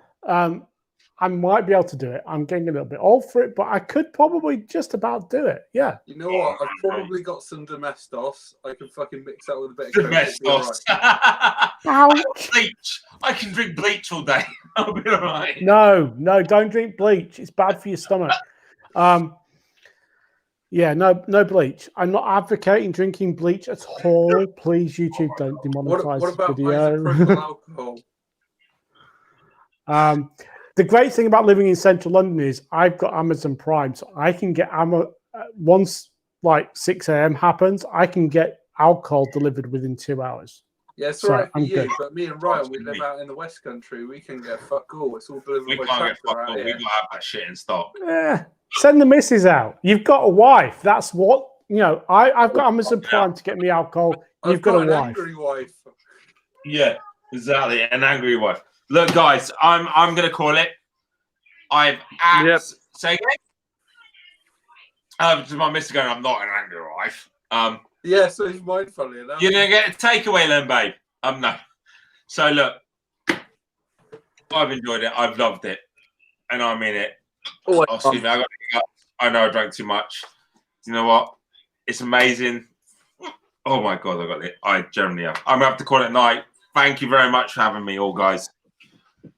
It's always been a pleasure, boys. Until next Saturday. It's been a fun. And Alex. Ryan, I have to say, if you were a Navy helicopter mechanic, you'd have probably lasted longer. I might have. No, this is the thing. Basically, you got to remember, right? The Navy watered down the rum when they give it as rations. Yeah, grog. Yeah. So, that's right. So, do you remember what scran means, though? Do you know what scran means? Scran means sultanas, currants, raisins, and nuts. Anyway. Are you coming to annoy me or are you still going? I'm going to come annoy you. Oh, so my wife's had enough. By the way, Alex. Don't worry, he's not lethal anymore. We've disarmed him with alcohol. Yeah. Start gobbing off more, mate. You've been quiet. Enjoyed that. We're done. No, you can't come and... Okay, I won't come and annoy you, but I'll talk to... Okay, I'll talk to Steve and Alex afterwards then. Yes, dear. Sorry, dear. Sorry, dear. I won't come and talk to you and love you, dear. Sorry, dear. I love you, dear. Sorry, bye. Sorry, Mrs. Jones. Love you. I've just been told off. I can't even go and talk to her. Oh, I love you. Sorry, Mrs. Jones. Love you. Sorry, Mrs. Jones. We love you too. God help me. Anyway, guys, thank you. I do appreciate the amazing time. It's been great. Always. Alex, you need to gob off more, you twat. And I know. If I weren't sorting out my kit, as I was going, I definitely would. Well, so I'm done. Steve, cut the live off, and then we can talk afterwards. Because I'm here. So Oh, fuck it. Just to everyone who's watching us live, You need to thank you for fucking drink a watching pint of us. water, mate, and get See rid you of next it. week, same time, same level of drunkenness by about this time at night. See Yeah. you guys next Yep. time. Adios. Adios. Adios.